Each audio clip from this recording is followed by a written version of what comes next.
Chapter 1685. Bam! Wu Yan, who was leading the group of girls toward the dean's mansion, did not turn around because of the explosion behind him.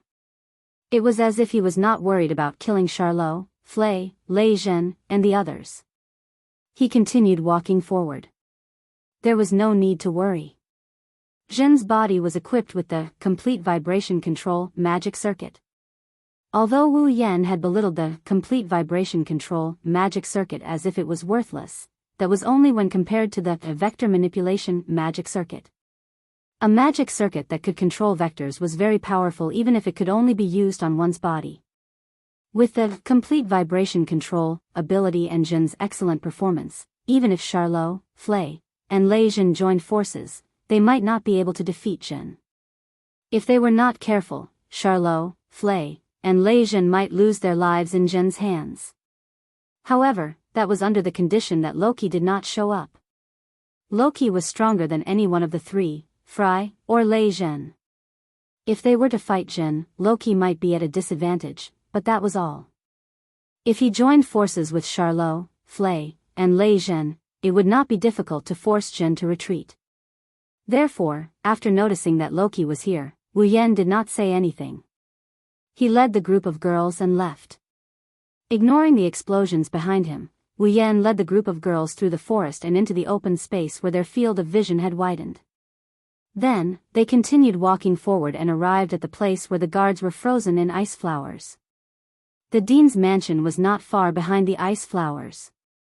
However, when they passed through the huge ice flowers and walked into the invisible spirit formation that enveloped the dean's residence, the spirit formation of the spirit formation of the spirit formation of the spirit formation of the spirit formation, Wu Yan and the group of girls stopped in their tracks. In front of them was a road paved with white stone bricks. At the end of the road, a building that was comparable to an ordinary school's gymnasium in terms of size, and height stood there. It did not look luxurious. However, it was much more eye-catching than a villa. That was the dean's mansion. However, Wu Yan and the group of girls did not stop because of the appearance of the dean's mansion. The reason why they stopped was because there was a person standing in front of the mansion. In the middle of the road paved with stone bricks, there was a burly figure. He wore a neat suit, had a thick mustache, and dark skin. He looked like a soldier. To be honest, I'm very surprised, as if he had been waiting for a long time. The burly figure raised his head and looked forward with a pair of bold eyes. Although I know you're much stronger than ordinary students, I didn't expect that even Magnus could not stop you. Shouldn't I be the one who should be surprised? Wu Yan stepped forward and he stood in front of the girls. His wine-red eyes flashed with a sharp glint. After all, known as the strongest magician of the 19th century, the person with the highest authority in the Walpurgis Royal College of Mechanics, the dean of the college, Edward Walpurgis Rutherford, came here personally to welcome me. Mistakes must be punished and merits must be rewarded. This is my most basic principle as the dean. The dean said with a smile. To be able to defeat Magnus isn't something that just anyone can do. It's necessary to give you some rewards. So, Dean, your so-called reward is to obediently come out and let me kill you? Wu Yan sneered. Don't tell me you don't know that I'm here to kill you. That's why I personally came here for this purpose. The principal said with an indifferent expression. Wu Yan, can you please back down like this? So your so-called reward is advice? Wu Yan sighed.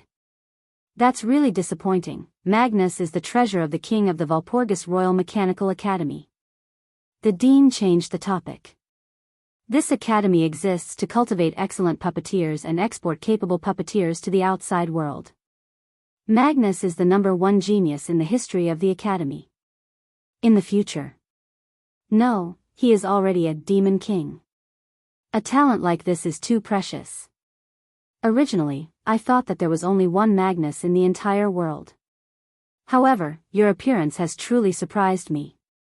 The dean nodded his head as if it was something serious. I don't want the academy to lose a treasure that can be compared to Magnus. You have the right to enjoy the same treatment as Magnus. How about you back down like this? I don't know what kind of value Magnus has to this academy. I also don't know what kind of position I have in your heart. Wu Yan looked straight at the dean. But to effectively value a person and talk about their value. To be honest, I want to vomit just from hearing it. Oh. The headmaster nodded without any surprise. Then, are you going to make a move on me? You must have made a mistake somewhere, right? Wu Yan smirked. What do you mean by making a move on me? Then, let me change the question. The dean narrowed his eyes. Wu Yan, you are indeed strong. You are stronger than those who dominated the night gathering and became the Demon King. But do you think you can kill me? I don't think you understand. The dean said as if he was teaching a student. The puppeteers in the academy can become the Demon King because they dominated the night gathering. I am known as the strongest magician of the 19th century. Do you know what that means? Because you dominated the 19th century. You are a monster more terrifying than the Demon King, right? Wu Yan sneered. Then, let me ask you a question. Do you think you can make me back down like this? Is that so? The headmaster closed his eyes. That's a pity. As soon as he said that, he extended a finger and swiped it in the void before him. Magical flames ignited from the tip of the dean's finger. As the dean's finger moved, traces of light ribbons were formed in the void in front of him. They remained in the void and gradually formed a geometric pattern. It was a magical formation with complicated runes and a hexagonal pattern with small patterns around it. The moment the magic array took shape, a very simple book appeared in the center of the magic array. Its surface was flickering with flowing light. It was a very simple and unadorned book. That's... Natsuki frowned when she saw the book in the center of the magical formation. A grimoire? Its name is Solomon's Key. The dean stretched out a hand and held up the ancient book as he spoke proudly. This is a grimoire created by a great magician who sealed his entire life's collection into it. Moreover, it is a grimoire that has never existed before. A grimoire from the past? Wu Yan, Ikaros, Astria, Agarola, Canon, and the others flinched when they heard this. Only Na Yu frowned for a moment before she suddenly spoke. Could it be that a magician from the future used a large-scale magic ritual to turn back time and send a grimoire from the future to this era? I didn't expect an automaton like you to have such a keen knowledge of magic. The dean looked at Natsuki with a surprised expression before he smiled. That's right, Solomon's Key is a grimoire sent from the future to this era. It's an automaton's summoning catalog. A catalog? That's right, it's a catalog of automaton from the future. The dean raised the grimoire in his hand. Although many of the treasures in the Key of Solomon have been lost and plundered over a long period of time, I can still control more than 50 treasures from the future to attack you. The grimoire named Solomon's Key floated up and opened on its own. A faint phosphorescent light shone from the pages and illuminated the dean's face. Now, let me show you the one I use the most frequently. After saying that, a wave of magic power gushed out from the dean's body and flooded the entire space. Chapter 1686. Many thanks to Dream Demon and Thunder for their tips. Mana that was as thick as a tidal wave spread out in all directions. It was like a tidal wave that instantly filled every corner of this space. Look at the latest. The headmaster stood in the middle of the sea of magic. His tall and sturdy, dark body was emitting a steady stream of magic that made people's expressions change. This kind of magical power was already stronger than any puppeteer or magician. Amidst this magical power, the Solomon's Key floating above the dean's palm shone brightly. It was as if a pillar of light had risen and enveloped the dean. Soon after, a dreamlike scene that made it hard for people to tell if it was real or not quietly appeared in this sea of mana. Behind the dean, who was enveloped in a pillar of light, a dazzling staircase that seemed to be made of pearls slowly appeared. The staircase had a beautiful shape and looked like it was made of pearls. With the pillar of light enveloping the principal as the source, the staircase continued to extend upwards, and a pure white wall appeared along with the staircase. On the stairs, a red carpet was also laid out. In the pure white hall that looked like a palace, it gradually extended to a place higher than the ceiling. Not long after, the staircase extended to the end and connected with a platform that appeared out of thin air. At the top of the stairs, on a platform that appeared out of thin air, a luxurious throne decorated with gold and silver stood in the middle of the platform. Wu Yan, Natsuki, Ikaros, Astria, Agarola, Canon, and the others can clearly see what's going on. On the throne, there was a beautiful girl sitting upright. Full breasts. Her skin was fair, and her waist was shockingly slender. Her beautiful face was absolutely neat, and a pair of eyes that seemed to despise everything was dotted on it. Her body was wrapped in a gorgeous dress that seemed to be made of thin white silk, and her hands and feet were decorated with countless golden rings. Ikaros, Astria, Agarola, and Canon stared at the beautiful girl sitting on the throne at the top of the stairs and mumbled to each other. Queen. Queen. No. Wu Yan and Natsuki's expression turned serious. That's the automaton. And BP, and BP, and BP, and BP, and BP, yes. The queen sitting on the throne on the platform at the top of the stairs was an automaton. It was stored in the Key of Solomon and was sent to this era from the future. It might be widely known. It was an automaton, that had countless puzzles. Wu Yan and Natsuki could sense something from this automaton that other automatons don't have. And BP, and BP, and BP, and BP, and BP, breath. Moreover, it was a very powerful aura. It proves that the automaton sitting on the throne at the top of the staircase isn't something to be trifled with. And BP, and BP, and BP, and BP, and BP, maybe. This was the level of the automaton, It was one of the snowflake moon, which had the highest level of automaton, at the moment. Even more advanced than the Ye of the moon doll. Under the watchful eyes of everyone present, the queen, who was sitting on the throne at the top of the stairs, slowly stood up, as if she was a king on an inspection tour. He walked down the stairs leisurely. As the automaton walked, every step it stepped on would turn into golden particles and dissipate when it lifted its foot. When the automaton descended to a certain distance, the dean retreated to the side and bowed respectfully like a loyal subject welcoming the king he swore allegiance to. Welcome, Your Excellency. Queen Ishtar. The queen named Ishtar walked to the ground, and the stairs, palace, platform, and throne behind her disappeared like a mirage in an instant. It wasn't until she reached the ground that Ishtar began to look at everything in her field of vision. She glanced at the dean who bowed to her. Long time no see, Ed. How long has it been since you last summoned me? Yes. It has indeed been a long time. The dean said respectfully as if he was talking to a friend or someone he swore loyalty to. There's nothing I can do about it. There aren't many existences in this world who can make me summon Queen Ishtar for help. That's right, there aren't many existences in this world who can make me summon Queen Ishtar, indeed. Ishtar nodded in satisfaction. He seemed to be enjoying the compliment very much and asked, You're right, then did you summon me this time because an opponent strong enough for me to make a move has appeared? Without waiting for the dean's reply, Ishtar raised her eyes and looked ahead. She frowned when she saw Wu Yan and the others. Isn't this still a ghost? Hearing Ishtar's disdainful words, Wu Yan's eyes turned cold. Hum. Along with the sound of the air shaking, a violent mana outage erupted from Wu Yan's body. It turned into a storm that swept across the land and kicked up a large amount of sand. The ground cracked under the weight of the mana outage. Pieces of gravel burst out from the ground like broken glass. Under the attack of the mana outage, the gravel turned into deadly bullets and shot out in all directions. Bam! Bam! Bam! Bam! The rubble that had turned into bullets raged on. Everywhere it passed, a hole was blown out in the wall that blocked the way. The trees were directly cut open and exploded at the waist, smashing heavily on the ground.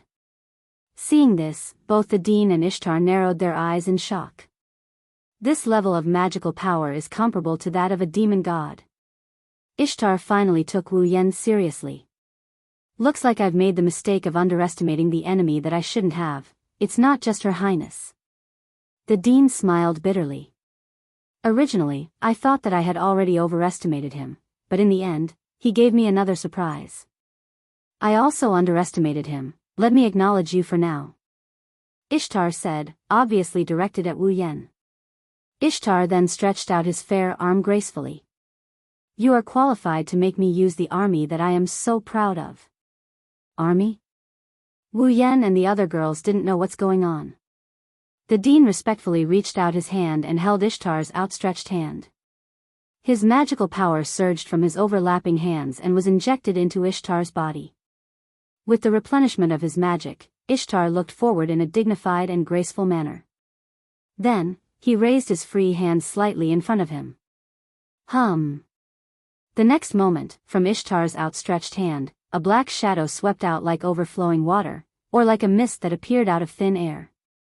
Wu Yan, Natsuki, and Ikaros were shocked when they saw the black shadow bursting out of Ishtar's hand. Astria, Agurora, and Shane's expression changed. They almost screamed out loud. This was because the front end of the shadow that burst forth from Ishtar's hand was decorated with the face of a man in agony, as if something had been carved into it. It was just like a vengeful spirit in the legends. And BP, and BP, and BP, and BP, and BP. The vengeful spirit seemed to be making some kind of hissing sound. Its face was filled with pain and it opened and closed its mouth ferociously. Shortly after, the vengeful spirits rushed out of Ishtar's hand at an astonishing speed. They looked like meteors with black mist as they swarmed towards Wu Yan. Looking at the swarm of vengeful spirits, whether it was Wu Yan or the girls, they all felt a sense of danger. Their intuition told them that these things that made them uncomfortable must not be touched. Even though they didn't know what the consequences would be, they knew that touching them would definitely not feel good. Wu Yan was the first one to trust his intuition. He poured all of his mana into Ikaros' body. Ikaros. Ikaros' eyes quickly turned crimson red and an illusory frame appeared in front of her. A cold voice sounded and in the next second, a translucent crystal barrier appeared out of thin air and protected Wu Yan and the girls behind it. Asterisk boom. Asterisk asterisk boom. Asterisk almost at the same time, the vengeful spirits that were swarming at an astonishing speed suddenly crashed into the GG absolute defense circle, stirring up a storm of impact and black fog. Chapter 1687. Boom. Amidst the sound of the collision, the group of wraiths that rushed over violently undulated like waves crashing on a reef. Black mist splashed up and instantly covered the surface of the Aegis. Aegis. Aegis. Aegis. Aegis. Chi. Not long after, the surface of the Aegis, that was touched by the group of wraiths actually collapsed like glue that was being burned. Seeing this scene, Wu Yan and the group of young girls trembled and stood up in surprise. Ikaros' Aegis was corroded? No. It wasn't corroded. Instead, it was being corroded and devoured by something. However, other than corrosion, there was no other way to describe the signs before him. Ikaros' Aegis was like a piece of rotten meat. It loosely collapsed and melted down before being swallowed by the wraiths. This was not something that could be done easily. It's not that easy to take down Ikaros' Aegis. Even with her power restricted, Ikaros' Aegis could easily block a nuclear bomb. At least, ever since she came to this world, Ikaros' Aegis had never been broken through properly. The reason why Charlotte was able to break through Ikaros' Aegis was because it contained the universal truth. In theory, the demonic sword that could destroy all matter had wiped out the existence of the Aegis, but it did not count as destroying the Aegis. The only reason Magnus was able to break Ikaros' Aegis was because the Jade Worm has a magic circuit that absorbs all the mana needed to support the Aegis, causing the Aegis to disappear. Both times, the two people who broke through Ikaros' Aegis didn't rely on attacks that exceeded the defensive power of the Aegis to break through the Aegis. And now, Ishtar's wraiths are using the same method to corrode Ikaros' Aegis. That's why. The wraiths. They definitely didn't just have the ability to corrode. If they only had the ability to corrode, there's no way they could melt the Aegis in less than 2 seconds. Therefore, it was good for Astria to witness the might of the wraiths. Agrora. She couldn't stop her face from trembling. Wu Yan, Natsuki, and Ikaros also showed a troubled expression. Only Canon looked at the wraiths like they were something she hated. For the first time, she showed a look of disgust. However, Canon wasn't afraid of the wraiths at all. That's only natural. Canon's power of purification is the bane of all evil. As long as Canon uses her hidden power of purification, these wraiths will be wiped out in an instant. Natsuki seemed to have thought of this too. She turned to Wu Yan for Wu Yan's opinion. Wu Yan hesitated for a bit before he lowered his voice and told Natsuki. Let's observe the situation first. Natsuki nodded in agreement. Bang! At the same time, Ikaros' aegis finally melted to the point where it couldn't hold on any longer. It shattered with a crisp sound. However, before that, Natsuki had also used spatial teleportation magic to teleport all of them away. Bang! The next moment, the creepy vengeful spirits flooded the area where Wu Yan and Ko were standing like a putrid swamp. TSK, in an instant, the ground was corroded, forming a large hole with a diameter of about 5 meters. There was even a trace of black fog coming out of the hole, causing the sand and dust that came into contact with it to be extinguished in the air. Yua. With Natsuki's teleportation, the group appeared in an empty space not far away. The moment they appeared, Astria shrieked and jumped up as if she was bitten. Before Natsuki used her spatial magic, a wraith brushed past Astria's pure white wings. Astria's pure white wings started to burn as if they were being burned by an invisible fire. The feathers on them started to rot and turn into ashes that floated down to the ground. Not only that, the corrosion spread to Astria's wings at a speed visible to the naked eye. Master! Master! Astria screamed in panic. Wu Yan placed his hand on Canon's shoulder and channeled his mana into her body. Canon! Yes! Canon raised her hand. With a buzzing sound, a holy light shone from her hand and enveloped Astria's corroding wings. Under the effect of the holy light, the corrosive effect on Astria's wings gradually slowed down until it disappeared completely. Astria's burnt wings returned to their original state in the blink of an eye as if nothing happened. Ishtar was shocked when he saw the damage caused by his vengeful spirits vanish just like that. The dean pondered for a moment and nodded. I almost forgot that the silver-haired automaton has excellent healing magic. Healing? Ishtar narrowed his eyes and sneered. Then I shall devour all of you in an instant. Ishtar raised his hand again and a horde of grudgeful wraiths rushed out of his palm. The grudgeful wraiths pounced on Wu Yan and Ko with a dark mist and a hideous expression on their faces. Wu Yan closed his eyes when he saw the horde of wraiths rushing towards him. Taking a deep breath, Wu Yan slowly revealed his wine-red eyes. His eyes flashed with a ferocious glint. A violent whirlwind of mana burst out from his body. Wu Yan leaped and stood in front of the girls. This time, even Ishtar himself was stunned. Not to mention Ishtar, even the dean was stunned on the spot. Not only did the other party not use the defensive barrier to block the attack, but he actually took the initiative to step forward.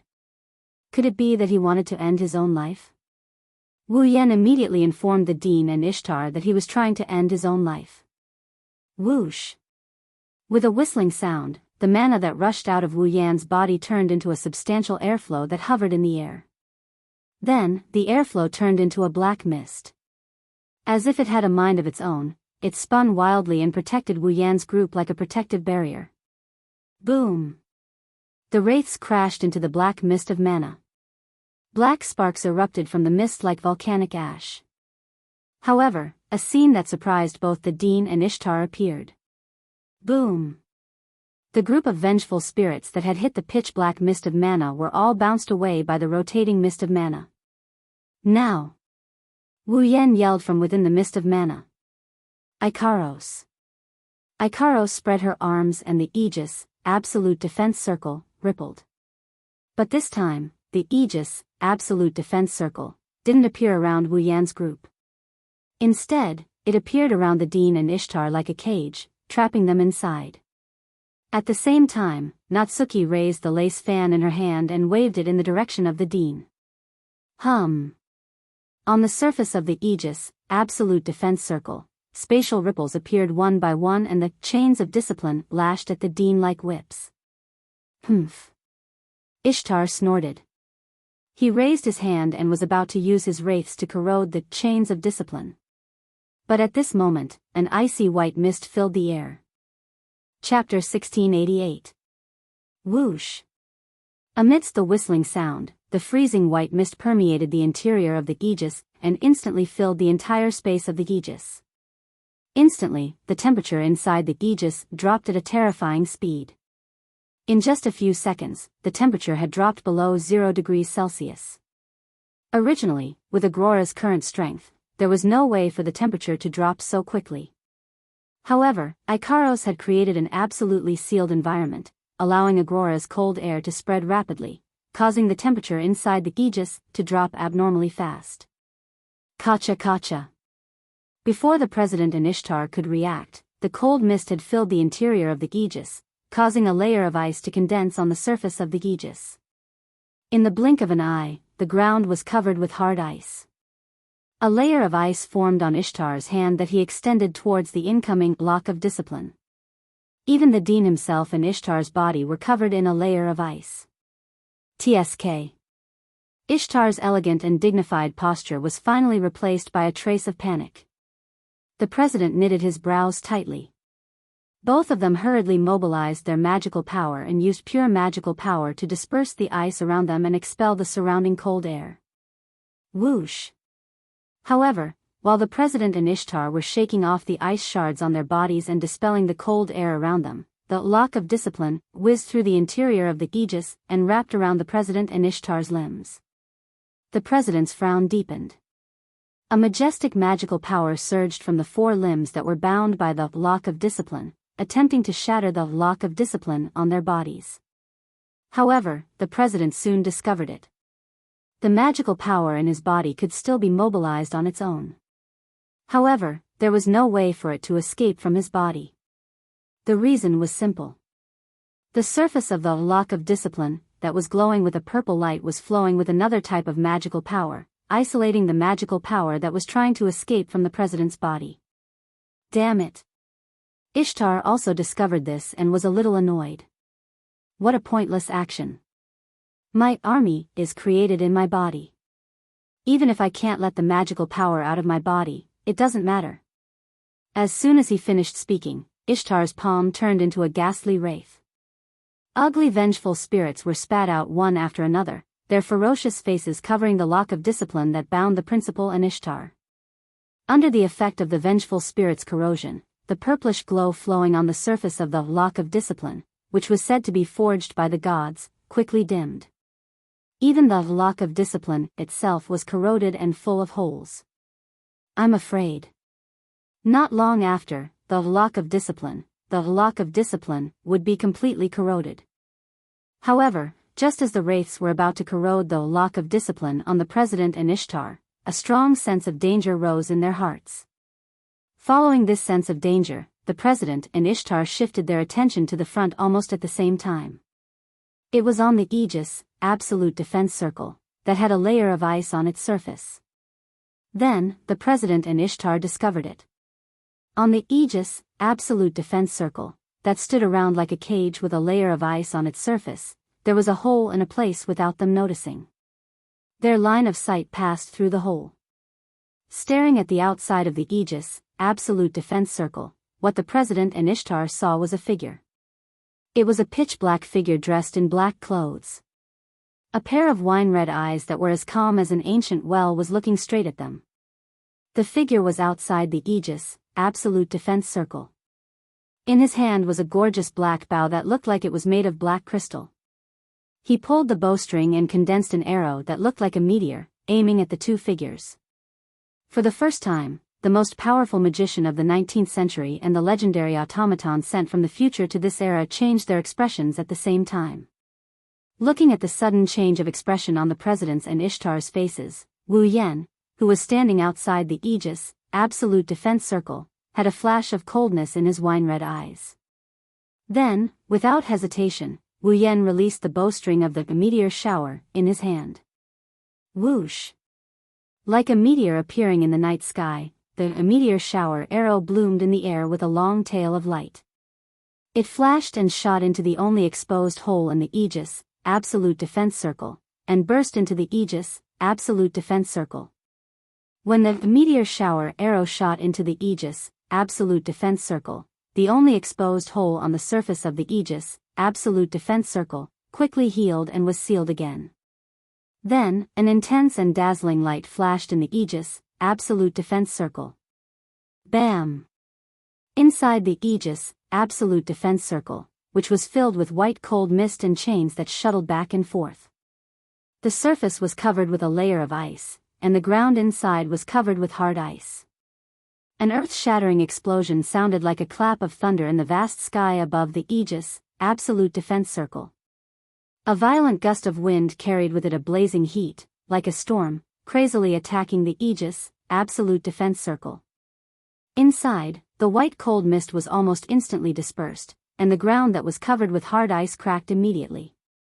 Cracks as thick as an arm spread out like a spider web. The cracks spread across the entire Aegis, absolute defense circle. Even the ground outside the Aegis, absolute defense circle, started to crack inch by inch. The seemingly sturdy Aegis, absolute defense circle, also started to crack like glass in a short period of time.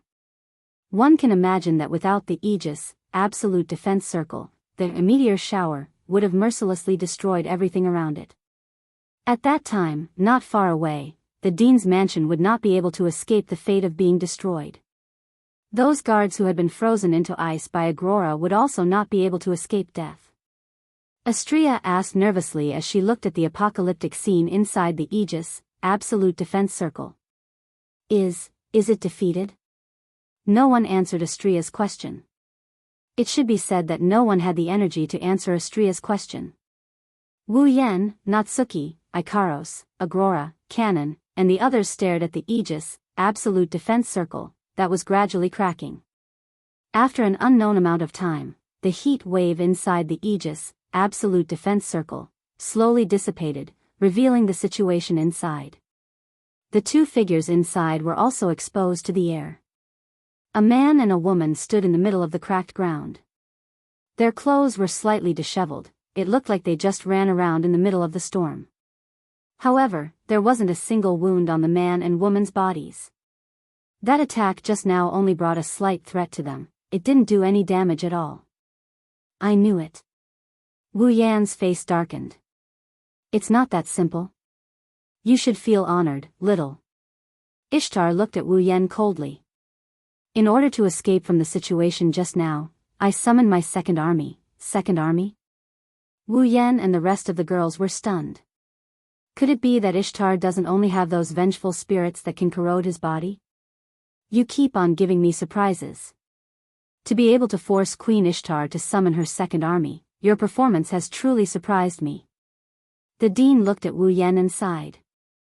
Magnus is a genius who has broken the records of the Academy.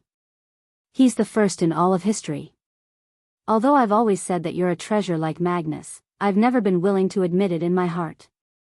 To think that there would be a second genius like Magnus, the Dean let go of Ishtar's hand and retracted his mana. He looked at Wu Yan with a smile. I think we should have a chat. Chapter 1689. I think it's time for us to have a chat. Everyone had different reactions when they saw the Dean retracting his mana and saying those words with a smile. Ishtar, who couldn't get a supply of magic power, couldn't fight even if he wanted to. His face was full of dissatisfaction, but he didn't object. Ikaros, Astrea, Aurora, and Kanon looked at each other in confusion. Natsuki's beautiful brows were tightly knitted together. Her beautiful eyes were filled with thoughts, as if she was trying to figure out the Dean's intentions. Wu Yan narrowed his eyes and spoke. Your so-called chat, don't tell me you're trying to tell me that you've long known that I was being used by someone else, and that's why you came to assassinate me? As soon as he said that, not only the Dean, but all the girls including Ishtar were stunned. What is the meaning of this? The Dean didn't expect Wu Yan to give such an answer to his question. A surprised expression appeared on his face, but the smile on his face disappeared. Anyone who was familiar with the Dean would know that the Dean would only react this way when a certain step of his plan was disrupted. Wu Yan messed up the dean's plan. However, Wu Yan didn't hold back at all. He showed a mocking smile to the dean who, from a certain aspect, controlled the treatment he would receive in this world. I say, Dean, don't tell me you think I don't know anything? His words were so confusing that the young ladies were even more confused. At the same time, the dean's expression also became more and more solemn. The dean's gaze sharpened as he stared at Wu Yan. Looks like I didn't just look down on your strength. Letting out a light sigh, the dean once again piled up a smile on his tanned face. You're right. Wu Yan. I already knew that you were being used by someone to kill me. What do you mean? This time, Natsuki, who was frowning, couldn't help but speak up. You said you knew we were being used by someone to kill you? Then why don't you find out who's behind this and treat us like criminals instead? Natsuki was right. If the dean already knew that Wu Yan and co were being used by someone else to kill him, then that's even more reason for him to do so. He should have found the mastermind who wanted to take his life. Instead of not even saying a single word, he should have faced Wu Yan head-on. Because that was meaningless, wasn't it? Even if the mastermind was subdued, the mastermind was still alive. The dean's life couldn't be guaranteed. Moreover, if he really knew the inside story, the dean wouldn't just stay silent and fight with a person who was being used. At the very least, he should tell Wu Yan that he knows the inside story and try to get information out of Wu Yan's mouth about the mastermind behind all of this. However, not only did the dean not do so, he only advised Wu Yan a bit before treating him like an actual assassin and engaging him in battle. It didn't make sense. Well, let's talk about one problem at a time. The dean was like an amiable old man. He squinted his eyes and showed a peaceful expression. First, Wu Yan, you should know who is the one who wants to take my life, right? The Kingsford family. Wu Yan glanced at the dean. To be precise, it's the Kingsford family and the Granville family who wants to help the Kingsford family, right?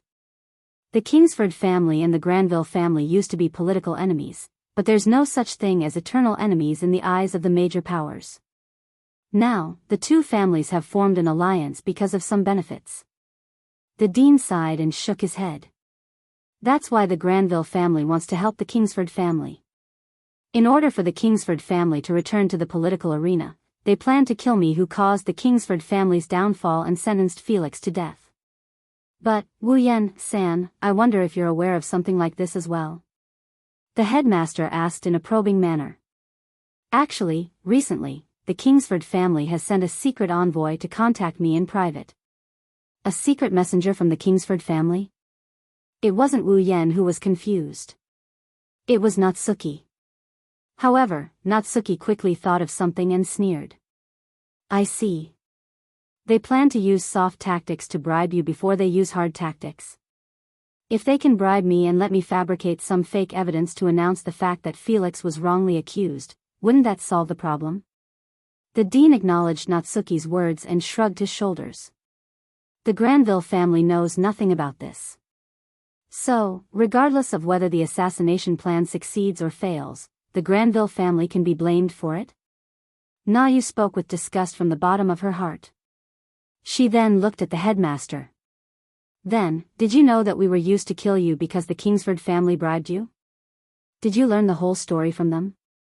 Exactly. It's the exact opposite. The dean denied this statement with a calm tone. The Granville family will send people to kill me. The Kingsford family will try to bribe me through conciliation. Actually, it's just a part of my plan. I knew it would end up like this. Hearing this, Natsuki and the girls couldn't help but be shocked. Plan? What plan? As expected. Wu Yan sighed when everyone was still in a daze. He enunciated each and every word clearly. You're the one who ordered the Granville family to send me to kill you, aren't you? The girls' hearts skipped a beat. The dean ordered the Granville family to send Wu Yan to kill him? As expected, you've already found out. The dean exclaimed in admiration. To be precise, I asked the Granville family to send someone to kill me, but I didn't specify you. The girls understood the situation even if they were slow.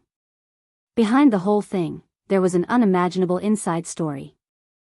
What's the purpose? Natsuki was the first to calm down. What's the purpose of this? Hey, Wu Yen. The dean didn't answer Natsuki's question. Instead, he looked at Wu Yen with a smile. Do you know what a divine ingenuity is? Divine ingenuity? Natsuki's group of girls began to ponder over this phrase. A fully self-disciplined automaton. Wu Yen raised his head and said. It's a fully autonomous automaton that can generate magic power on its own, activate magic circuits on its own, and fight on its own, even without the puppeteer's control and supply of magic power. A fully self-disciplined automaton? The girls cried out in surprise. It was common knowledge that automatons were inseparable from mana and puppeteers. Once they were separated from their puppeteers and mana, the automaton was just a pile of scrap metal that couldn't perform any functions. It was the same even for a forbidden doll. After all, the amount of mana a forbidden doll could generate was too little. It wasn't enough for them to fight on their own. Therefore, without a puppeteer, a forbidden doll was just a toy that wasn't made of scrap metal. However, if an automaton could provide mana on its own like a human, it wouldn't be a problem if it didn't have a puppeteer. Therefore, there was the saying of a fully autonomous automaton. Countries all over the world were also doing research on this point. Unfortunately, until now, no country had ever developed a fully autonomous automaton. As for the fully self-disciplined automaton, its name was Divine Ingenuity. Chapter 1690. Why does an automaton exist? Even the noblest apprentice puppeteer or magician would be able to recite the answer to this question without breaking a sweat. In order to get rid of the tedious incantations and complicated magic circles, and to simplify and quickly use magic, the magicians developed the magic circuit, which condensed all the conditions for performing magic and used it as a substitute for the ritual when performing magic. With the existence of magic circuits that condensed all the conditions for a magic trick, magicians only needed to input magic power into the magic circuits to be able to perform the magic trick that was originally prepared, and use the magic trick in an instant. However, the magic circuit was just a tool that prepared all the conditions for a magic spell. It replaced the existence of lengthy incantations and complicated magic arrays. Even if the magic was already prepared, magicians would still need to control the magic circuits whether it was activated or used. In this way, although using magic was indeed much faster than without magic circuits, it was still not enough to satisfy some people when used in battle. Therefore, in order to pursue an absolutely simple and fast way to use magic, the automaton was born, and so were the puppeteers. With the automaton, the puppeteers could throw all the work of controlling the magic circuit to the automaton. They only needed to output magic power to perform the magic. To put it bluntly, the automaton was only created to allow magicians to quickly perform magic. Then, the use of the automaton was fixed. Battle. Apart from fighting, the automaton had no other reason to exist. It should be said that it was natural. With such meaning of existence, automaton became a tool used in war by various countries. However, even if there was an automaton, a puppeteer who could control the automaton was also necessary. Without a puppeteer, an automaton could not perform at all. Because of this, there were naturally people who wishfully wanted to create an automaton that did not need a puppeteer and was completely self-disciplined. Thus, the existence known as machine doll was born. Although it was said to be born, machine doll was more of an extravagant wish than an existence. This was because, from the time it was proposed until now, no one had ever developed a machine doll. It was because of this that the girls were so surprised. What was the purpose of the dean's mention of a machine doll at this time? As if he had seen through the thoughts of the girls, the dean closed his eyes. Developing a machine doll is exactly my purpose. Hearing this, the girls looked at each other and more or less understood the dean's meaning. The so-called plan you mentioned, the one that even allowed others to assassinate you.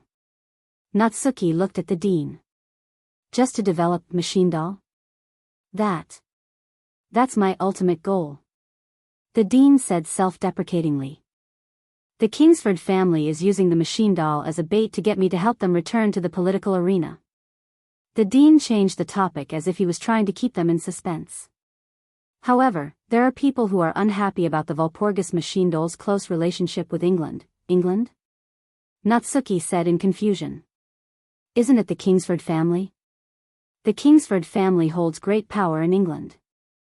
As long as the Kingsford family reclaims their former position. The dean said with a faint smile. Therefore, if the Academy's relationship with England is too good, the other countries won't be able to stand it. After all, this Academy exists to provide excellent puppeteers to each country. It's also the cradle to strengthen each country's military power, and then?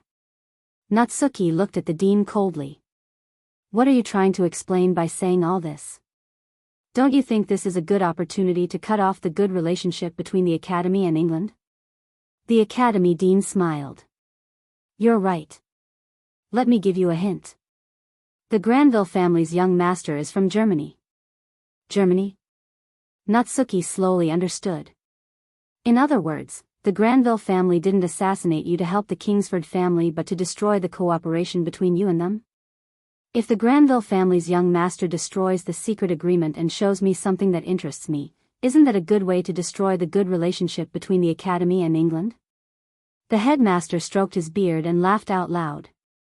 As for the thing that interests me, I'm sure you've already guessed what it is? There was no need to guess what it was. Didn't the dean make it clear? His most fundamental purpose was to develop machine doll. You mean? Natsuki asked with uncertainty. Germany has already developed machine doll? To be exact, Germany's research has already reached a certain stage and they've achieved some results. Wu Yan suddenly said. Young Master Granville's automaton, which is a real automaton, is a half-finished machine doll. Clap, clap, clap, clap. The dean held the key of Solomon and clapped. You already know the inside story to this extent. That's impressive, that's right. It's really a half-finished machine doll. The dean generously revealed the deepest inside story of the whole matter. Germany has already developed a semi-finished product of a machine doll, and if they show me a little of this result, I will be tempted to conduct joint research with Germany, ditch England, and join Germany. This is the purpose of the Granville family. Ridiculous. Natsuki scoffed. If that's the case, why would the Granville family send someone to kill you? Didn't I just say it? The headmaster smiled strangely. It's all part of my plan. Seeing the strange expression on the principal's face, the hearts of all the young girls sank. It's not Germany that wants the Academy to sever ties with England, it's you. Wu Yan looked directly at the dean. You asked the Granville family to send someone to kill you and destroy your agreement with the Kingsford family. That's just an excuse to sever ties with England. That's right. The dean waved his hand. It's impossible for the UK's research on a machine doll to make any progress in a short period of time. If I want to develop machine doll, I have to abandon the UK and work with Germany. Just like you said, asking the Granville family to send someone to kill me and destroy my agreement with the Kingsford family is just an excuse to sever ties with England and join Germany. Displaying the half-finished machine doll is also to let the other higher-ups in the Academy see clearly who is the best partner at this stage. Hearing this, everyone understood. Everything that happened was all part of the dean's plan. In the end, the Kingsford family didn't get any benefits at all. They became your pawns and we became your sacrificial lambs. Wu Yan said slowly in a calm tone that made one's heart palpitate. Next, you only need to execute me, the assassin, and you'll be able to get out of the danger justifiably. You can accuse the Kingsford family of secretly sending people to kill you, and cut off all ties with the United Kingdom where the Kingsford family belongs to. Then, you can join Germany, right? Yes. However, the dean replied with such a question. No. You're wrong. Chapter 1691. No. You're wrong. As soon as he said that, everyone was stunned and turned to look at the dean. I don't have the slightest intention of sacrificing you, or the people sent by the Granville family to kill me. The dean explained in a very sincere tone. Originally, I had planned to cut ties with the United Kingdom and draw up a cooperation agreement with Germany before making an appearance. Then, would reveal the fact that you were being used, clear your name of assassinating the president, and allow you to continue living in the academy. Natsuki, Ikaros, Agrora, Canon, and even the naive Astria couldn't believe what they heard. However, Wu Yan sensed that the dean wasn't lying when he said this. The students studying in this academy are all outstanding puppeteers from all over the world. They are true geniuses, and you are a genius among geniuses. You are a treasure that can be compared to Magnus. The dean smiled. How can I let a talented student like you leave the academy just like that? Ha. Heh. Wu Yan snickered at the dean's words. It's a very sarcastic laugh. Everyone says that the Valpurgis Royal Tactical Academy is an academy where strength reigns supreme. Now, I finally understand who developed this theory. I am looking forward to your performance at the night assembly. The dean ignored Wu Yan's sarcasm and he continued with a calm expression. So, step down. When the time is right, I will step forward and clear your name. Of course, I will also ask the Granville family to release Oliette. We will pretend this never happened. How about it? How about? As soon as he finished speaking, the surrounding space was covered by a deathly silence. The heavy atmosphere continued to spread, and the tension that tugged at one's heartstrings involuntarily rose in the hearts of many people, causing the entire place to be silent. It was as if the sound of a needle dropping would enter one's ears. Natsuki, Ikaros, Astria, Agrora, and Canon all looked at Wu Yan. Needless to say, they were waiting for Wu Yan to make a decision. Wu Yan and the dean looked at each other and after a while, Wu Yan spat out this sentence. Dean, didn't you just say that I don't know anything about this? I know. I know that you know a lot of things. The dean nodded without any change in his expression. Perhaps, you knew from the start that I was the mastermind, right? Yes. Well, I can more or less guess what's going on. Wu Yan shrugged. Then, he looked at the dean with a meaningful look. Since you already know that I might know the inside story of the entire incident, why do you think I would be willing to be used by others and obediently come here to kill you? The dean stopped stroking his beard on the spot. Dean, you seem to have forgotten that there is an important explanation missing from your explanation. Wu Yan smirked. Why would the young master of the Granville family send someone to assassinate you and show you the half-finished product machine doll that symbolizes the secrets of a country? Why would he listen to you so obediently? Natsuki and the other girls came to their senses. The dean removed his hand from his chin and looked at Wu Yan. You seem to have a good relationship with the young master of the Granville family. Or should I say, the two of you have an unusual relationship. Wu Yan chuckled. So, I was thinking that if I killed you, the one who planned the whole thing and used me, wouldn't I be able to vent my anger and break the heart of the young master of the Granville family, who threatened me with Angeliette? The originally heavy atmosphere instantly turned into a swamp. Everyone present could clearly feel the pressure in the air. Natsuki and the other girls finally understood why Wu Yan listened to the orders of the Granville family's young master to assassinate the dean despite being threatened by the Granville family's young master. Just like what Natsuki said, Wu Yan was indeed planning something. It was a very simple plan. It wasn't an exaggeration to say that he had bad intentions. It was because he knew that the dean was the mastermind behind the scenes and that the young master of the Granville family had a close relationship with the dean that Wu Yan obediently came to kill the dean. The reason was that simple. Student Wu Yan. The dean's tone is turning cold. This is not a wise choice. Even if you don't care about becoming a criminal, don't you want to be with your friends in this academy? You're willing to use your own students for your own purposes, and then send them away after you've achieved your goals. That young master of the Granville family used Mariette to threaten me. Isn't it because your choices are too wise? Wu Yan looked at the dean coldly. And I hate you all. Naturally, I won't do the same thing as you. Wu Yan lifted his foot and walked forward step by step. You think that you can achieve anything by scheming against everything. However, even the wisest man will make a mistake. You didn't even consider the possibility of being killed by the Granville family. Because you are too confident in your own strength. The strongest magician of the 19th century? A grimoire from the future? A legendary level automaton? If these are what you're relying on, then let me destroy them one by one to vent my anger. Wu Yan walked forward and took out a card with a flip of his hand. It was a card with a picture of a knight wearing heavy armor and holding a long sword on the front, and the word saber, swordsman, right below it. Natsuki and the others looked at each other and backed away silently when they saw Wu Yan taking out a card. The headmaster was stunned for a moment and was a little puzzled. Could it be some kind of powerful magic equipment? The moment this question popped up in the dean's mind, Wu Yan got closer and closer to him. His mana surged out like an explosion. Like a raging storm, Wu Yan held the saber, swordsman, rank card in his hand. He stared at the dean in front of him while channeling his mana into the rank card in his hand. At the next moment, Wu Yan murmured as if he was summoning something. Dream summoning.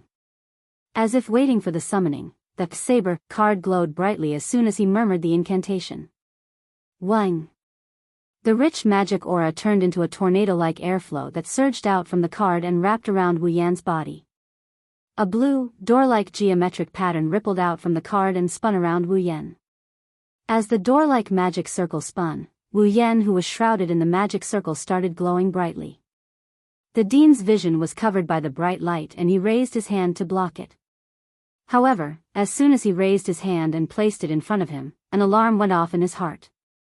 Ed. Ishtar seemed to have sensed the same warning signs, and shouted.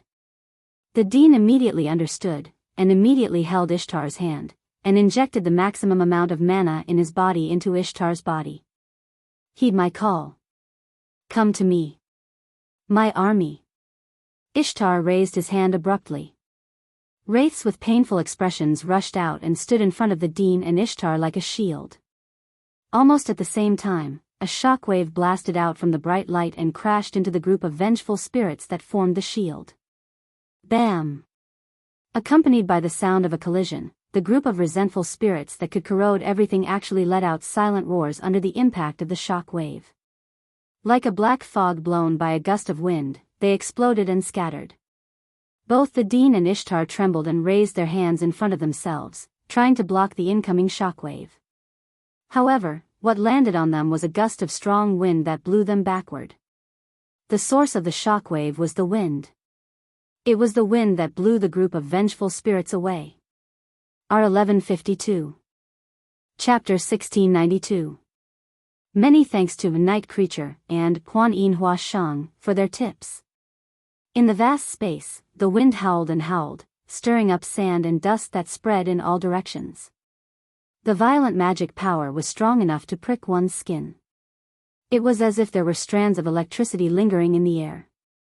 The president and Ishtar did not intend to waste any time when the wind weakened.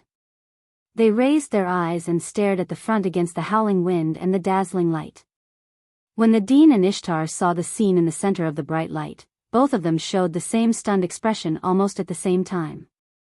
Because what entered their eyes was no longer a gust of wind and a strong light, but a figure from behind. A tall and straight silhouette. The dark blue knight's robe fluttered in the wind, creating ripples one after another. The silver-white steel boots reflected the strong light in the surroundings and flashed with a cold light, sending chills down one's spine. The figure slowly turned around, exposing its face to the president and Ishtar. Only then did the president and Ishtar see it clearly. Under the dark blue knight's robe, there was a silver-white armor. The silver-white armor wasn't thick, and it didn't cover the owner's entire body. It only covered the chest and wrists, and the rest of the body was covered by the original pitch-black clothes. One white and one black, but it was an unexpected combination. Apart from the chest and wrists, the figure in the dark blue knight's robe was only wearing a pair of iron boots. Embellished with the dark blue knight's robe and pitch-black clothes, the figure exuded a strange sense of beauty. Looking at the figure standing in the middle of the dissipating light and wind like a noble knight, the dean and Ishtar almost thought for a moment that someone had come to the scene. But the eyes that stared straight into the eyes of the dean and Ishtar told them that the person they were looking at was the same person as the one who had not changed. Of course, if it was just a transformation, then it would be a miracle if it was just a transformation. That was not a big deal. And BP, and BP, and BP, and BP, and BP, and BP, the moment they saw the figure, the Dean and Ishtar sensed it. In his heart, there was a faint feeling of palpitations. Then, it definitely wasn't as simple as just transforming. Now is not the time for you to think about so many things. The Dean and Ishtar couldn't help but wonder about the situation in front of them. An indifferent voice sounded. It reached their ears. If you don't pay attention to it, you'll be in trouble. Don't blame me if you die later. And BP, and BP, and BP, and BP, and BP, and BP, on the opposite side, Wu Yan slowly raised his head. His wine-red eyes flashed with a cold glint. He raised his hand as if he was holding something. A vast amount of magic quickly gathered in his hand and turned into a whirlwind, swirling in a strange manner. Holding an invisible object that was swirling in the strange whirlwind, Wu Yan suddenly stabbed at the space in front of him without any fancy moves. Whoosh!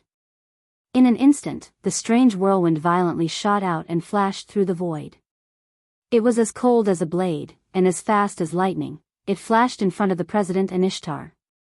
The Dean and Ishtar keenly sensed that an invisible shockwave, similar to the one used to disperse the horde of wraiths earlier, was shooting toward them like an arrow. Their hair and clothes fluttered wildly in the wind. Their faces immediately changed. However, the Dean was indeed the strongest magician in the 19th century. Before the impact hit him, he reacted in time and poured his magic power into Ishtar's body. Ishtar also reacted immediately. He raised his hand and summoned a dense swarm of vengeful spirits. The vengeful spirits covered the sky and collided with the incoming impact. Bam! In the next second, a strong wind rippled out from the center of the field, causing the ground to shake violently and crack open as if it was about to collapse. Cracks spread out from the ground in the center of the field, and the strong wind swept out. Some of the gravel was directly shaken into powder and blown away by the strong wind. Did you manage to block it? Wu Yan snickered and he retracted his hand as if he's holding onto an invisible gust of wind. In that case, why don't we try blocking it one more time? After that, under Wu Yan's fierce thrust, an impact twice the size of the previous one rushed toward the president and Ishtar. The Dean didn't try to block the attack like Wu Yan expected.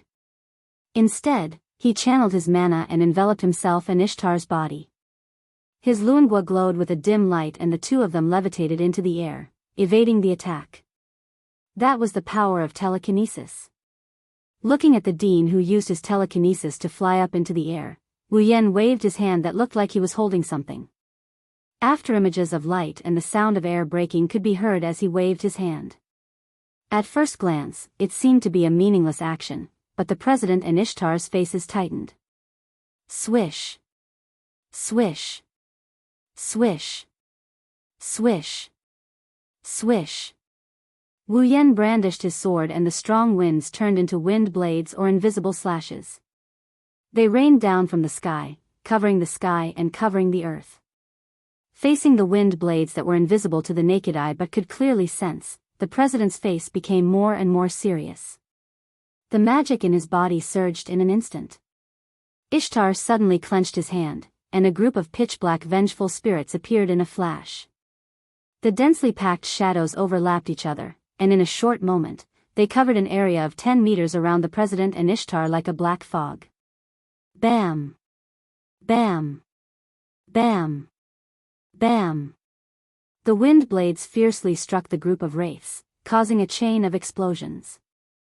Powerful winds spread out like a roaring flood, causing the surrounding space to tremble.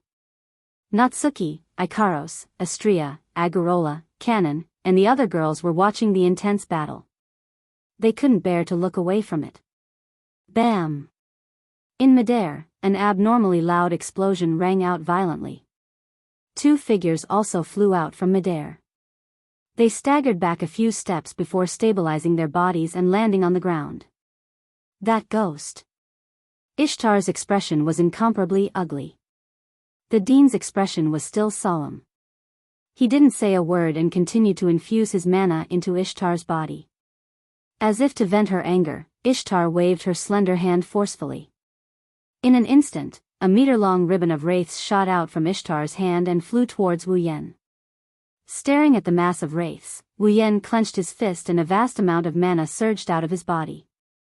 It turned into a whirlwind above his clenched fist. It looked like the whirlwind was wrapped around something as it howled and spun around.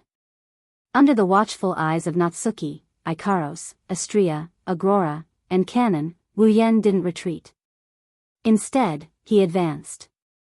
His silver-white iron boots stomped heavily on the ground. He clenched his fists and fiercely slashed at the ribbon of wraiths. Clang! The torrent of wraiths didn't hit Wu Yan's body. Instead, it seemed to have been blocked by something. It landed on top of Wu Yan's slashing hand. The whirlwind howled and the sound of metal clashing could be heard.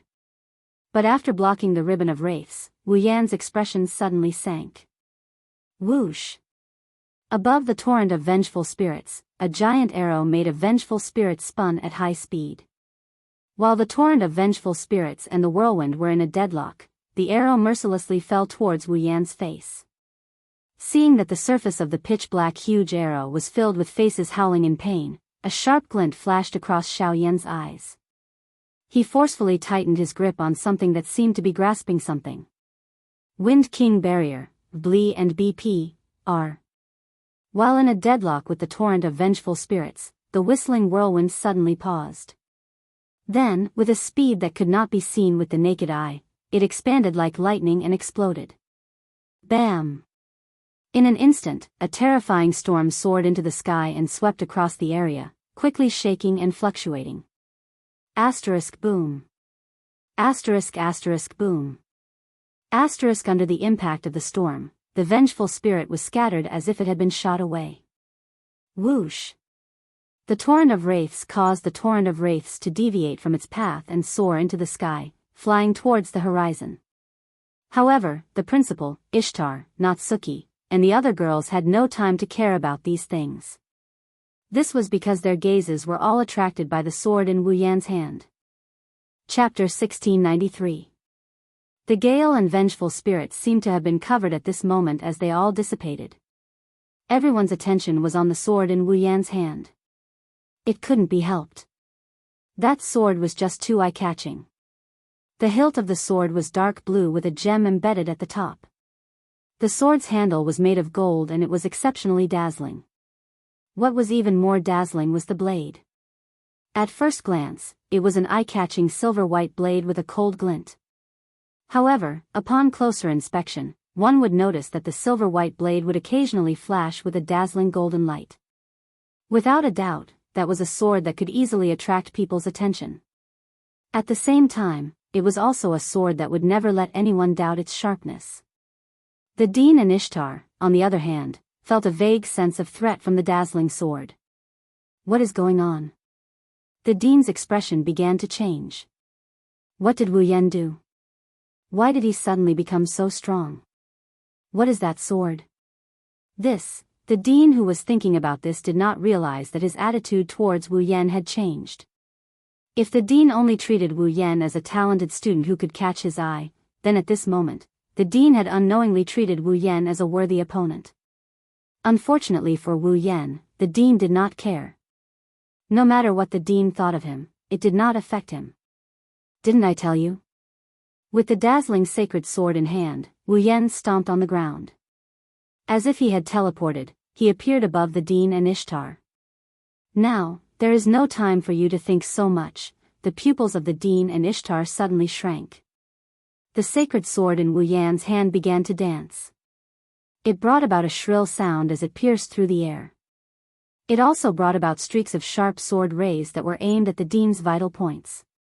Once one of the swords hit the Dean, he would definitely die. He sensed the shadow of death brought about by the extremely sharp sword rays. The Dean's gaze also turned cold. Boundless magic power surged out of his body and surged into Ishtar's body. Ishtar's delicate body trembled. Vengeful spirits surged out of every part of his body like shadows. They rapidly danced around the Dean and Ishtar. Bang! Bang! Bang! Bang! The sword rays that descended from the sky all landed on the dancing vengeful spirits. In the midst of a series of dull thuds, the vengeful spirits exploded one after another. As the sharp sword rays exploded the vengeful spirits one by one, the ground where Ishtar was standing seemed to be unable to withstand the heavy pressure. Cracks that were nearly half a meter deep were left on the ground. Even the place where Ishtar was standing had 2 deep footprints on it. But in the blink of an eye, the dull thuds above his head disappeared and the vengeful spirits stopped exploding. The sacred sword in Wu Yan's hand spun abruptly. Countless blade rays coalesced at lightning speed. Boundless magic power surged out of Wu Yan's body like a flood. The sacred sword swept across an extremely tricky arc like a lightning bolt, miraculously avoiding the vengeful spirits one after another, and pierced toward the dean's throat. Wu Yan didn't hold back at all. The dean was infuriated when he saw how merciless Wu Yan was. He channeled his magic power into telekinesis and he grabbed one of the vengeful spirits and dragged it to his throat. Boom! The tip of the sacred sword instantly pierced the vengeful spirit that was pulled to his throat by the dean's psychokinesis and used as a shield. The vengeful spirit exploded. Wu Yan was surprised that the dean actually used such a method to block his attack. Corrode. At this moment, Ishtar suddenly raised one of his hands and aimed his palm at Wu Yan. A thick, black mist emerged from his palm and vengeful spirits flew out one after another, pouncing on Wu Yan. A fishy stench drilled into the tip of Wu Yan's nose, leaving Wu Yan sulking. He didn't hesitate and slashed at the vengeful spirits with the sacred sword in his hand.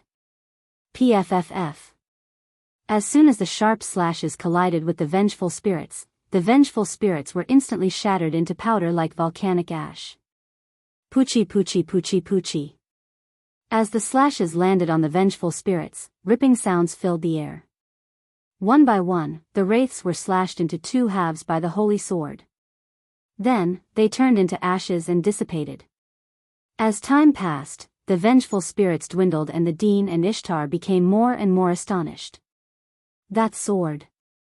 The dean stared at the sacred sword in Wu Yan's hand in astonishment.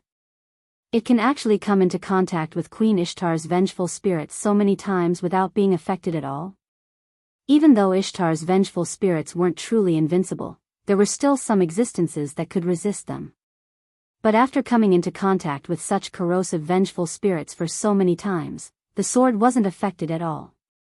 The blade was still as dazzling as ever. This was the first time the dean witnessed such a thing. Wind King enchantment, my lady I Blair.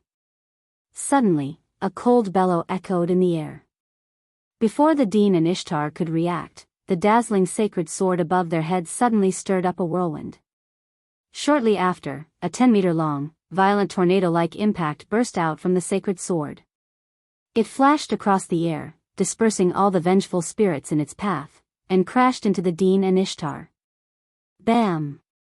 Such a powerful impact directly scattered the wraiths and sent the dean and Ishtar flying. If it wasn't for the dean's timely use of telekinesis to support their bodies, the 2 of them would have crashed to the ground. Thief! Ishtar had never thought that he would end up in such a pathetic state. He was finally enraged. Ed, give me your magical power. I want to summon the second batch of troops. The dean didn't object and extended his hand to Ishtar. But at this moment, the surrounding ground, trees, buildings, and even heaven and earth seemed to have turned into a dreamland as they flashed with a dazzling golden radiance. The dean's outstretched hand came to a halt. His pupils gradually narrowed until they were the size of a needle tip. Then, he slowly turned his head and looked in the direction of Wu Yan. In the middle of the dazzling golden radiance, Wu Yan was wearing a dark blue night robe. His chest, wrists, and feet were covered with silver-white armor. He held the sacred sword in his hands high above his head. Suddenly, streams of golden light rose from the surroundings like shooting stars. They flowed towards the sacred sword in Wu Yan's hand and infused into the sacred sword. As the streams of light flowed into the sacred sword turned into a ray of light and shone in the middle of heaven and earth. It wasn't until the sacred sword turned into a ray of light that Wu Yan raised his head. His wine-red pupils met the eyes of the dean and Ishtar, and an expression slowly appeared on his face as if he was reminiscing about a person who was about to die. In an instant, a fatal sense of crisis surged in the hearts of the Dean and Ishtar. "Ed," cried Ishtar, alarmed. "Magical power. Magical power." "Ha!" The Dean's calm image disappeared. The veins on his forehead bulged. The magical power in his body surged wildly and was absorbed by Ishtar. In the next moment, the Dean and Ishtar were covered by the wraiths that were as dense as clouds. In the next moment, Wu Yen closed his eyes and slashed the light in his hand. Excalibur. For a moment, the people who were closer to the Dean's mansion all saw it. A dazzling ray of light with a diameter of 10 meters suddenly shot out. It stayed in the air for less than a second. It shook the atmosphere and rubbed against the space. While it stirred up layers of violent wind, it swept past the Dean's mansion. Not long after, a huge protective barrier formed by crystals fluctuated in the space around the ray of light. It covered the direction of the Dean's mansion. Within the protective barrier, an even more intense light flashed. Then, boom! Within the translucent protective barrier, in the fierce light, a deafening thunderous sound shook the air. It carried with it a shockwave that was enough to destroy everything. It raged wildly within the protective barrier. The ground collapsed. Trees and stones were sent flying. The Dean's mansion was completely reduced to ashes under the impact of the ray of light. The shockwave was relentless and continued to destroy everything within the protective barrier. After a long time. Chapter 1694. Boom! The dazzling light beam exploded within the translucent barrier made of crystals. Like a wave of fire, it engulfed the entire space within the translucent barrier. Perhaps the people outside did not feel anything, but within the translucent barrier, the temperature of the entire space suddenly rose by a lot. Under the effect of the raging wind and waves that were like waves of fire, the ground within the protective barrier collapsed from the pressure. The trees were either blown away or smashed into pieces. The headmaster's mansion was completely turned into ashes and was wiped off the map of the academy. Kacha! Kacha kacha! Not long after, even the translucent barrier that tried to contain the shockwave and not expand the scope of the damage began to crack. Inside, traces of magic power leaked out from the cracks. Within the academy, everyone who was near the headmaster's residence and had heard the deafening loud noise, were given a fright as they lifted their eyes in a daze. They looked towards the frightening shockwave that had engulfed the defensive barrier, as their faces turned dull. In the vast academy, the surroundings of the headmaster's mansion were silent. Everyone who witnessed this scene could not help but feel their mouths dry up. They could not help but swallow a mouthful of saliva. A feeling of fear spread from the depths of their hearts. What's wrong? What happened? This was the question in everyone's heart. Inside the translucent barrier that was cracking, the ripples spread out. The shock waves rippled out in all directions. With the explosion point as the center, everything in the vicinity suffered a devastating blow. No one knew how long it lasted. When the barrier was about to collapse and shatter, the shockwave gradually dissipated, revealing the place that was baptized. It could only be said that it was too horrible to look at. The ground was completely razed to the ground, just like what was written on the surface. The streets and trees were all a thing of the past. Everything was revealed under the sunlight. There was only real soil. Every corner was filled with scorch marks. Every place was filled with black smoke. Some places even had flames, as if they were trying to exterminate everything. Among the things that were left behind, for example, the rubble and broken wood were burning. This area was slowly turned into a real scorched earth. In a corner of this scorched land, a translucent barrier made of crystals with cracks all over its surface shattered with a bang. It shattered into pieces. Inside the shattered translucent barrier, Natsuki, Ikaros, Astria, Agrora, and Kanon had different expressions as they looked ahead in silence.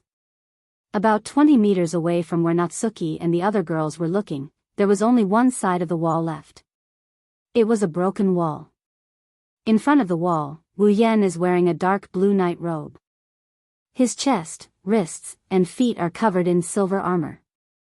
He held Excalibur in his hand as he stood in front of the wall, surrounded by the light of the flames. The Excalibur in his hand was raised in front of Wu Yan as he thrust it towards the dilapidated wall in front of him. To be more precise, he was aiming at a figure floating against the wall. The wall. Of course, floating against the wall isn't the right way to describe it. To be precise, it was Excalibur that pierced through the man's shoulder and nailed him to the wall. Drip. Crimson blood flowed along the Excalibur and dripped onto the charred ground. Slap. The grimoire named Solomon's Key, which came from the future and contained more than 50 extremely precious legendary-level automatons, slipped from the hands of the figure pinned to the wall like trash and fell to the ground. Ugh. After a painful groan, the principal slowly raised his head. His vision was a little blurry, but he was able to accurately look at Wu Yan. An ugly smile appeared on his face. I actually lost. Wu Yan held the hilt of Excalibur tightly in both hands. He lowered his body and maintained a charging posture. He looked up at the principal who was nailed to the wall with Excalibur pierced through his shoulder. You, who have calculated everything, did you think this would happen? How? How is this possible? As if the wound on his shoulder that was madly bleeding was fake, the dean smiled weakly without the slightest bit of pain.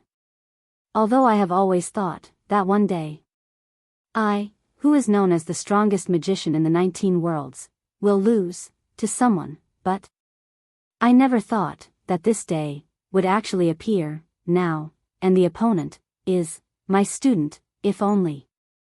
I used my full strength. Wu Yan lowered his eyes.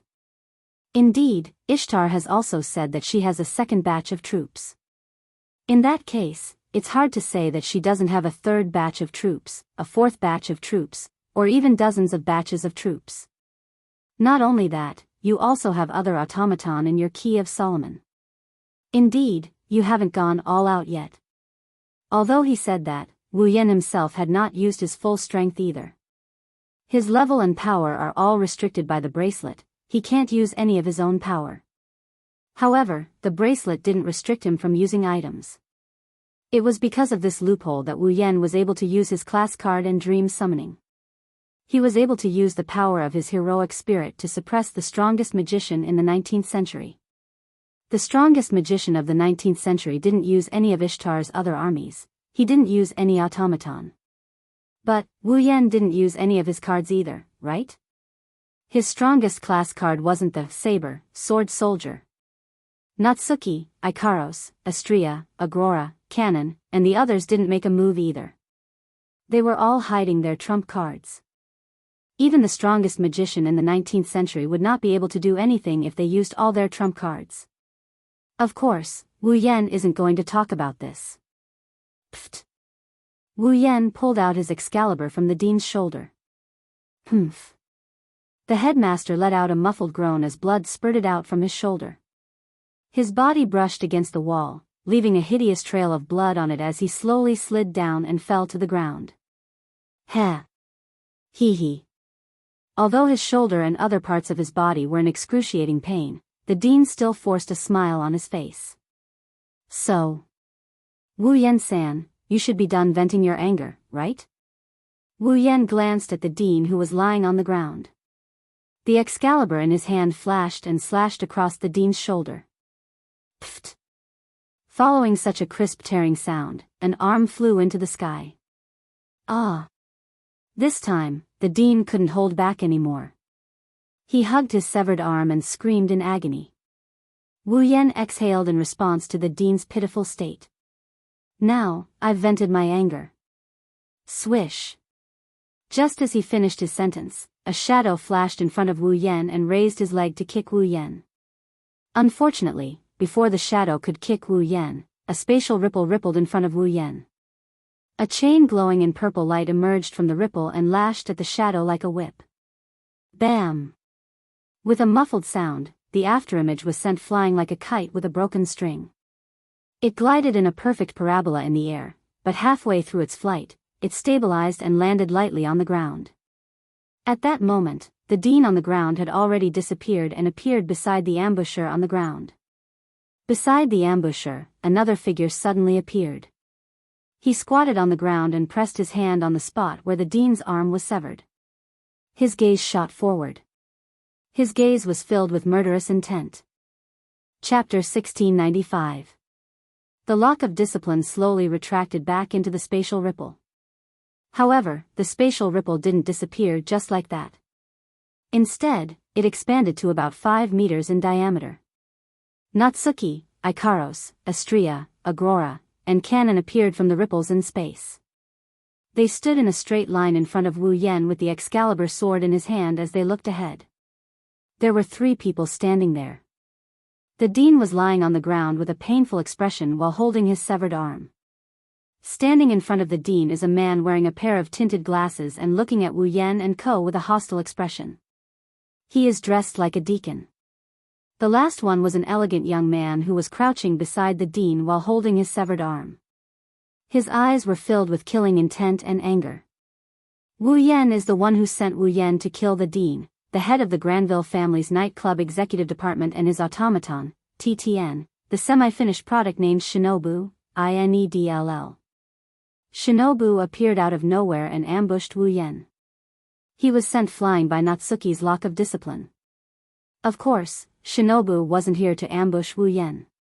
He was here to distract Wu Yen and rescue the dean. Wu Yen and the girls stood in the middle of the scorched earth. They exchanged glances with Kazuma, who is standing not far away from them, causing the atmosphere to tense up. Looking at the killing intent and anger in the boy's eyes, Wu Yen raised an eyebrow and laughed.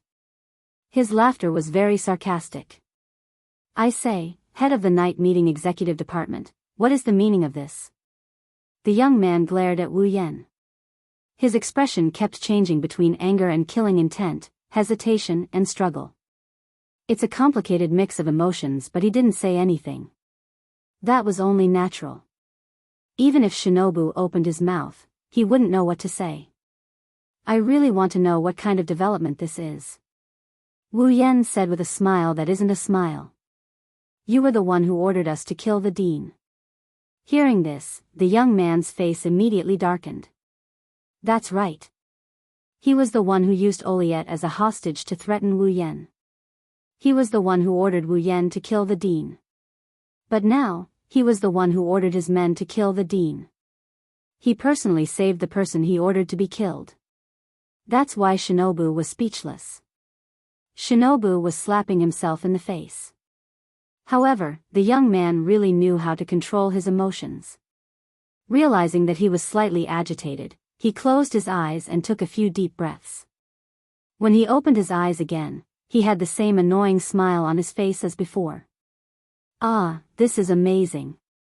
I didn't expect the famous Crimson Eyes to defeat the strongest magician of the 19th century. This is amazing. My goal isn't to defeat you." Wu Yen ignored the guy who's trying to change the topic. He looked at the guy with a deep gaze. "My goal is to kill the academy head." Shinobu's annoying smile froze for a moment. He waved his hand elegantly. "Thank you for your hard work. But, this is enough." "This is enough?" Wu Yen asked a question he already knew the answer to. "Why?" "Because. After thinking about it, killing the dean now will cause a lot of unnecessary trouble." Shinobu cursed in his heart.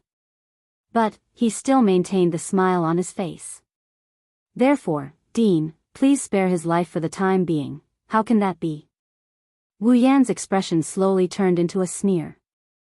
"For Oliet, I have to complete my mission, don't I?" You. Shinobu clenched his teeth and lowered his head. After a long time, he sighed. "All right, Crimson Eyes. You probably know about the agreement between the dean and the Granville family. So, I won't let you kill the dean. Of course, we won't trouble Oliet anymore. Just treat it as if you're putting on a show with us. How about you stop now?" "What a pity. That's a shame." This time, Wu Yen sincerely expressed his regret. "Initially, I thought that you would charge at me like a madman after I cut off the dean's arm just like that." "Oh? Shinobu said with a fake smile. Why do you think so? Isn't that a matter of course? Wu Yan tilted his head and said something that made Shinobu unable to maintain his smile. After all, the dean of the academy is your biological father, the elf Peter, Alice, and you're not the only one. Alice Bernstein.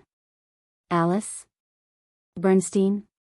Natsuki and the other girls were stunned on the spot. Shinobu, who lost his smile, stared at Wu Yan for a while before standing up. As the boy stood up, his clothes, skin, face, and every other part of his body were peeled off like petals, and they were blown into the distance by the breeze. Under everyone's gaze, Shinobu's skin turned white. His body began to protrude forward and backward. His hair grew longer and turned into a waterfall of hair. Not long after, a beautiful girl appeared before everyone's eyes. Her silver hair was like a meteor, drawing a long trail in the air. It fluttered in the wind like a feather, hanging down to her waist. It shone with a dazzling brilliance. Her facial features were well defined. Her eyes were slightly slender and her nose was high. Her eyes were like emeralds, shining brightly. This is a beautiful girl without a doubt. However, Wu Yan's expression didn't change at all. Natsuki, Ikaros, Astria, Agurora, Kanon, and the other girls' faces darkened when they saw her. It turned out that the boy who tried to use them was someone else in disguise all along. Should I say this is our first meeting? Her name is Alice. Bernstein's girl looked up and let out a light voice that could make one's bones go numb. However, what I'm more curious about is, when did you find out about my true identity? Huh? I can't help but laugh at your question. Wu Yan glanced at Alice. Didn't I tell you when we first met? Huh? When we first met? Alice frowned. Her mind wandered back to that day. The head of the nightclub's executive department, number 10 of the RNDS, Cedric Granville. Cedric Granville. In the meeting hall of the executive department of the night party, when Alice, who pretended to be the director of the executive department of the night party, was about to introduce herself, the man who was standing opposite her and was about to fall into her trap uttered such a sentence. Let's assume that you're that person for now. For the time being, just treat me as that person. Alice murmured and smiled bitterly. So that's how it is. I've been exposed from the start. Even my plan has been exposed. That's why you beat me at my own game and followed my orders to assassinate the dean. Well, it's not that. Wu Yan said with an indifferent expression. It's just that I'll be in a better mood if I do that, then we really are alike. Alice pursed her lips into a smile. We're both scheming against others to please ourselves. Don't compare me to you. Wu Yan retorted without holding back. My motto is to not offend others unless offended. I'm different from you who dragged unrelated people into this mess just to please yourself. Even your soul is rotten. Thank you for your exaggeration. Alice showed a pitiful smile as if she had been praised. The reason I've lived until now is to obtain everything I love and then destroy them all. Is that so? Wu Yan nodded. Then, before I wish you success, I'll give you a piece of advice. No, a warning. I'm almost done with this game. Wu Yan looked straight at Alice. That's why you should stop messing around with Angeliette. Otherwise, I can't guarantee that your dear father won't lose another arm. Alice's smile froze on her face. Wu Yan, on the other hand, didn't even look at Alice. He turned around and left the scorched earth with the girls in tow. Chapter 1696. Buzz. As soon as they left the area of the dean's residence, Wu Yan's body flashed with a strong light. The dark blue night robe on his body, the silver-white armor that covered his chest, wrists, and feet, and the Excalibur all turned into light particles amidst the rich radiance, gathering in the air and gradually condensing into a class card with the word saber. Reaching out his hand, Wu Yan took out the saber, swordsman, rank card. Looking at the picture of a knight holding a sword and wearing heavy armor, Wu Yan let out a long sigh. What do you plan to do next? Natsuki stared straight ahead as she walked forward. Do you still intend to stay in the academy? Ikaros, Astria, Agrora, and Canon looked at Wu Yan at the same time. It seems like they had the same question in their minds. Wu Yan glanced at the group of girls and took in their gazes. After pondering for a moment, he shook his head. Forget it. The replication of Eve's heart is almost complete. Besides, I've already chopped off the dean's hand. If I continue to stay here, things might become very troublesome, although the headmaster himself had said that he had no intention of pushing Wu Yan out as a scapegoat. That was before the headmaster had laid his cards on the table. Now, it was Wu Yan's own idea to beat the dean into a half-dead state. It could also be said that he was using his own will to hurt the dean of the Walpurgis Wangli Tactical Academy. Who knew if the dean would still turn a blind eye to it? Even if the headmaster really intended to let the culprit who cut off his arm continue to stay in the academy after his arm was cut off, Alice, that brainless fellow, might once again come looking for trouble with Wu Yan. After all, what Alice was after, to put it nicely, was something that pleased him. To put it bluntly, it was something that pleased him. It was a process of self-destruction. Therefore, it was hard to guarantee that Alice would not trouble Wu Yan again. Wu Yan was not afraid. However, it was better to avoid trouble if possible. Moreover, it was just as Wu Yan had said. The replication of Eve's heart had indeed reached its final stage. The third round of the Demigod Path mission was also about to come to an end. It was also because the Demigod Path quest was about to be completed. That was why Wu Yan had chosen to assassinate the headmaster for the second time today, in order to settle the grudge in the academy. As for why he chose today, the reason was simple. Tonight, 100000, Eve's hearts were successfully replicated. In other words, by tonight, the third phase of the Path of Demigod mission would be completed, and Wu Yan and the others would be able to leave the nimble girl is unhurt world. Therefore, Wu Yan attacked the dean without any scruples and ended the chaos. And now, there was less than half a day left before night fell. With Wu Yan and the others' abilities, hiding for another half a day in the Walpurgis Academy without being discovered would be a piece of cake. Master. Astria pulled Wu Yan's sleeve. She hesitated for a moment before speaking. Aren't you going to bid farewell to Miss Charlotte? Wu Yan's footsteps stopped for a moment. He hesitated. Ikaros. Canon turned around and looked at Ikaros. Aren't you going to bid farewell to Miss Flay and Rabbi? Ikaros flinched. It's rare for her to be hesitant about something other than Wu Yan. I don't encourage people to leave without saying goodbye. Even though it was a prideful statement, Agrora said it in a timid tone. My other half thinks so too. In other words, Agrora's other personality, Nagisa Akatsuki, also felt that she should bid farewell to Charlotte. Listening to the girls, Wu Yan's hesitant expression became more and more apparent. Natsuki's red lips opened slightly. She wanted to say something but she suddenly stopped and sighed.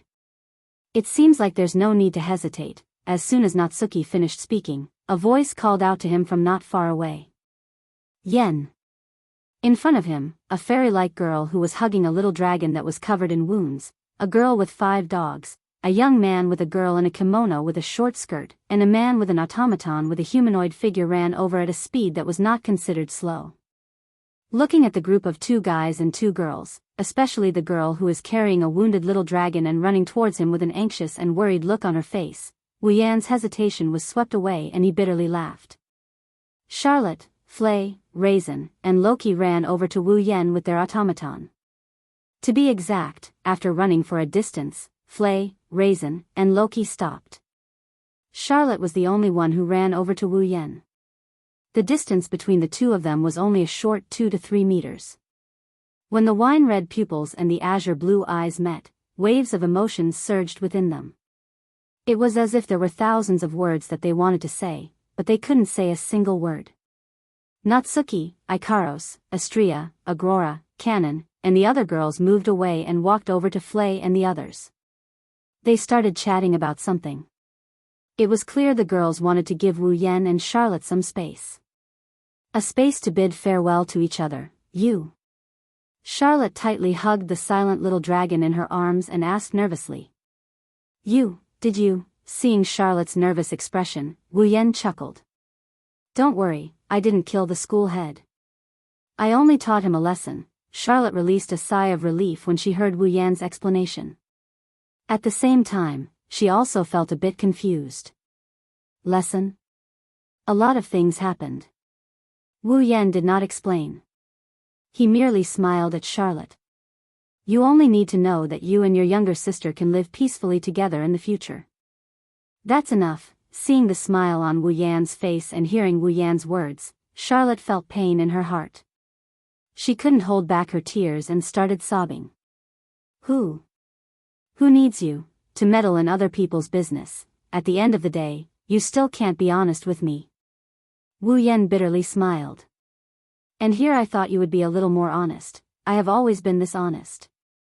After saying something that even she didn't believe, Charlotte rubbed her eyes and lowered her head. Are you planning to leave the academy? Should I say that her intuition is always accurate? Even though they only exchanged a few sentences and the content was completely unrelated, Charlotte could still faintly feel it. Before her eyes, the person she loved with great difficulty was about to leave her side. Even though I caused a lot of trouble, I'm not so kind as to clean up the aftermath. Wu Yan said with a teasing tone. What? You can't bear to part with me? Who would be reluctant to part with a pervert like you? Charlotte lowered her head so no one could see her expression. However, the words that came out of her mouth were squeezed out. Her heart was filled with sorrow. If you want to leave, then leave. I won't. You won't ask me to stay, right? Wu Yan said helplessly. That would be for the best. If you ask me to stay, I'm worried that I won't be able to resist. Charlotte bit her lips tightly. She wanted to say something, but she couldn't. In the end, she could only say such a sentence. Will you come back? That's hard to say. Wu Yan looked directly at Charlotte and his voice became gentle. But when I practice with you, I'll definitely come back. Charlotte finally raised her head and met Wu Yan's gaze with her teary eyes. She didn't look away. If you lie to me, I'll blast you to smithereens. That's really scary. Wu Yan pretended to be afraid and patted his chest. Looks like I'll have to find time to practice with you as soon as possible, of course. Charlotte said with her usual impolite tone. She stood on her tiptoes and kissed him on the lips while he was still in a daze. You know the consequences of lying to me. Charlotte revealed her most beautiful smile. Wu Yan came back to his senses and smiled helplessly.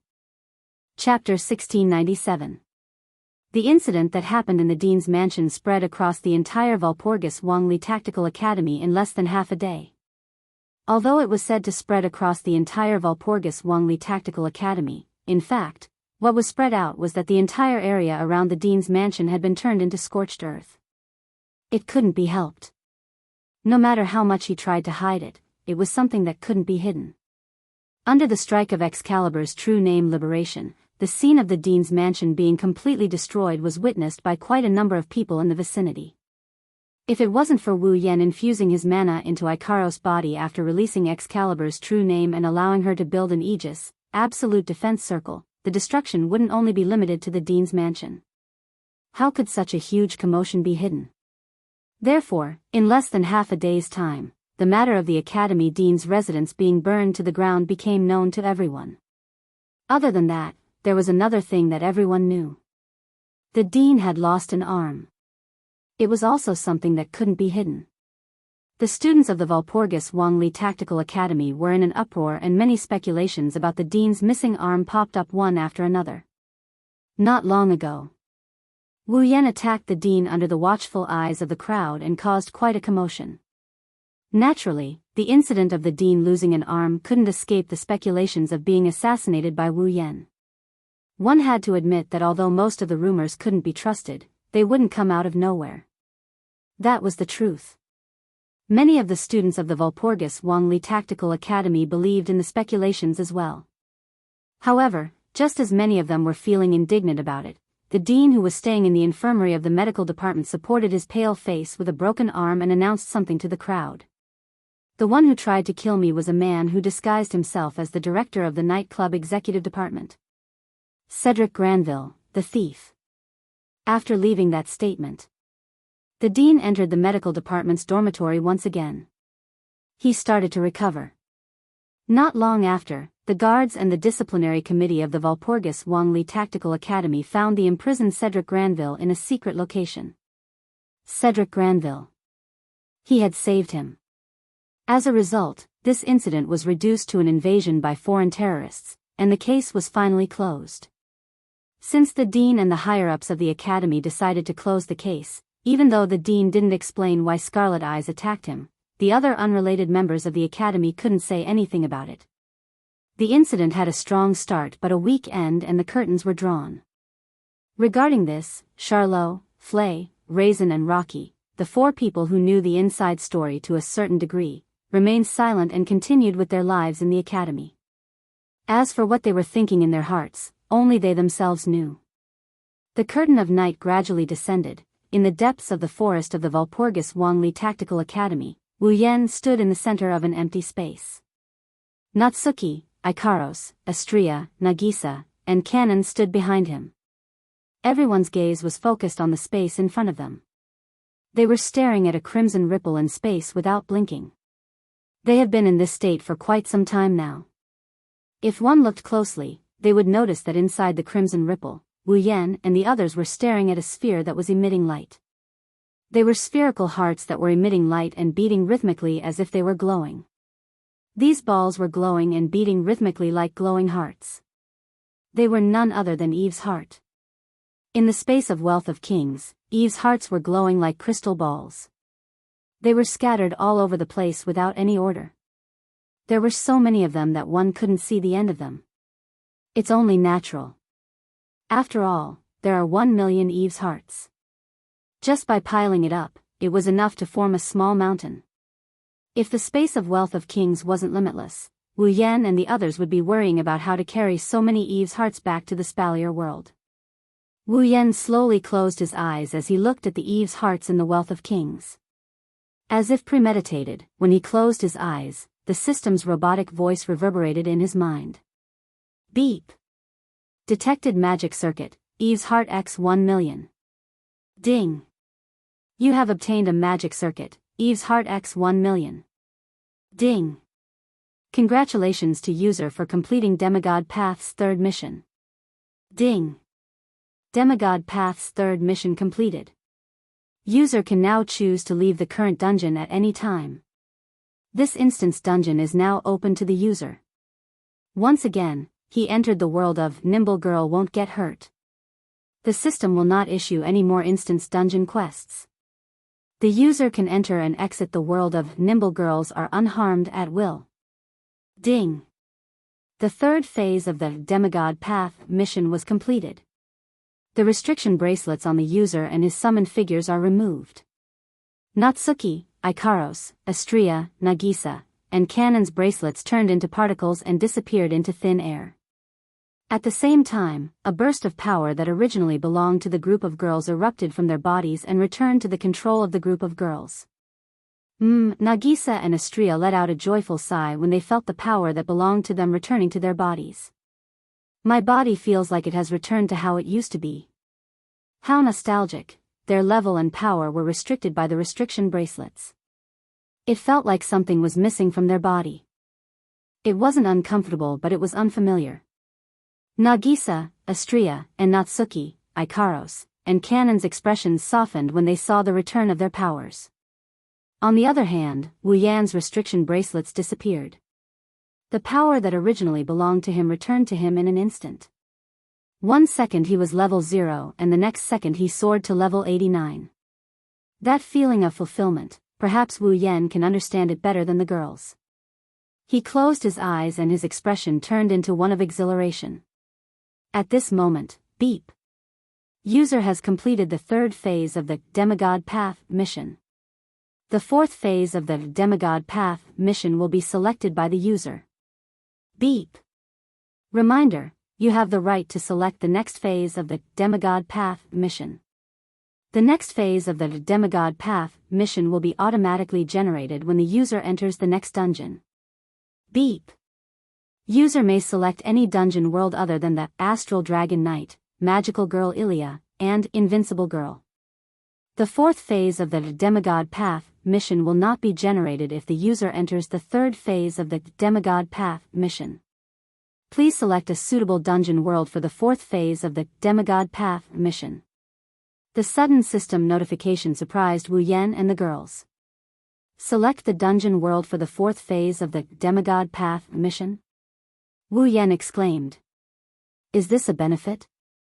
Or is this a pre-existing setting? Isn't this a good thing? Natsuki heard the system notification and tapped the lace fan in her hand. This means you can select a dungeon world you're familiar with to complete the Demigod Path mission, right? That's true. Wu Yan smiled. Then, let's return to the Spalier world. Natsuki, Ikaros, Astria, Nagisa, Kanon and the other girls nodded in agreement. Chapter 1698. The Otherworldly Capital. On the extremely wide streets that were a collection of styles from various eras, numerous young girls who were almost identical in appearance, height, figure, and expression were bustling about. Birds flew in flocks above the streets, chirping one after another, filling the entire capital of a different era with vitality. The sunlight illuminated this city from another era. The shadows of the buildings changed shape very slowly. Some were reflected on the ground, some were scattered in the nearby forest, some were covered by girls who looked exactly the same, and some were completely hidden, appearing abnormally blurry. The sun was hanging high in the sky, but none of the Misaka sisters in the otherworldly capital were sweating.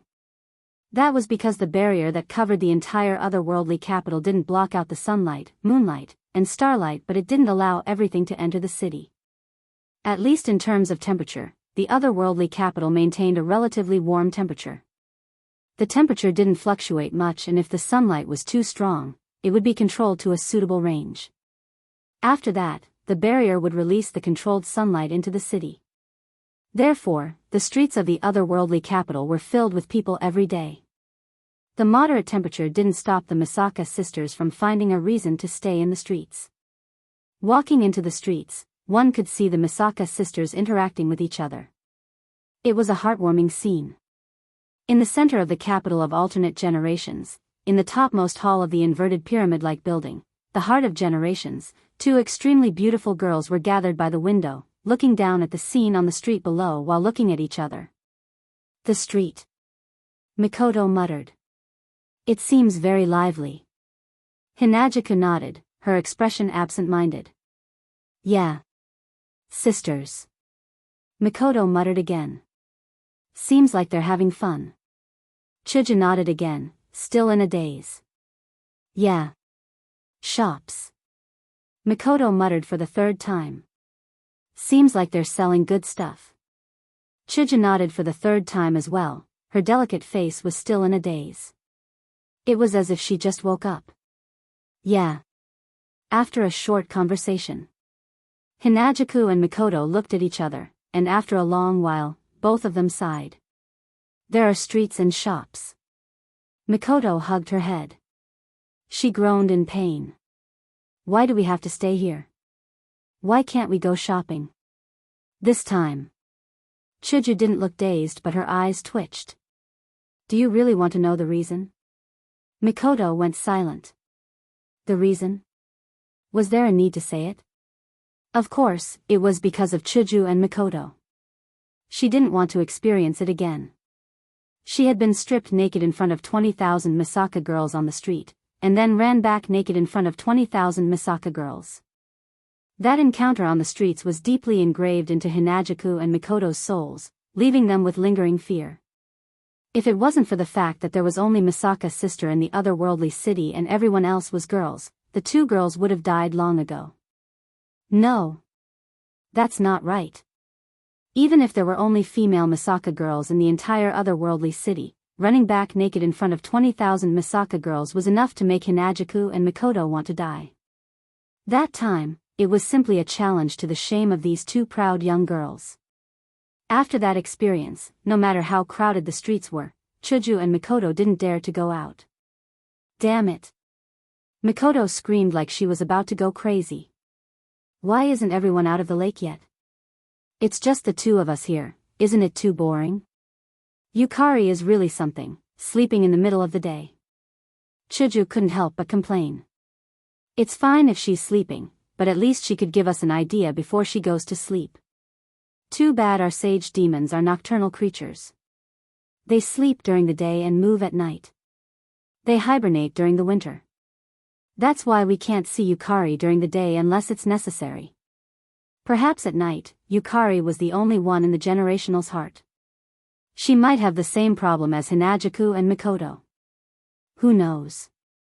Of course, it was more likely that Yukari would use the power of her gap to spy on the Misaka sisters' lives at night, and she would find pleasure in doing so.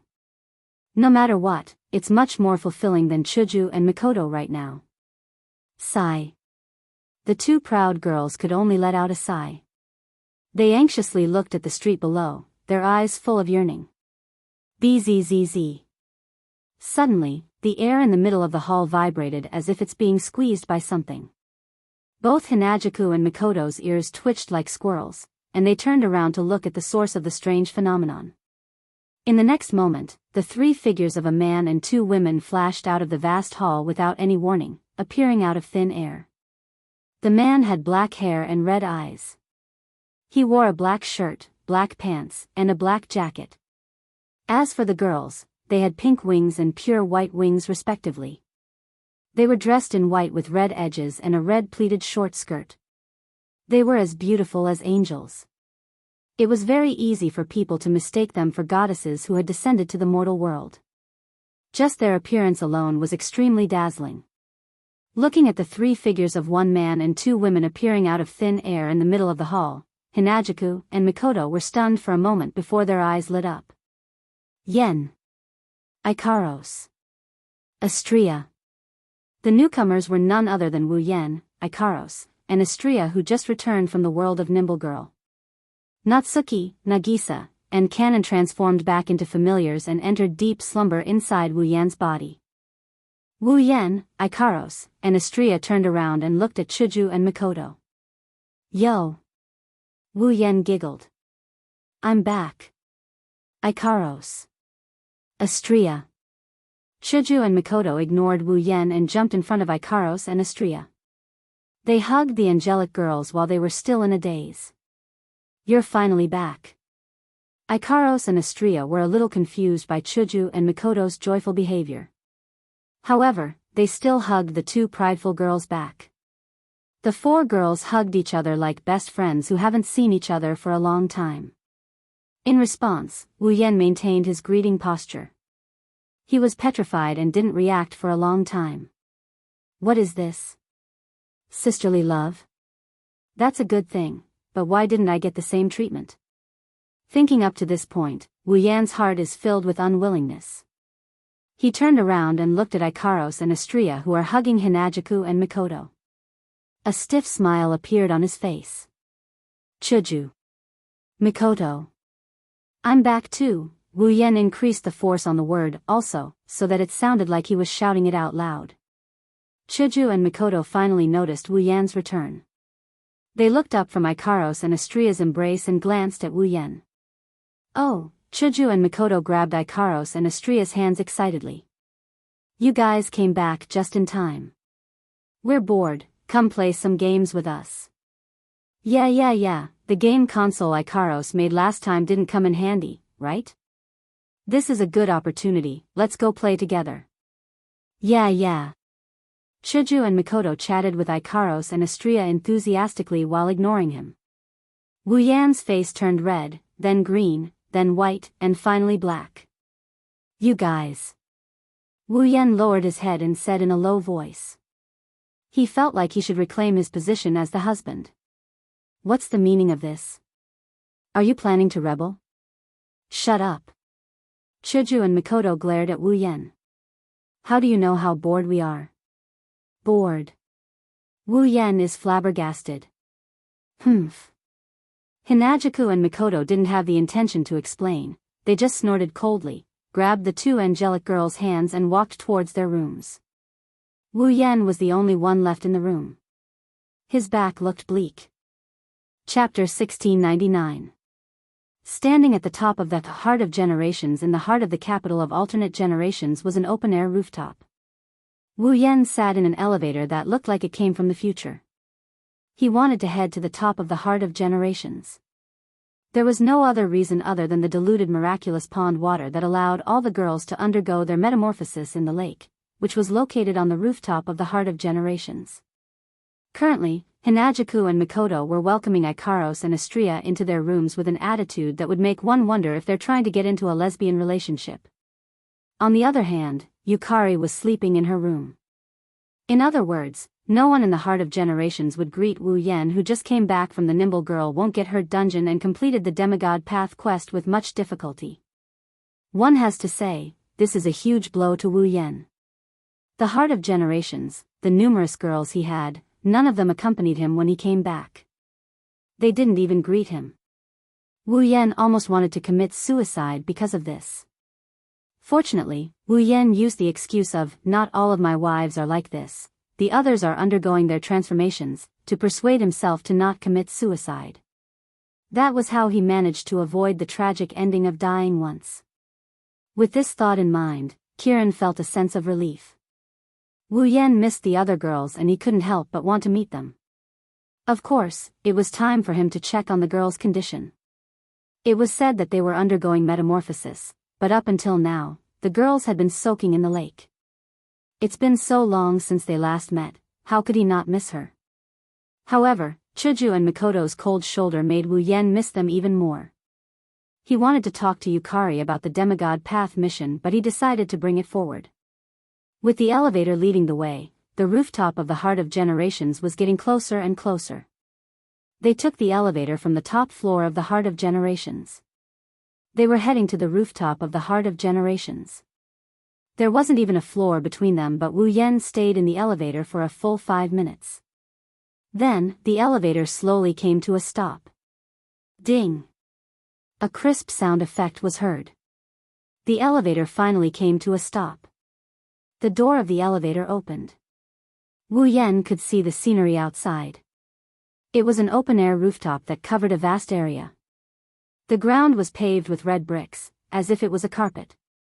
Around him were walls that were like the surface of the water, constantly swaying, as if something was flowing. There was no ceiling at the top. Instead, there were bars that looked like they were made of ceramic that formed a fence that covered the entire rooftop. There were canopies on both sides that could be opened with a button at any time. The canopies could be turned into a ceiling. In the center of the rooftop, there was a platform that was about a meter higher than the rest of the rooftop. There was a lake that looked like an extra large bathtub on top of it. Inside the lake, there were naked girls with their eyes closed, either sitting or lying in the water. They were Wu Yan's summons, the girls that were destined to accompany him until the end of the world. At this moment, in the lake where the young girls were soaking in, a clear stream that was invisible to the naked eye flowed through the water around the naked bodies of the young girls, entering their tender and slender bodies. As the streams of invisible clear water entered the girls' soft and slender bodies, the girls' auras were also changing. One moment it was strong, the next it was weak, and the next it was strong. It was a very rhythmic rise and fall. If one observed carefully, they would find that with every rise and fall, the girls' auras would break through the peak and advance a little. Although it was only a little, if they continued like this, they would benefit a lot. Looking at the girls who were soaking in the lake with their eyes closed, Wu Yan couldn't help but reveal a gentle smile. Eh. At this moment, a surprised voice sounded from the side of the lake. Wu Yan was stunned. He quickly turned his head and looked at the source of the voice. It was the bottom of the platform where the girls' clothes were piled up. Then, a petite figure entered Wu Yan's eyes. Her light yellow hair was kept to her shoulders, and on the left side of her head was a ponytail that reached her waist. She was only wearing a pair of white underwear, and her skin and hair were covered with water droplets that dripped to the ground bit by bit. The petite girl held a red and white shirt in her hand, as if she wanted to put it on her petite body that was only wearing a small piece of underwear. Maintaining her posture, the petite girl tilted her head and looked at Wu Yan, who was standing by the elevator on the rooftop. The surprised expression on her cute face froze. Wu Yan looked at the petite girl who was trying to put on her clothes. She looked at him with a pair of red eyes and didn't react for a long time. What's wrong? You don't recognize me? Flandre-chan, yes. The petite girl was Flandre-chan?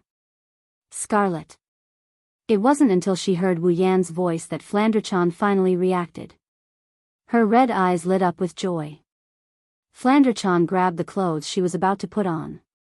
She flapped her broken wings with colorful crystals hanging from them. She cheered and she charged at Wu Yan. Big brother. An extremely cute little girl wearing only her underwear was throwing herself at him. How would an ordinary person feel at this moment? Wu Yan didn't know what other people are feeling, but when he saw Flandre-chan coming at him in such an unrestrained manner, he jumped in fright. He quickly caught Flandre-chan in his arms. Big brother. Big brother, big brother, big brother. Flandre-chan didn't care about her wet body. She hugged Wu Yan tightly and rubbed her head against Wu Yan's chest. Flan missed you so much. Wu Yan wanted to scold Flandre-chan, but when he heard her words, all his emotions turned into love. He hugged her tightly. Big brother missed you too, really? Flandre-chan lifted her head and pouted. She looked like she was throwing a tantrum. Then why didn't you come to see me? I've been staying in the lake all this time. It's so boring. Big brother went to do a mission. Wu Yan patted her head to comfort her. That's why you didn't come, so, you didn't come to visit Fran because you were too busy, right? Flandre-chan asked with a hopeful look on her face. It's not that you don't want to see me, right? Of course it's not that I don't want to see Flan. Flandre-chan's cute and funny words made Wu Yan smile and scratch her nose. Flan is so cute, who wouldn't want to see her? Liar. Flandre-chan's expression turned a little unhappy. Big sister locked me up in the basement because she didn't want to see me. Wu Yan tightened his grip on Flandre-chan's wet body and sighed. It seems like Flandre-chan still hasn't gotten over Remilia's decision to lock her up in the basement. Wu Yan kept a straight face even though he's thinking about it. What's wrong? You don't trust Big brother? Of course I trust Big brother. Flandre-chan grinned as she rubbed her face against Wu Yan's chest. Her eyes were filled with longing for Wu Yan. Big brother is different from big sister. Big brother loves me the most and loves me the most. That's why I love Big brother the most too. Wu Yan didn't see the love in Flandre-chan's eyes, but from her actions and words, he could tell that Flandre-chan likes him from the bottom of her heart. While this made him happy, it also made him like the cute little girl in his arms even more. You really know how to make Big brother happy. I'm not trying to make Big brother happy. Flandre-chan wrinkled her little nose. Flan is telling the truth. Yes, yes, yes, I know you're a good girl. Big brother will give you a reward, okay? Okay, her bell-like laughter reverberated in the surrounding space, filled with warmth. Chapter 1700. Heart of Generations, Top Floor Hall. Flandre-chan's light yellow hair fluttered despite the lack of wind, bouncing up and down with its owner's movements. It was fixed to the left side of her head, and her waist-length ponytail swayed back and forth like a tail. Flandre-chan looked like an adorable little animal, and Zhang Xian couldn't help but want to hug her. Right now, Flandre-chan was wearing her unique goth loli outfit that was mostly red with white sprinkles. On her head was a white beret with red ribbons. Like a child who just got a new set of clothes, Flandre-chan stretched her petite body and twirled in a circle on the spot. Her short red skirt with white laces swayed along with her movements, causing her cute little face to be filled with a smile. It feels good to wear clothes. Flandre-chan twirled around happily while showing off her body. Flandre-chan didn't realize that her cuteness had increased by several folds. She almost made Wu Yan fall into a daze. Wu Yan slapped his cheeks and he looked at Flandre-chan with a peculiar glint in his eyes due to the system's perceptive sense. Flandre-chan? Scarlet, level 88. Level 88. Flandre-chan is only one level away from reaching peak tier 9. Wu Yan couldn't help but gasp in surprise. He's only at peak tier 9 after all. He's only one level ahead of Flandrachan. Flandrachan's ability to destroy everything with a wave of her hand, this level difference is practically non-existent. Or rather, without using Ruby mode or summoning his familiars, Wu Yan's strength is nothing compared to Flandrachan's. Flandrachan may be one level lower than Wu Yan, but in terms of strength, Flandrachan at level 88 is stronger than Wu Yan at level 89. After the magical pond water's transformation, Flandrachan's improvement is huge. If I'm not mistaken, Flandrachan wasn't even level 85 before the magical pond water's transformation. The diluted magical pond water can improve Flandrachan's strength by so much? That's Flandrachan's improvement, such a voice said. At the same time, Wu Yan's mind was filled with questions. It rang in his ears. Then, a pitch-black spatial rift filled with ferocious eyeballs appeared in a corner of the hall, occupying the space in that corner. Yukari slowly walked out of the spatial rift with a parasol in her hand. She yawned as she walked, looking like she just woke up. Sister Yukari. Flandrachan stopped twirling and called out in surprise. You're awake? Wu Yan was a little surprised. He quickly asked. What do you mean Flandrachan's improvement? Yukari. Have you forgotten how old Flandrachan's age is? Yukari's half asleep, half awake. As a 495-year-old vampire with such a special ability, what level of strength do you think friends should have? Yukari. Wu Yan immediately understood what Yukari meant. Flandrachan's mental age is equivalent to a child less than 10 years old, but she's a vampire who's lived for 495 years. Flandrachan's mind and spirit have been in an abnormal state for the past 495 years due to her ability. She would abuse her ability from time to time and destroy everything in front of her, including humans. Flandrachan was no longer affected by her own abilities because her powers were sealed by the sealing aura. Although her mental state was still that of a 10-year-old child, she wouldn't lose control to the point where she would kill for no reason. Flandrachan's mind and spirit are unstable, but she can still freely use her ability to destroy everything, let alone when her mind and spirit are stable. Of course, that wasn't what Yukari wanted to say. What she wanted to say was that Flandrachan had spent almost all of her 495 years in the basement of the Scarlet Devil Mansion. Naturally, Flandrachan didn't train herself like a normal cultivator for the past 495 years. Or rather, she didn't train herself like a normal cultivator. In other words, Flandrachan's strength hasn't improved since the very beginning. Flandrachan's strength has improved by leaps and bounds after 495 years with the help of the miraculous pool water. Don't underestimate Flandrachan for just a few levels. The higher the tier, the greater the gap between each level. Flandrachan's strength had more than doubled with just a few levels. With Flandrachan's ability to destroy everything in her path, other than Wu Yan who has a familiar, no one else is a match for Flandrachan among tier 9 cultivators. Is that so? Wu Yan sighed when he understood this. As expected, Yukari doesn't lack monsters. Yukari chuckled, but Flandrachan puffed up her cheeks. Flandrachan isn't a monster. Yes, yes, yes. The adorable Flandrachan isn't a monster, she's a princess. Wu Yan patted Flandrachan's head with a smile. Flandrachan's dissatisfaction melted into comfort. Watching Wu Yan and Flandrachan getting along so well, Yukari yawned again. She sat down on the sofa and crossed her legs. She looked at Wu Yan with a pair of purplish eyes filled with wisdom. The third round of the Demigod Path mission is over, right? Wu Yan picked up Flandrachan and sat across from her. Flandrachan happily wrapped her arms around his neck. The third round of the Demigod Path mission is much smoother than the second round. In fact, if I don't count the fact that I obtained the mission item in advance, the third round of the Demigod Path mission is the smoothest so far. I can tell just by looking at your face. Yukari tapped Wu Yan's forehead with the paper fan in her hand. So, when do you plan to proceed with the fourth round of the Demigod Path mission? I wanted to discuss this with you after you woke up. It's good that you're awake now. Wu Yan giggled. Actually, for the 4th round of the Demigod Path quest, I can choose the instance dungeon to complete. The system will automatically generate the 4th round of the quest after I enter the instance dungeon of my choice. Yukari's eyes lit up. She glanced at Flandre-chan in Wu Yan's arms and looked at Wu Yan meaningfully. You can't be thinking of. I can't hide anything from you. Wu Yan tightened his grip on Flandre-chan and stared at Yukari.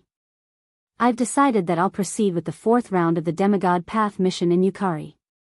Yukari's expression said, I knew it, while Flandre-chan froze. Going back to Yukari? Flandre-chan didn't know what to do. In other words, Flan is going back to the Scarlet Fiend Mansion? Wrong. Wrong. Wu Yan pinched Flandre-chan's nose. We're going back to the Scarlet Fiend Mansion. We? Flandre-chan paused for a moment. The bewilderment on her cute face disappeared and was replaced by uneasiness and a little bit of anticipation. Onii-chan, are you going to accompany me to see my sister? Yes. Yeah. Wu Yan adjusted Flandre-chan's body so that she's facing him. She's looking at him with a pair of anxious yet expectant eyes. What do you think? Do you want to go back to the Scarlet Fiend Mansion with me? Flandre-chan lowered her head. Her body twitched slightly due to her master's complicated thoughts. In the end, Flandre-chan couldn't overcome her longing and murmured. I wonder if my sister is angry that I haven't been home for so long. Wu Yan chuckled when he heard that. This cute little girl sure has complicated feelings for her sister. She likes her sister but hates her at the same time. No wonder she's so conflicted when it comes to returning to Yukari. That's good too. Yukari closed her eyes and showed a nostalgic expression. It's been a long time since I saw Lingmeng, Yuyuzi, Indigo and Orange. It's good to go back. That's settled then. Wu Yan decided on their next destination with just one sentence. Yukari is a place you're familiar with. You won't be so stupid if you do a mission there. Yukari nodded casually. Her eyes rolled around with a hint of a smile. Wu Yan and Flandre-chan were too immersed in the topic of Yukari and the Scarlet Fiend Mansion to notice this. Just as Wu Yan, Flandre-chan, and Yukari decided to return to Yukari, something strange happened in one of the areas in the Behemoth Forest. It's a flat area filled with gravel of all sizes. The trees in the area seemed to have been plowed and disappeared without a trace. And in this flat ground that was littered with all kinds of big and small stones, in one of the corners, traces of black fog suddenly rose. Crack. The black mist rose like the wind and the ground cracked open with a cracking sound. The mist grew thicker and thicker. Boom. Until a certain moment, the black fog seemed to have exploded, causing the ground to explode, creating a crater. Whoosh. In the incomparably dark pit, a figure shot out from the black fog and arrived in midair. Ha ha ha ha. Not long after, a burst of wild laughter resounded from the figure that was hovering in the air. Chapter 1701. The next morning, on the top floor of the Heart of Generations, Hinajuku, Mikoto, Ikaros, and Astria were standing in a row with their gazes focused on the front. In front of Chuju, Mikoto, Ikaros, and Astria were Wu Yan with Flandre-chan in his arms and Yukari who was yawning with her parasol in hand. Master. Ikaros said worriedly when she saw Wu Yan hugging Flandre-chan. Can't I go with you? You really don't need us to go with you? Just as Ikaros finished her sentence, Hinajuku, who was frowning her beautiful eyebrows, also spoke up. Although I've heard from you that there are many high-level monsters and gods in the fantasy village, we're all at level 9 now. Even if we can't be ranked as strong in the fantasy village, we're still considered experts, right? This was the truth. Fantasy Village was not an instance world. It was just a small area within an instance world. On the surface, there was nothing mysterious about the world of Fantasyland. It was just like an ordinary world. The people there didn't believe in the existence of ghosts, monsters, gods, and so on. They didn't even have the factor that allowed them to enter the game world to experience the game like the Sword and Saber Dominion. It was an extremely ordinary world. However, In a corner of that world, a place called the Fantasy Village existed in a place that people could not reach. The reason why people didn't believe in any mysterious existence was because all the mysteries were concentrated in the place called Fantasy Village. Spectre, demon, gods, vampires, all kinds of creatures that did not exist in common sense lived in a fantasy land. As for Fantasy Village, it was covered by a barrier known as the Great Bali Barrier. The creator of Fantasy Village, Violet, who was also known as the Sage of Monsters, had also added a barrier that separated illusion and reality.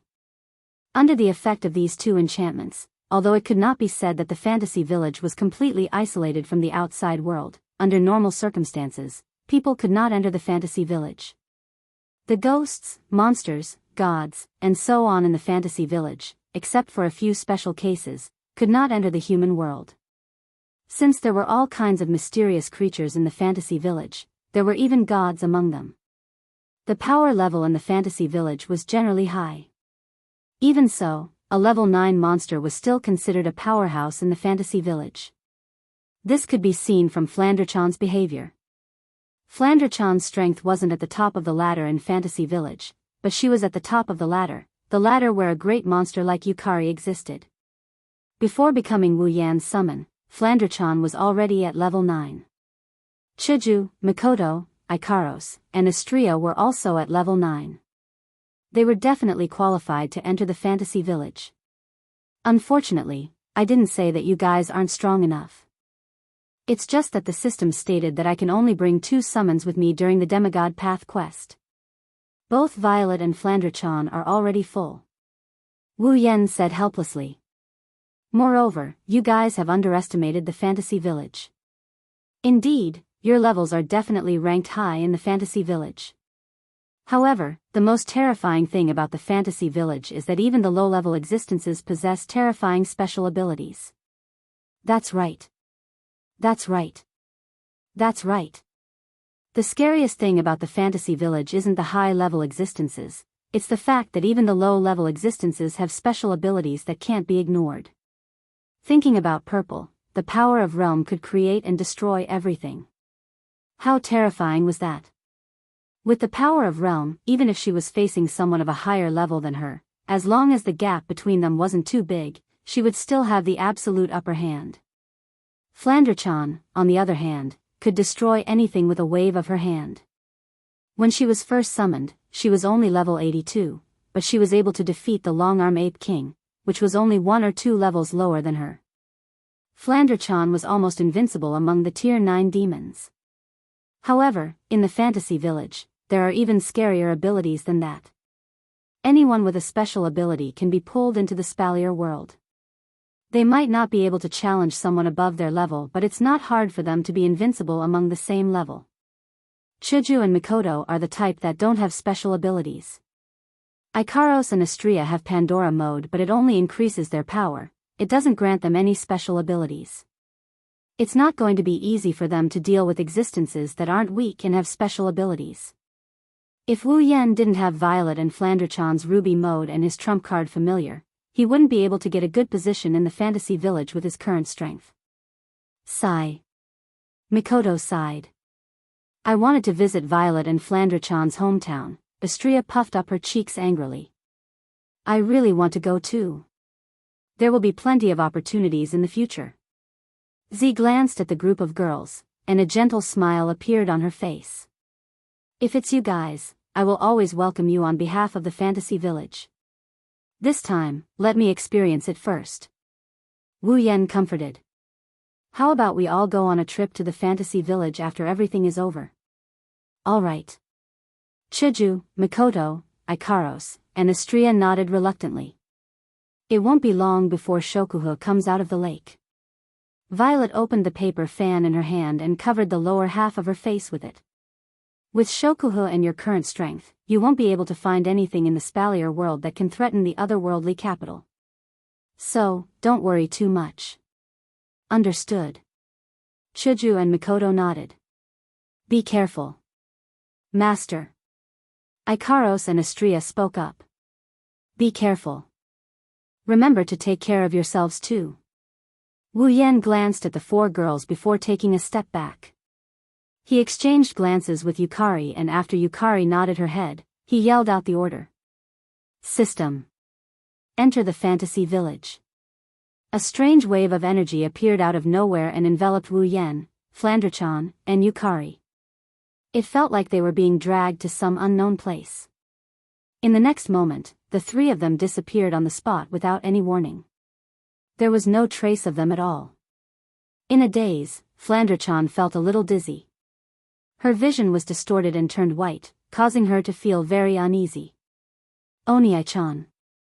Flanderchan tried to crawl into her Onii-chan's embrace. But what made Flanderchan panic was that the embrace that had been holding her from the start suddenly lost its warmth and sense of reality. It felt like she was abandoned. Flanderchan's uneasiness turned into panic. Panicking, Flanderchan tried to call out for her brother, hoping to hear his voice. But before she could do so, she felt herself falling into a soft spot. At the same time, a familiar scent entered Flanderchan's nose. Flanderchan felt nostalgic, but at the same time, she had a bad feeling. Immediately, Fran opened her eyes and took in everything in front of her. What entered Flanderchan's eyes was a dimly lit room. The room was much bigger than a normal family's room. It was more than enough to be used as a living room. The ground was paved with stone bricks of various colors, just like the Wanhua mirror. If there was light shining on it, it should reflect a good luster. However, the room was empty. There was nothing in it except for a luxurious bed. At this moment, Flanderchan was sitting on the bed. She scanned her surroundings and her face turned slightly pale. This room is all too familiar to Flanderchan. He was so familiar with it that he could count the number of bricks here with his eyes closed. That's because Flanderchan had been locked up in this room for hundreds of years. A lingering sense of loneliness permeated the entire room as well as Flanderchan's heart.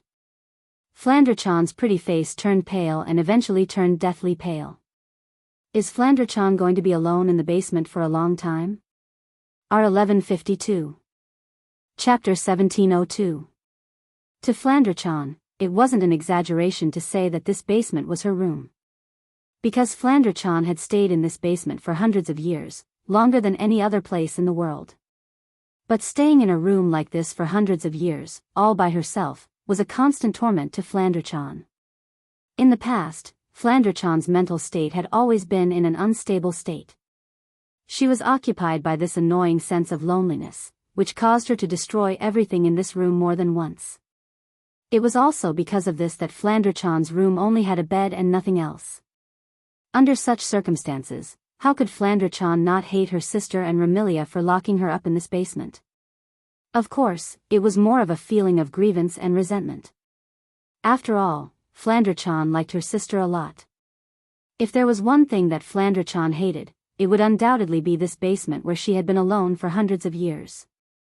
Flanderchan already hated this basement when she was alone. Now that she had tasted freedom in another world, she had tasted love from Wu Yan, and she had tasted love from the young ladies around her. What about now? Flanderchan was afraid when the familiar loneliness of this room crept into her heart. She was really afraid. She was afraid that she would have to stay in this cold little world for a very long time. She was afraid that she wouldn't be able to enjoy the freedom of the outside world. She was afraid that she wouldn't be loved by her sister who wasn't related to her by blood. She was even more afraid that she would never be able to see the brother who saved her from this cold world, who gave her a steady state of mind and spirit, who gave her warmth and love. Flanderchan's face turned pale and she couldn't help but shake her head. No. No. I don't want to stay in this basement. I don't want to be unable to see Big Brother. No. Flanderchan's wine-red eyes glinted with blood-red radiance. She turned her gaze to the entrance of the basement with a determined expression. Shing! Flanderchan transformed into a streak of light and darted toward the entrance of the basement. She headed toward the entrance of the basement. He reached out his hand and shook it firmly. Boom! In the next second, the basement door exploded into a pile of debris with a muffled sound. The sound of explosion spread far and wide. It reached the ears of everyone who lived in the Red Devil Mansion. Immediately, everyone in the Red Devil Hall was shocked. What's wrong? In the kitchen of the Red Devil Hall. A young girl who was cooking something suddenly turned her head and looked outside the kitchen. What happened? Outside the entrance of the Red Devil Mansion, a plump young girl tilted her head in confusion. His gaze swept across the room. There seems to be some kind of abnormal sound just now, right? This voice, in a library in the Red Devil Mansion, a young girl who was buried in a pile of books and holding a book in her hand raised her head, her face full of surprise. It seems to be coming from the basement. Basement. In a vast and luxurious room in the Red Devil Mansion, a petite girl sat up from the bed with all her might. A serious expression appeared in her scarlet eyes. Flandre-chan. The sound of the explosion echoed clearly in the castle-like basement, causing all kinds of chaos in the Red Devil Mansion. All the maids in the Red Devil Mansion were in an uproar. Some stood in place, not knowing what to do, some chose to run to the kitchen, as if they knew there was someone who could make a decision there, and some of them were at a loss. However, there were also some maids who let out terrifying screams. These screaming maids all discovered a figure flying over their heads. It wasn't until they finally saw the general appearance of the figure that flew over their heads that they screamed. Not good. Not good. Not good. Second Miss escaped. Second Miss escaped from the basement. Amidst the panicked screams, the Red Devil Hall, which had been very quiet not long ago, seemed to have turned into a crime scene where a terrorist had launched a terrorist attack. Screams, clamors, and chaos could be heard incessantly. Flandre-chan, who was flying toward the entrance of the Red Devil Mansion, didn't care about these noises at all. Right now, Flandre-chan only had one thought. That was to get out. Get out and find Wu Yen. Maybe it's because she was trapped in the basement of the Red Devil Mansion for a few hundred years. Flandre-chan wanted to see Wu Yen as soon as possible. She wanted to jump into Wu Yan's arms as soon as possible. Otherwise, she wouldn't be able to get rid of the loneliness and fear in her heart. Shing! Flandre-chan's speed rose to another level under the influence of such emotions. She streaked across the air like a fighter jet, heading toward the entrance of the Red Devil Mansion. The Red Devil Mansion was indeed huge, bigger than most castles. However, with Flandre-chan's speed, she didn't need much time to cover the entire place. It didn't take long for Flandre-chan to fly out of the hallway and into the largest hall on the first floor of the Red Devil Mansion. Seeing the door leading to the Red Devil Mansion in front of her, Flandre-chan's face was filled with joy, but it immediately changed and she stopped in her tracks. Shing shing shing shing shing. A series of sonic booms resounded in the hall, slicing through the atmosphere and turning into streaks of silver light. They brushed past Flandre-chan's body and shot past her as she slammed on the brakes. If Flandre-chan didn't stop just now, the silver light would have landed on her by now. As for those silver lights, they were flying daggers that flickered with cold arcs of light. After the flying dagger flew past Flandre-chan and stopped her in mid-air, several figures appeared in front of the gate leading to the Red Devil Mansion's outer court. Four young ladies of different sizes were arranged in a square formation, but all of them had stunning looks. Standing on the left was a young lady with silver hair. She had a head of silver shoulder-length hair that hung down slightly, with sideburns on both sides of her silver hair. Her hair was tied into a small braid, and at the end of the braid was a green ribbon that fluttered with the movement of the braid. The young lady wore a blue and white maid attire with a white, pleated hairband on her head. Her skirt only reached her knees and she wore stockings on her feet. Obviously, she was a maid. However, the maid was still holding two flying daggers in her hands. Her beautiful eyes stared straight at Flandre-chan with a sharp glint in them. She didn't look like a servant at all. Instead, she looked valiant and heroic. Standing on the right was a young lady with long, red hair. Wearing a simple black and white dress, her red hair reached her waist and draped down her back like a waterfall. There weren't any curls on her hair, it was the standard long, straight hair. The red-haired girl had a pair of bat wings on her head like hair accessories. She also had a pair of bat wings on her back, but they were much bigger. She looked like a demon from the legends. Standing behind her was a young lady with long purple hair. Her purple hair was also long and straight, hanging down her back naturally. The front of her hair was tied into 2 bundles with ribbons in front of her. He was wearing pajama-like clothes. The inner layer of the clothes was fluffy and comfortable with purple and lavender vertical stripes, while the outer layer was a lavender long coat with lotus leaves at the hem. On her head was a round beret with a crescent moon ornament. Her clothes and hat were tied into blue and red ribbons with ribbons.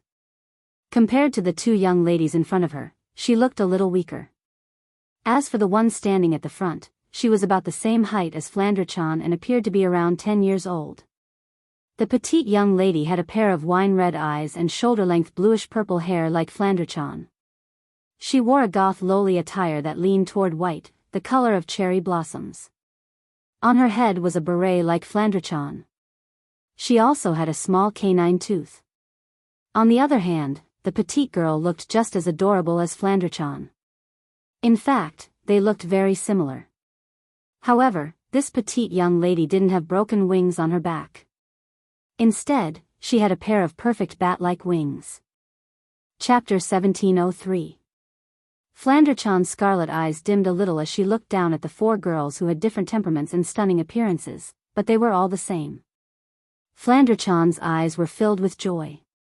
Remilia?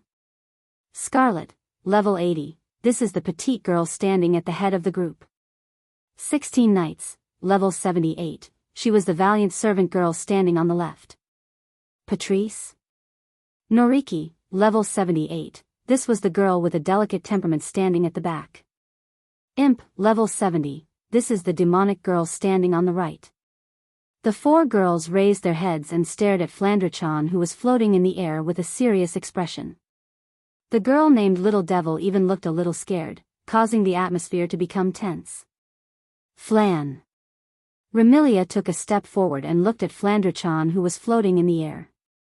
Her childish voice was filled with anger as she yelled. Who allowed you to run out of the basement? Flandre-chan, who hadn't seen her family for a long time, couldn't help but feel like a bucket of cold water had been poured over her. The joy in her eyes instantly disappeared and the scarlet light in her eyes shone brightly once more. Flan wants to go out. Go out? Remilia furrowed her brows. Reluctance was written all over her face. Go back to the basement obediently or I'll get angry. Hearing Remilia's words, before Flandre-chan could say anything, Zhuyi stood up and spoke with a clear voice. Second miss, you should go back to the basement quickly. Miss is really angry this time. Remilia was naturally very angry. Even though Remilia loved her sister dearly, she didn't want to lock her sister in the basement. But Flandre-chan's strength was too strong, and her desire for destruction was too great. She would often recklessly destroy everything around her, and sometimes, even the girls would be affected by her actions. There was no way. Remilia could only lock Flandre-chan in the basement. Therefore, in the past, it wasn't like Flandre-chan hadn't broken out of the basement before, but it was rare for her to cause such a commotion in the entire Red Devil Mansion. Plus, Flandre-chan was making a ruckus out of nowhere. Remilia was in a terrible mood. It would be strange if she wasn't angry. Unfortunately, no matter how angry Remilia was, it was useless against Flandre-chan. Just be angry, it's not like you haven't been angry before, sister. Flandre-chan yelled like a child throwing a tantrum. Flan wants to go out anyway. Even if you're my sister, if you stop me, I'll beat you down. You! Remilia cried out in exasperation. Flan! Do you really want to make me angry? Seeing Remilia's exasperated look, Flandre-chan's heart softened and she snorted softly. As long as you don't stop me, I won't make you angry. You're pissing me off right now. Remilia glared at Flandre-chan. If you don't want to make me angry, then go back to the basement obediently. Milady. Patrice looked at Flandre-chan and spoke softly. Listen to Remy this time, go back to the basement, basement. You only know how to make me go back to the basement. Flandre-chan's face was filled with anger. Flan will never go back to the basement again. Second miss, you should go back to the basement. Zhuyi advised earnestly. First Miss wants you to go back to the basement for your own good. That's not it. Flandrachan snorted. Sister just doesn't want Flandrachan to destroy the things in the house, that's why she locked Flandrachan in the basement. Is this for Flandrachan's own good? Remilia, Patrice, Black Knight, and the little devil were all speechless at Wu Yan's words. At the same time, they were secretly shocked. They were shocked that Flandrachan could come up with such rational words. In the past, Flandrachan had always complained that Remilia locked her in the basement because she hated her. Even if other people's lips were rotten, Flandrachan would still think so. After all, Flandrachan's mental state had always been unstable. How could she possibly listen to someone else's explanation? It's no wonder Remilia and the others were shocked that Flandrachan was able to analyze the situation so clearly. Since you know the reason as well, then you should understand Remy's situation.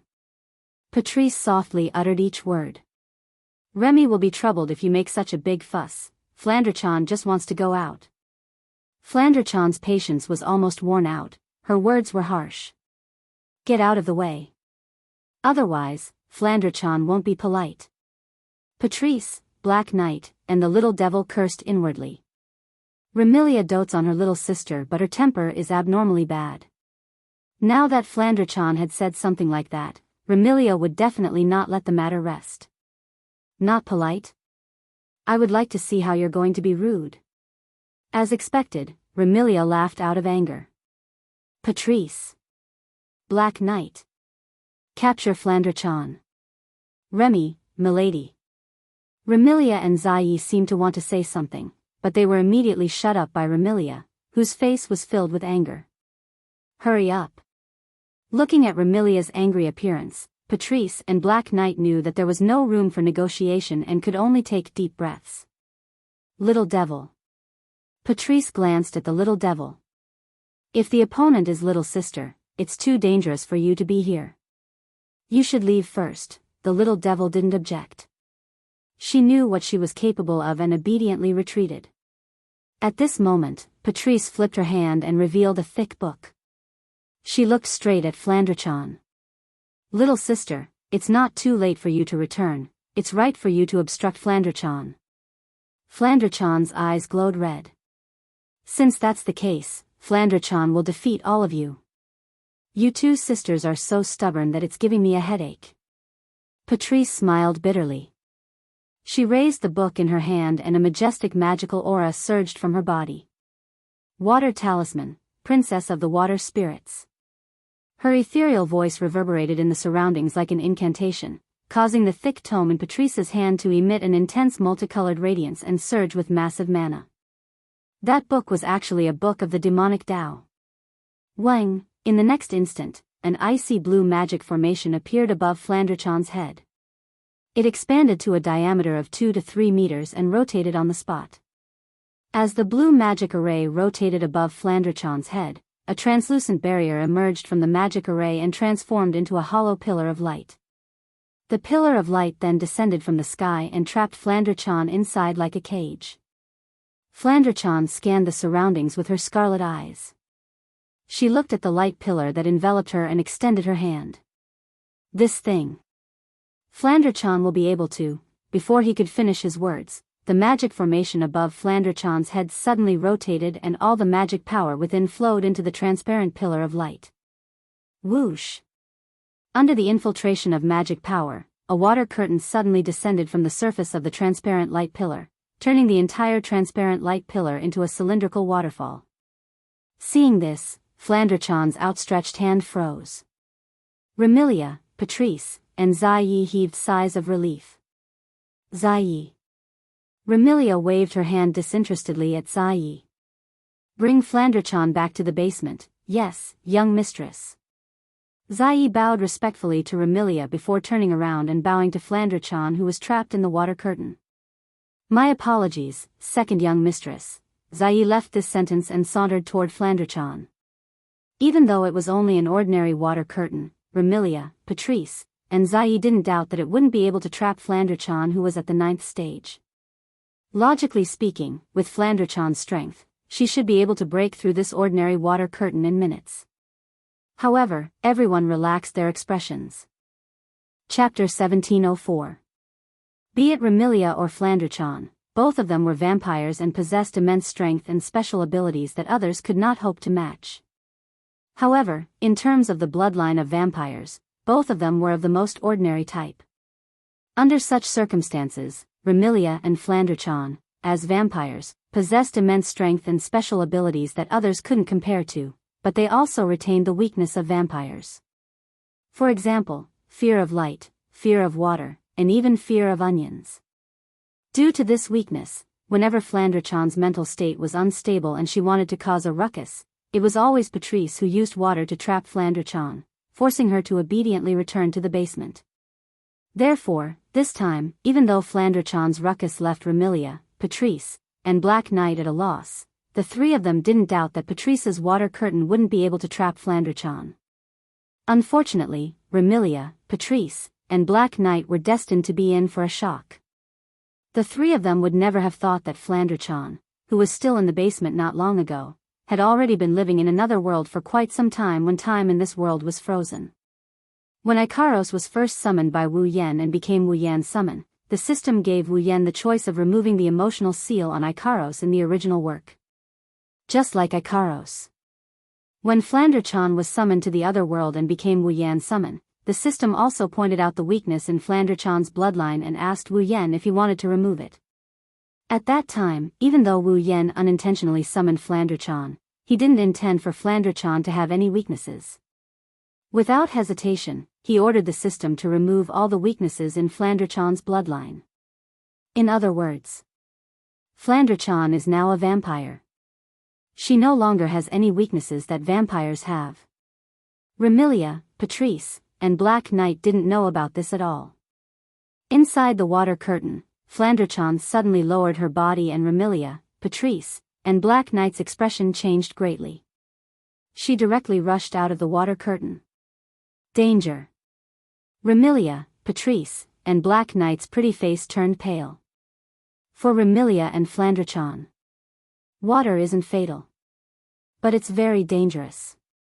Once Remilia and Flandrachon came into contact with water, not only would they feel a sharp pain in the part of their body that came into contact with water, but they would also be soaked in too much water. In serious cases, their skin will even fester. The water curtain that trapped Flandrachon was like a waterfall, gushing down like a torrential waterfall. Flandrachon's skin would definitely fester and become unrecognizable if she were to fall into the water curtain like this. How can Remilia, Patrice, and Black Knight not be shocked? However, what shocked the three of them even more was yet to come. Voila! With a clear splash, Flandrachon rushed out of the water curtain with her drenched body. Despite being drenched by the water, Flandrachon didn't seem to be affected by it at all. She dashed out of the water curtain and headed straight for the door. Remilia, Patchouli, and Night Eye widened their eyes in astonishment. While Remilia and the others were still in shock, Flandrachon turned into a streak of light and crashed into the heavy door with a loud boom. Bang! The door leading to the outer court of the Red Devil Mansion was immediately smashed into pieces of wood and scattered in all directions. Flandrachon dashed out of the Scarlet Devil Mansion as fast as she could without looking back. She dashed into the courtyard and soared into the sky under everyone's watchful eyes. What's going on? Remilia finally reacted. Her face was filled with shock. Flan, why isn't Flandrachon afraid of water? Neither Patrice nor Zankita could answer this question. Because they didn't know why either. Of course, now wasn't the time to think about why Flandrachon wasn't afraid of water. Young mistress. Black Knight said anxiously. Second young mistress has escaped. Only then did Remilia recall this matter. Her expression instantly turned gloomy and even Patrice muttered gravely. This time, it might be really serious. Remilia, Patrice, and Black Knight's understanding of Flandrachon was still stuck in their memories. The three of them knew that Flandrachon's mental state was unstable. If she was allowed to wander around the fantasy village, she would definitely be in big trouble. After all, no matter if Flandrachon's mood was good or bad, she would want to play with people until they broke. Once she left the fantasy village, she might cause a massacre. This wasn't the most serious matter. The most serious matter was that if Flandrachan accidentally barged into the human realm, it would be really bad. Those who lived in the human realm were all weak and powerless humans. If Flandrachan went on a killing spree and killed everyone in the human realm, her life would be in danger. The human realm in the fantasy village is protected by Yakumo Sage Yakumo and Sumeru Boli Lingmeng. If Flandrachan went on a killing spree, the two wouldn't show her any mercy. At that time, Remilia would have to defend Flandrachan against the demon sage and Boli shaman. Fighting against the demon sage, who was the creator of the fantasy village, and the Boli witch, who protected the Boli Great Barrier and the fantasy village, meant that not only did the Red Fiend Hall have to fight against the entire fantasy village, they would also have no place to stay in the fantasy village. This isn't a joke. Thinking of this, the anxiety on Buyez's face intensified. Patrice's charming face also became heavy. Remilia's emotions turned into fury. She roared at the maids hiding in the Scarlet Devil mansion. What are you all standing there for? Hurry up and find the second young mistress. Yes. The maids responded in horror and ran out of the Scarlet Fiend mansion to search for Flandrachan. Little devil. Patrice turned to the little devil beside her. Go find young mistress too. If you find her, come back and inform me. Got it. Madame Patrice. The little devil also ran out of the Scarlet Fiend mansion and headed in a certain direction. Seeing the entire Scarlet Devil mansion in less than 10 minutes and facing such an embarrassing situation, Remilia nervously paced back and forth, and even Patrice remained silent. Roailly couldn't help but feel a heavy feeling in his heart. Black Knight inadvertently glanced at the entrance of the Scarlet Fiend mansion at the end of the courtyard and was slightly startled. A trace of anger surfaced on his face. With a flip of his hand, Black Knight grabbed a throwing knife and threw it out. Shing! The throwing knife transformed into a cold radiance that flashed through the air and ruthlessly pierced the head of a figure standing at the entrance of the Scarlet Fiend mansion. Poochie! Along with a tearing sound, a blood-curdling scream and a trace of blood splattered. The figure standing at the entrance collapsed to the ground. It was a tall girl with long red hair that reached her waist. Her hair was braided on both sides of her temples. Her braids were decorated with bows, and her chest was also decorated with a ribbon that looked like a bow. She was a tall girl. The young lady wore a dark green Chinese attire and a hat of the same color as her attire. The hat was engraved with a golden pentagram with the word dragon. She was dressed like a warrior. Black Knight couldn't help but feel angry as he gazed at the young lady on the ground. China. Why didn't you stop the second young mistress? Woo. The young lady called China pulled out the throwing knife from her head and looked at Black Knight weakly. But, Miss Black Knight, isn't my mission to guard the entrance? Guarding the entrance is not only for you to deal with intruders, but also to prevent people from casually entering and leaving the Scarlet Fiend mansion. Black Knight angrily shouted. Your salary for the next 3 years will be deducted. If you don't find the second young mistress, you won't have a salary for the next 10 years. Yes. The Chinese man immediately broke into a run. Just as he was about to run out, he suddenly seemed to remember something. He turned his head and spoke as if he was giving an order. By the way, Miss Black Knight, my name isn't China. I'm Hong Miling. Black Knight couldn't help but pull out another throwing knife, scaring Hong Miling and causing her to run away. Chapter 1705. Half an hour ago, when the system transferred Wu Yan, Flandrachan, and Yukari to the Gensokyo world, the world warped and Wu Yan's vision blurred. Wu Yan felt the soft body he was hugging lose its weight and disappear. Before he could react, the system's cold voice echoed in his mind. Beep. Detected that user has entered a dungeon. Beep. User has the right to choose the 4th phase of the Demigod Path mission. System has determined the current dungeon world user has entered. Automatically generating the 4th phase of the Demigod Path mission. Beep. Extracting the current dungeon world information. Ding. Current dungeon world information collection complete. Beep. automatically generating the fourth phase of the Demigod Path mission. Ding! Demigod Path mission has been generated. Ding!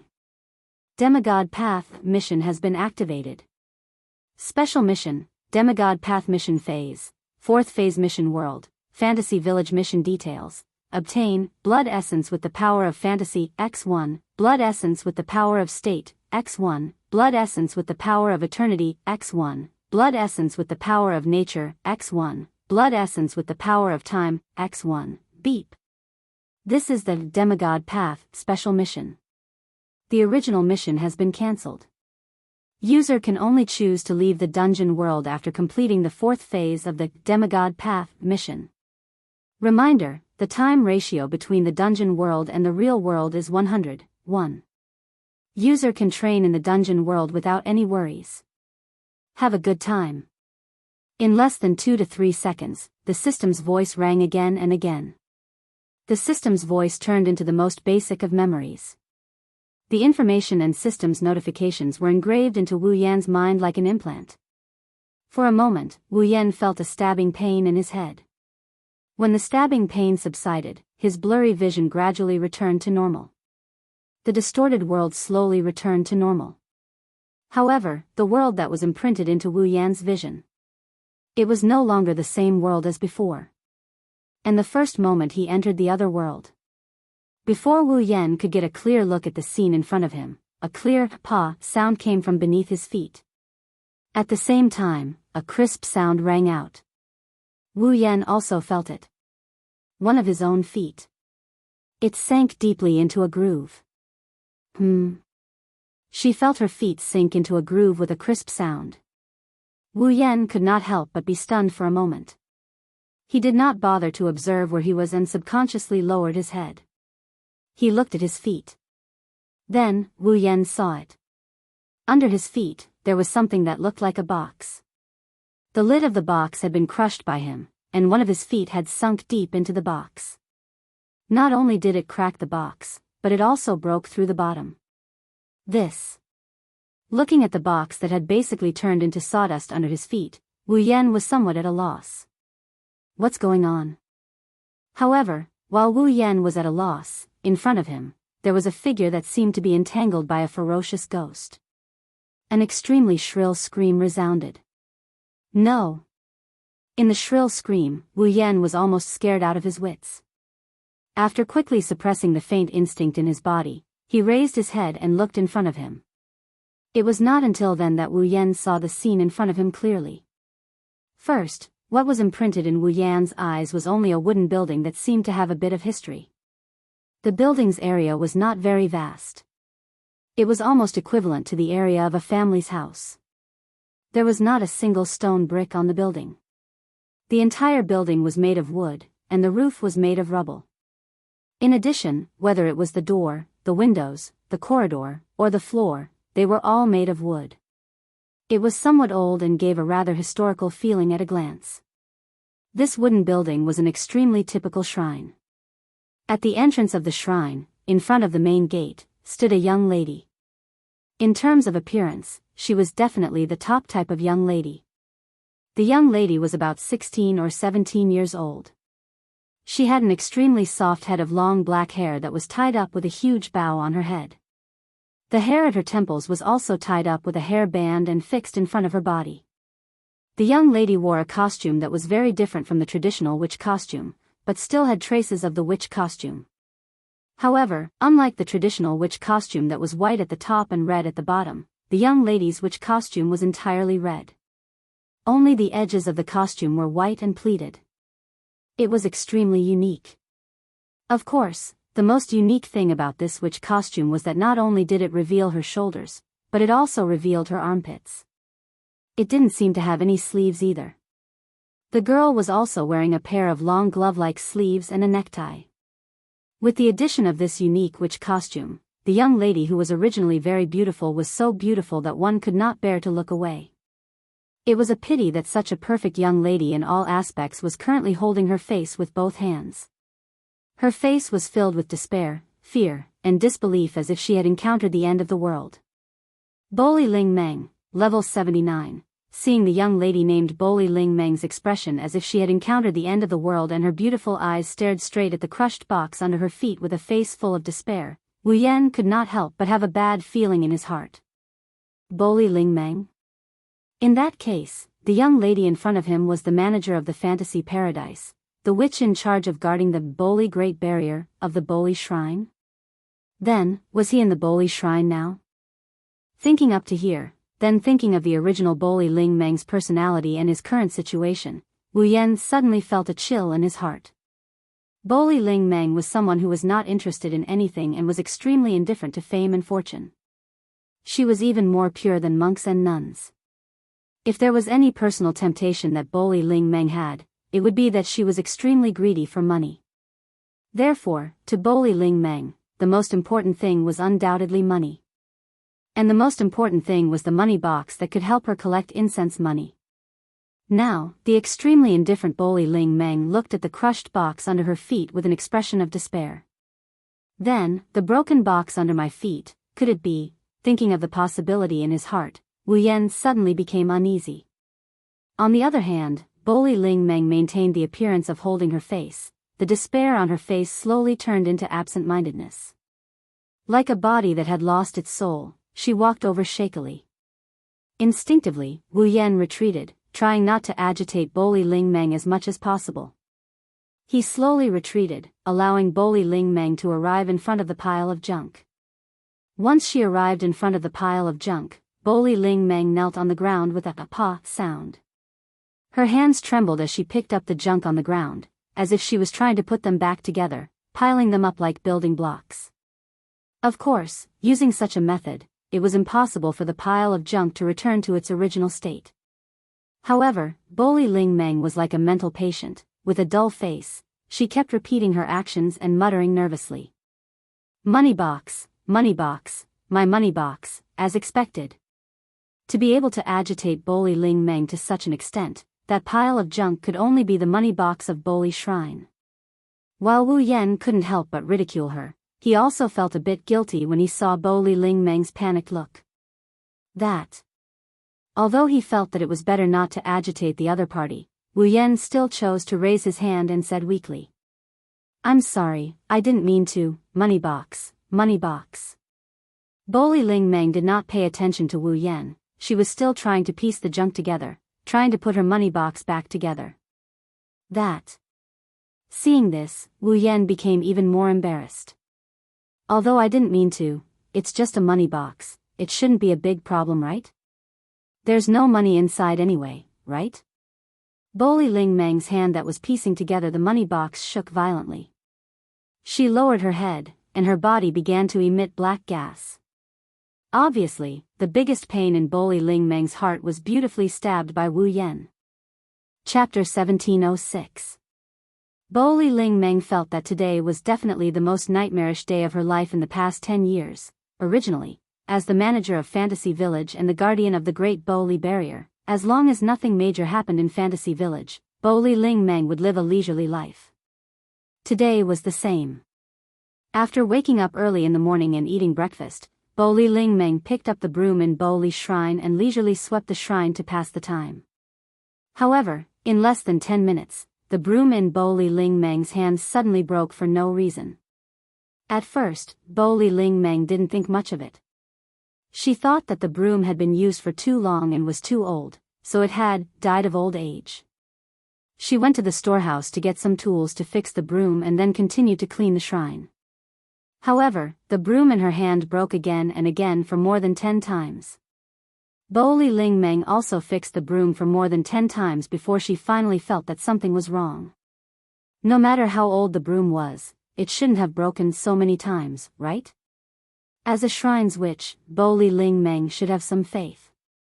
Unfortunately, Boli Ling Meng didn't believe in any gods. However, it wasn't hard to understand why she would associate some bad things with gods and supernatural forces. Because of this, Boli Ling Meng felt that her broom had been broken so many times. Could this be a bad omen? When the broom in her hand finally broke for the 11th time, Boli Ling Meng believed it. Today, something unfortunate will definitely happen. When this thought rose in Bo Li Ling Meng's mind, outside the shrine, a crisp shattering sound echoed in the silent space and entered Bo Li Ling Meng's ears. Hearing that crisp shattering sound, Bo Li Ling Meng's hand trembled. After shouting in her heart, she rushed out of the shrine and forcefully opened the shrine's door. Then, Bo Li Ling Meng saw a scene that was like a nightmare to her. Her most precious money box. By a man who didn't even look at it. Stepped on it. And it was the kind that was stepped on to pieces. Not only did he crush her, but he had also stepped on that strange man when she was heartbroken. He even mentioned the most painful truth for Bo Li and Ling Meng. This made Bo Li Ling Meng's heart go crazy. Could it be? Do I need you to remind me that no one comes to the Bori shrine to worship, so the money box is empty all day long? On the other side, Ling Meng lowered her head as she looked at Bo Li. Wu Yan's heart began to beat faster when he saw the black qi all over his body. Don't think that Bo Li Ling Meng was weak just because she was only level 79, the pinnacle of tier 8. She was definitely the most invincible existence in Fantasy Village. This was not a joke. It was the truth. As the name implied, as the manager of the Fantasy Village and the protector of the Great Bali Barrier, Bo Li Ling Meng was invincible in the Fantasy Village, or more accurately, in the Great Bali Barrier. As long as she was within the range of the Bori Great Barrier, Bo Li Ling Meng would enter an extremely magical state. If others attacked her, they would not be able to hit her at all. However, when she attacked others, not only would she be able to hit them, she could even increase the power of her attacks when necessary. Not only that, Bo Li Ling Meng also had an ability called God's Possession. She could use the same method as Spirit Descent to invite a god to possess her and display unimaginable combat strength. In other words, in Fantasy Village, not only would Bo Li Ling Meng not be injured, she could even cheat when necessary. Against such an opponent, even Violet, the creator of Fantasy Village, would not be able to do anything to her. Therefore, angering Bo Li Ling Meng in Fantasy Village was definitely a very irrational thing to do. This shameless red and white witch would not fly into a rage out of humiliation and directly go berserk, right? The more he thought about it, the more Wu Yan felt that it was possible. In order to not cause any trouble, Wu Yan sighed. Well, it is indeed my fault that I stepped on your things. Don't worry, I will be responsible for repairing them. When such a sentence came out, the black gas on Bo Li Ling Meng's body stagnated as if it did not exist in the first place and retreated back into Bo Li Ling Meng's body. Then, Bo Li Ling Meng raised her head and looked at Wu Yan with a doubtful gaze. Really? Seeing Bo Li Ling Meng's doubtful expression, Wu Yan could not help but roll his eyes. It's just a money box, do I have to lie to you? What do you mean by, just a money box? Bo Li Ling Meng raised her eyebrows. That is the most important godly item in the Bori shrine. Godly item? If I could stuff myself full of money every day, then it would be a godly item, but wouldn't it be empty all day? More like trash, right? Resisting the urge to complain, Wu Yan was too lazy to bother with Bo Li Ling Meng's correction. He walked in front of Bo Li Ling Meng and half knelt down. He stretched out a hand and pressed it on the pile of broken wood. Wang, the next moment, mana gushed out. Wu Yan opened his mouth slightly and uttered a couple of incantations that turned the mana into a substantial form. That's how it worked. Under Bo Li Ling Meng's gaze, the broken money box trembled and as if time was flowing backwards, it pieced itself back together bit by bit. Finally, it was restored to its original state. Wah! Seeing her money box restored to its original state, Bo Li Ling Meng's eyes lit up. Without caring about her image, she hugged the box that was half the size of her body. It's really fixed. Looking at how Bori and Ray Meng are rubbing against his money box like it's a treasure, Wu Yan dryly laughed and choked on his words. At this moment, Bo Li Ling Meng rubbed her money box while speaking to Wu Yan with a face full of joy. I thought you were a human who was lost from the outside world. I didn't expect you to be a mage. Although Fantasy Village could not be said to be a separate world and was still connected to the real world, due to the existence of the Bo Li barrier, and the realm of illusion and reality, it could be said to be isolated from the real world. The only point of intersection between Fantasy Village and the real world was this Bo Li shrine. In a certain place in the real world, there was also a Bowley shrine. It was the same existence as the Bowley shrine in Fantasy Village. Just like two sides of water, they were reflections of each other. If someone in the real world accidentally passed through the barrier of the Fantasy Village through the Bowley shrine outside, then they would arrive at the Bowley shrine in the Fantasy Village. Of course, not everyone could pass through the enchantment of the Fantasy Village. Those who could pass through the enchantment of the Fantasy Village and come to the Fantasy Village either had some special place or had been forgotten by the people in the real world and lost in here.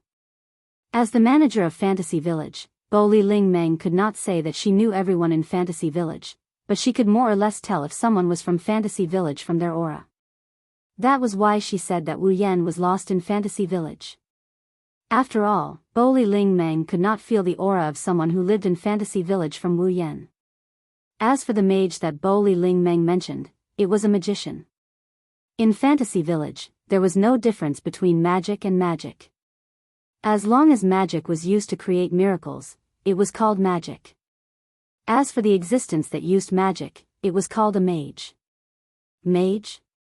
Wu Yan scratched his cheek. Well, it doesn't matter if you think so. Hearing Wu Yan's perfunctory explanation, Bowley Ling Meng glanced at him and did not ask further. She looked like she found it troublesome. I don't care if you're a human or a mage, since you're in Fantasy Village. As the manager of Fantasy Village, you should answer a few of my questions. Otherwise, if you get into trouble in the future, I'll be the one in trouble. All right. Wu Yan bitterly smiled. Although I can't guarantee that I can answer all your questions, I'll listen. You're quite arrogant, outsider. Bowley Ling Meng curled her lips and stood up. She patted the dust off her knees and turned around to face Wu Yan. Then, tell me, what's your name? Name? Wu Yan blinked and rolled his eyes. He seemed to have thought of something and a strange smile appeared on his face. However, it quickly disappeared. Ahem. Wu Yan pretended to be serious and coughed. He looked at Bowley Ling Meng and smiled. Nice to meet you. I'm Ba Yun Bai, the head of Ba Yun clan from the House of the Lost. Chapter 1707. Nice to meet you. My name is Yakumo Bai, the head of the House of the Lost, Yakumo Bai. When these words came out of the man's mouth, it was no surprise that Bowley Ling Meng was stunned. It took her a long time to recover and reply in astonishment. Ha! Ma, I said I am the head of the House of the Lost, Yakumo, but you don't have to be so reserved. Wu Yan rubbed his head in embarrassment as if he's a noble trying to soothe a country bumpkin. Just treat me like an ordinary person, just call me Bai. Bowley Ling Meng's eyes twitched, she took a deep breath and looked at Wu Yan with a sinister gaze. Are you kidding me? Kidding?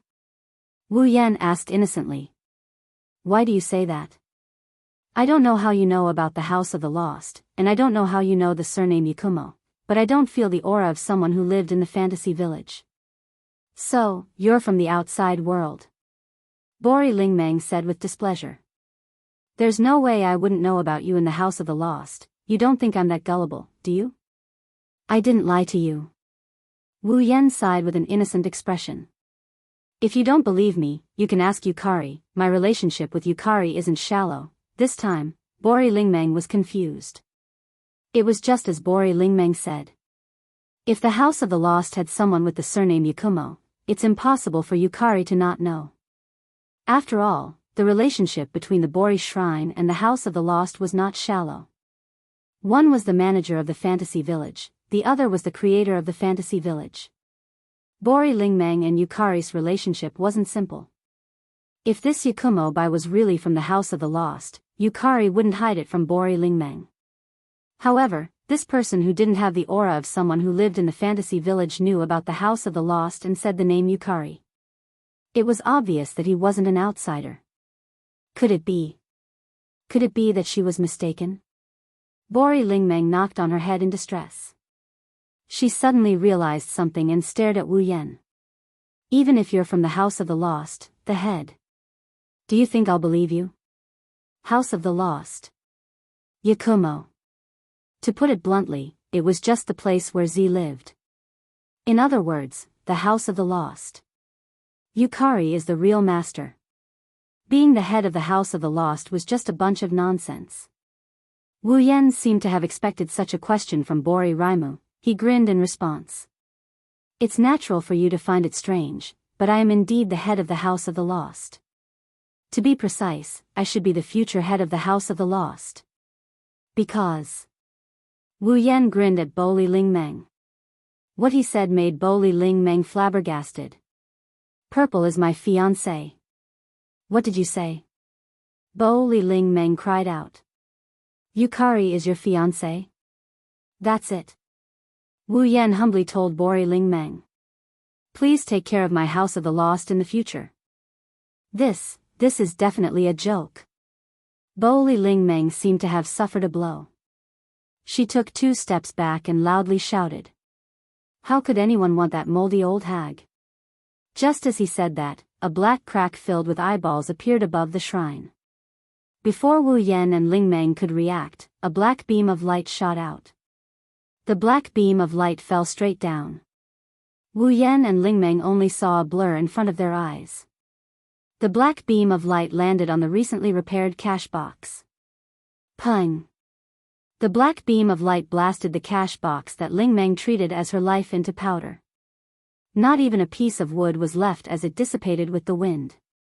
Ah! Ah! Ah! Bo Li Ling Meng stared blankly at the original spot where the money box had been. Looking at the empty spot, not even a single piece of wood was left behind, she once again let out a desperate scream. My cash box! Amidst her sorrowful cries, Bo Li Ling Meng threw herself onto the ground where the money box had originally been. It was as if the money box had not disappeared, but had instead become invisible. Her delicate hands groped around the box, but of course, she could not find anything. It's gone. It's really gone. Tears gushed out of Bori Ray's eyes. She raised her head and looked at the gap in the sky above the Bori shrine as she screamed in rage. Yukari! Come out! Ling Meng yelled. Yukari did not come out of the crack. Instead, the crack closed and disappeared. Seeing this, Bori Ling Meng was so angry that she wanted to die, but she couldn't do anything about it. Wu Yan, on the other hand, breathed a sigh of relief. Flandre-chan and Yukari were not by his side when he first arrived at the fantasy village. Wu Yan was worried that something might have happened to them. Now, it seems like Yukari and Flandre-chan have returned to the place where they were before they became Wu Yan's summons. Yukari, that be *starred. Wu Yan grumbled as he looked at the empty sky.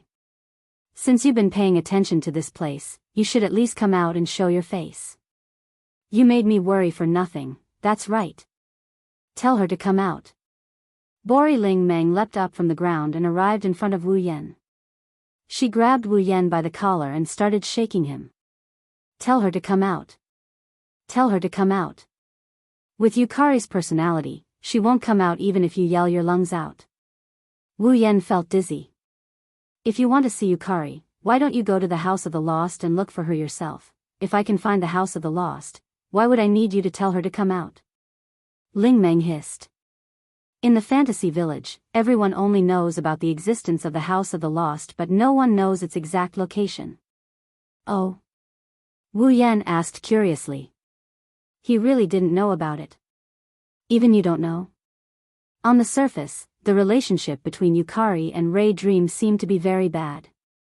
But seriously speaking, not only did the two manage the fantasy village together, but as the shaman of the Ray Shrine, Ray Dream definitely had a closer relationship with Yukari than others. Does that mean Ling Meng doesn't know where the House of the Lost is?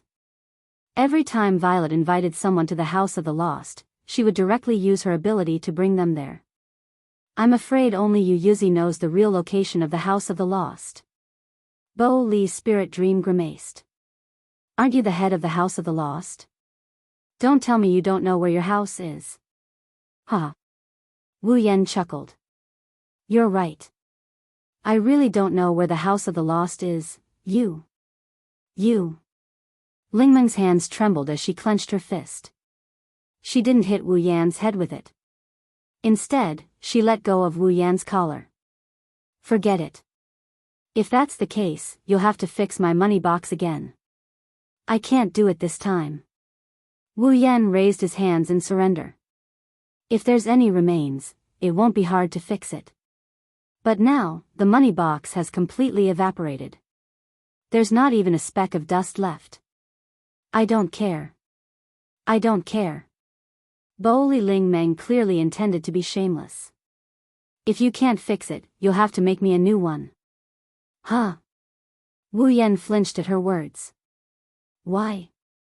This time, it wasn't me who broke your money box. Aren't you the head of the House of the Lost? Aren't you Yukari's fiancé? Bo Li Ling Meng waved her hand impatiently. If that's the case, Yukari broke my things. Don't you have to take responsibility? This time, Wu Yan was speechless. Wu Yan was speechless. Hurry up and finish my money box. Bo Li Ling Meng lightly snorted. Otherwise, when people come to pay their respects, what if they don't see the money box and think they don't have to donate anymore? Don't worry. Wu Yan complained. No one will come to pay their respects. What did you say? Nothing, then hurry up and do it. Bo Li Ling Meng turned around and walked into her shrine without looking back. As she walked, she muttered to herself. Yukari, she really has a fiancé. Since that gap appeared, it means that Yukari has been paying attention to the situation here. Since Yukari didn't come out to deny it, it means that she admitted it. Ling Meng could only choose to believe it. Chapter 1708. In one of the areas of the fantasy village, there was an antique village. The human realm.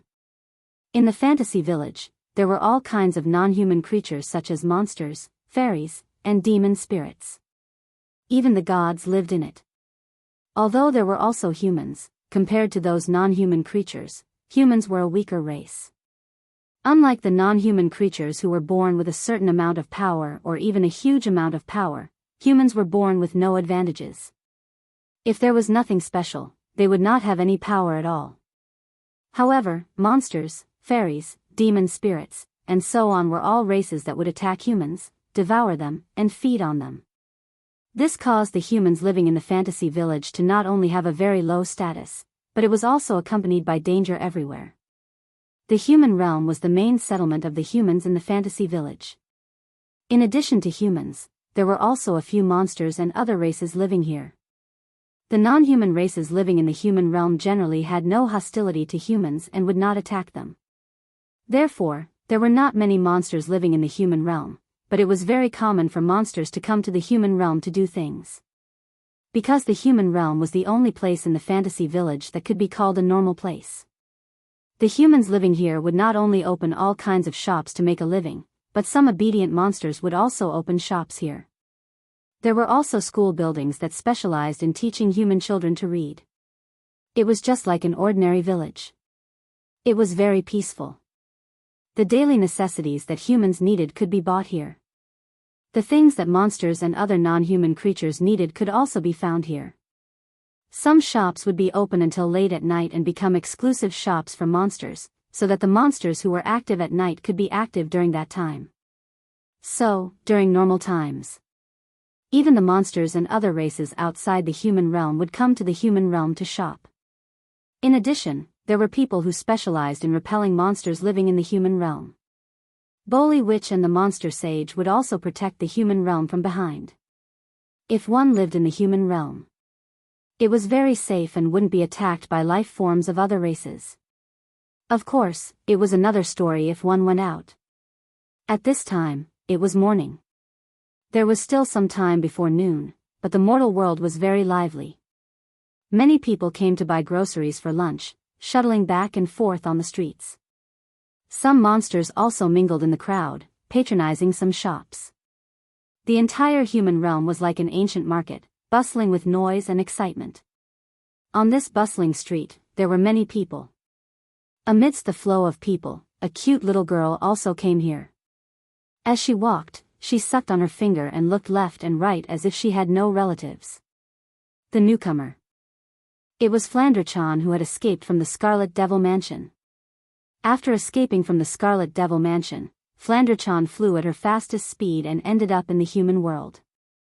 Originally, Flanderchan had been locked up in the basement by Remilia for 495 years. Other than the Scarlet Devil Mansion, basically. He had never taken a single step outside. Under such circumstances, Flanderchan really wanted to find Wu Yan, but she didn't know where to look. She could only choose a random direction and search aimlessly. The reason she stopped at the human realm was because it was very lively. Not only did it attract Flanderchan's attention, but it also made Flanderchan think that her brother might be here as well. And so, Flanderchan began to wander around the human realm. Of course, she was also aimless. Looking at the owners of the surrounding shops shouting and observing the people who walked past them, Zhang Xian thought to himself, what a pity. Flanderchan carefully avoided the crowd while sucking on her finger like a lost child, mumbling pitifully. Big brother, where are you? On the street, many people noticed this unusually cute little girl who was dressed differently and had a pair of broken crystal wings on her back. They all felt that she seemed to be lost and hesitated whether they should go up and ask her about it. But in the midst of hesitation, no one chose to approach her. It wasn't that the humans in Fantasy Village were all cold and indifferent. It was just that this little girl with broken wings and a crystal was obviously not a human. Moreover, she had never shown her face in the human realm before. Facing such an unknown existence who might be a monster, no matter how cute she was, no one dared to approach her recklessly. Who knows, maybe she hates humans and doesn't want to interact with them. If she approached, she might be attacked. Under the gazes of many passers-by, Flanderchan sucked on her finger and looked around. But not long after, Flanderchan stopped in her tracks and fixed her gaze on a shop in front of her. It was a shop selling baked bread. Looking at the piping hot baked bread, Flanderchan couldn't help but cover her stomach, feeling a little hungry. Ugh! Flanderchan was in a dilemma. Big brother, she wanted to continue looking for her brother, but she also wanted to buy something to eat. For Flanderchan, this small conflict was enough to make her feel a little troubled. But in the end, Flanderchan couldn't overcome her desire for the baked bread. She walked to the front of the shop and stared at the baked bread. Little girl. The shop owner seemed to have noticed Flanderchan standing in front of the shop. He hesitated for a moment before choosing to approach her and ask carefully. Do you want to eat a baked bread? Flanderchan looked up, her cute big eyes looked at the shop owner who was at least 10 years old and nodded. Flanderchan is hungry. Seeing that this non-human little girl didn't seem to reject humans, the shop owner heaved a sigh of relief and a smile appeared on his face. Then, do you want to buy a baked bread? Yes. Flanderchan nodded without hesitation. Her adorable look made the shop owner's face soften despite knowing that she wasn't human. All right. 1 baked bread. The shop owner grabbed a piping hot baked bread and stuffed it into a paper bag that could only hold half of it before passing it to Flanderchan. Thank you for your patronage. Flanderchan smiled happily. Just as she was about to reach out for the baked bread, an anxious voice sounded behind her. Flan. Hearing the voice, Flanderchan's happy smile instantly crumbled. She turned her head around indignantly and looked towards the source of the voice. Not far away, on the other side of the street, 2 figures were standing there. One was a petite girl about the same height as Flanderchan. The other was a silver-haired maid holding a parasol for the petite girl. The other was a frail girl dressed like pajamas, she was panting slightly. They were Remilia, Lai, and Patrice. Flan. Remilia's anxious expression softened when she saw Flanderchan standing in front of a shop. She was about to reach out for a biscuit when she saw Flanderchan. Instead, she was filled with anger. I finally found you. Little sister. Patrice calmed her rapid heartbeat and breathing. She was surprised to see Flanderchan standing on the street. Not only are you not afraid of water, you're not even afraid of sunlight. Second miss. Lai said worriedly. Why don't you come over and let me hold the parasol for you?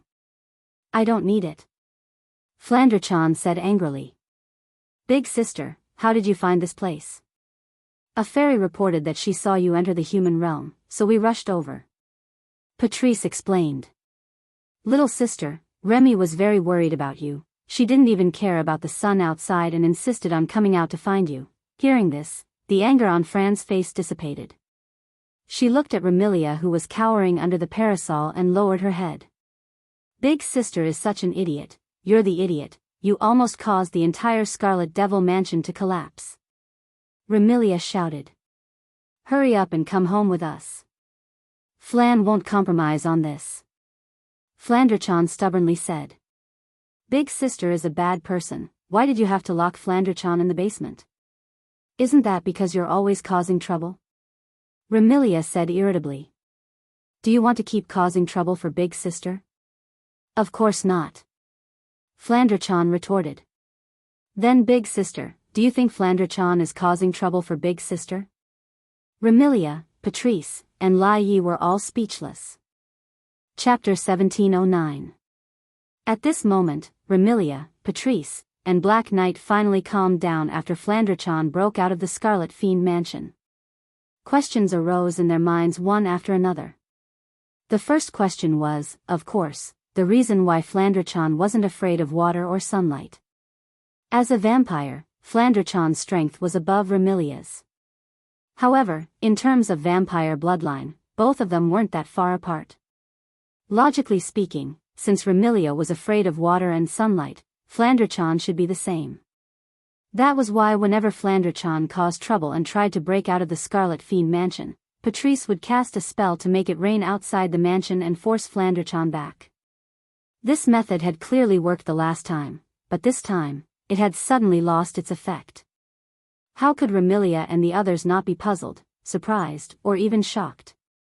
The second question was, of course, Flanderchan's current state. Even though it didn't sound nice, Flanderchan had been in a crazy state ever since she was born. She basically didn't stop and wanted to find someone to play with her all day long. However, she didn't know the key point, and the more she played, the crazier she got. In the end, those who played with Flanderchan were all smashed into pieces. Even the items in the surroundings were affected. Flanderchan, who had gone crazy from playing, destroyed everything. It was because of this that Remilia had no choice but to lock Flanderchan up in the basement. But this time, Remilia, Patrice, and Black Knight were shocked to discover that the trace of craziness in Flanderchan's beautiful wine-red eyes was gone. Moreover, in the human world, in a place where there were so many people around, Flanderchan wasn't like before. Every time she met someone, she would crazily ask them to play with her and play with them until they broke. She even blended into the crowd like an ordinary child. There wasn't the slightest feeling of being out of place. Remilia, Patrice, and Black Knight, who thought that Flanderchan would start a massacre upon encountering strangers, looked at each other in dismay. It had been a while since they last saw Flanderchan. Actually, it hadn't been that long. But the last time they met, Flanderchan was still as crazy as ever. She would even throw a tantrum every now and then. Why did she change so much this time? Flanderchan wasn't afraid of water or light. She was as normal as a child now. Could it be that something had happened to Flanderchan during the time she was in the basement that changed her? Could it be that Flanderchan wasn't crazy anymore? Remilia couldn't help but feel a little excited. If Flanderchan was really like a normal person, then wouldn't the two sisters be able to live a good life together and not have to imprison her? Zuyi seemed to have thought of the same thing, and a trace of surprise appeared on her pretty face. Patrice was the only one who remained calm. She looked at Flanderchan and probed. Sister, don't you want to find someone to play with you? Remilia and Lai Yi couldn't help but hold their breaths. Play. Flanderchan's eyes lit up, she seemed to be tempted. But when she remembered that she had other matters to attend to, she withered away like a frosted eggplant. Flan wants to play too, but I have to find my brother. This time, Remilia, Patrice, and Night Eye were stunned. Brother? Since when did Flanderchan have a brother? That. The shop owner, who was holding a sesame seed cake, was troubled. Sesame seed cake, do you want more? Yes. Flanderchan replied without hesitation. She took the biscuit from the shopkeeper's hands with a bright smile. Then, as if she had thought of something, she rummaged through her clothes and took out a gold coin. Here's the money. With that, Flanderchan slammed the gold coin on the counter in front of the shopkeeper, leaving the shopkeeper dumbfounded. Not to mention the shop owner, even Remilia, Patrice, and Midnight were dumbfounded. A gold coin? Why would Flanderchan have a gold coin? No, that's not right. When did Flanderchan learn how to buy things and know that she has to pay for things? That little girl. The shop owner didn't know that the cute little girl in front of him was once a killer fiend. He picked up the gold coin on the counter and handed it to Flanderchan with fear and trepidation. This amount is too big, I don't have any spare change for you. It wasn't just big.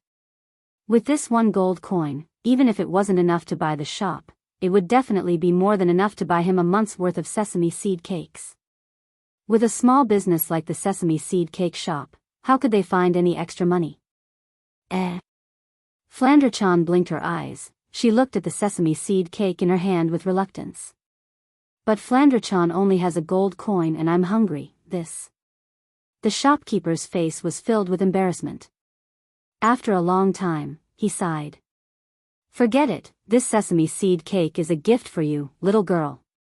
Really? Flanderchan looked like a blossoming flower with a happy smile on her face. Thank you. Ha ha ha. Seeing how happy Flanderchan is, the shopkeeper also laughed. Flanderchan picked up the gold coin and sneaked a glance at Remilia, Patrice, and Dark Knight.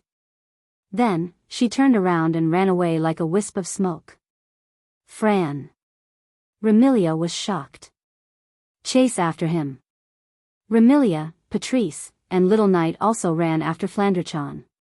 Fran. Stop right there. It was Remilia's exasperated yell that sounded like she was going crazy. Sister. Go back quickly. Flanderchan yelled without even turning her head. Second miss. Please stop. While carefully holding an umbrella for Remilia, she ran in small steps to match her young miss footsteps. No way. Flanderchan started to bite the sesame seed cake in her hand, but she still insisted on running away.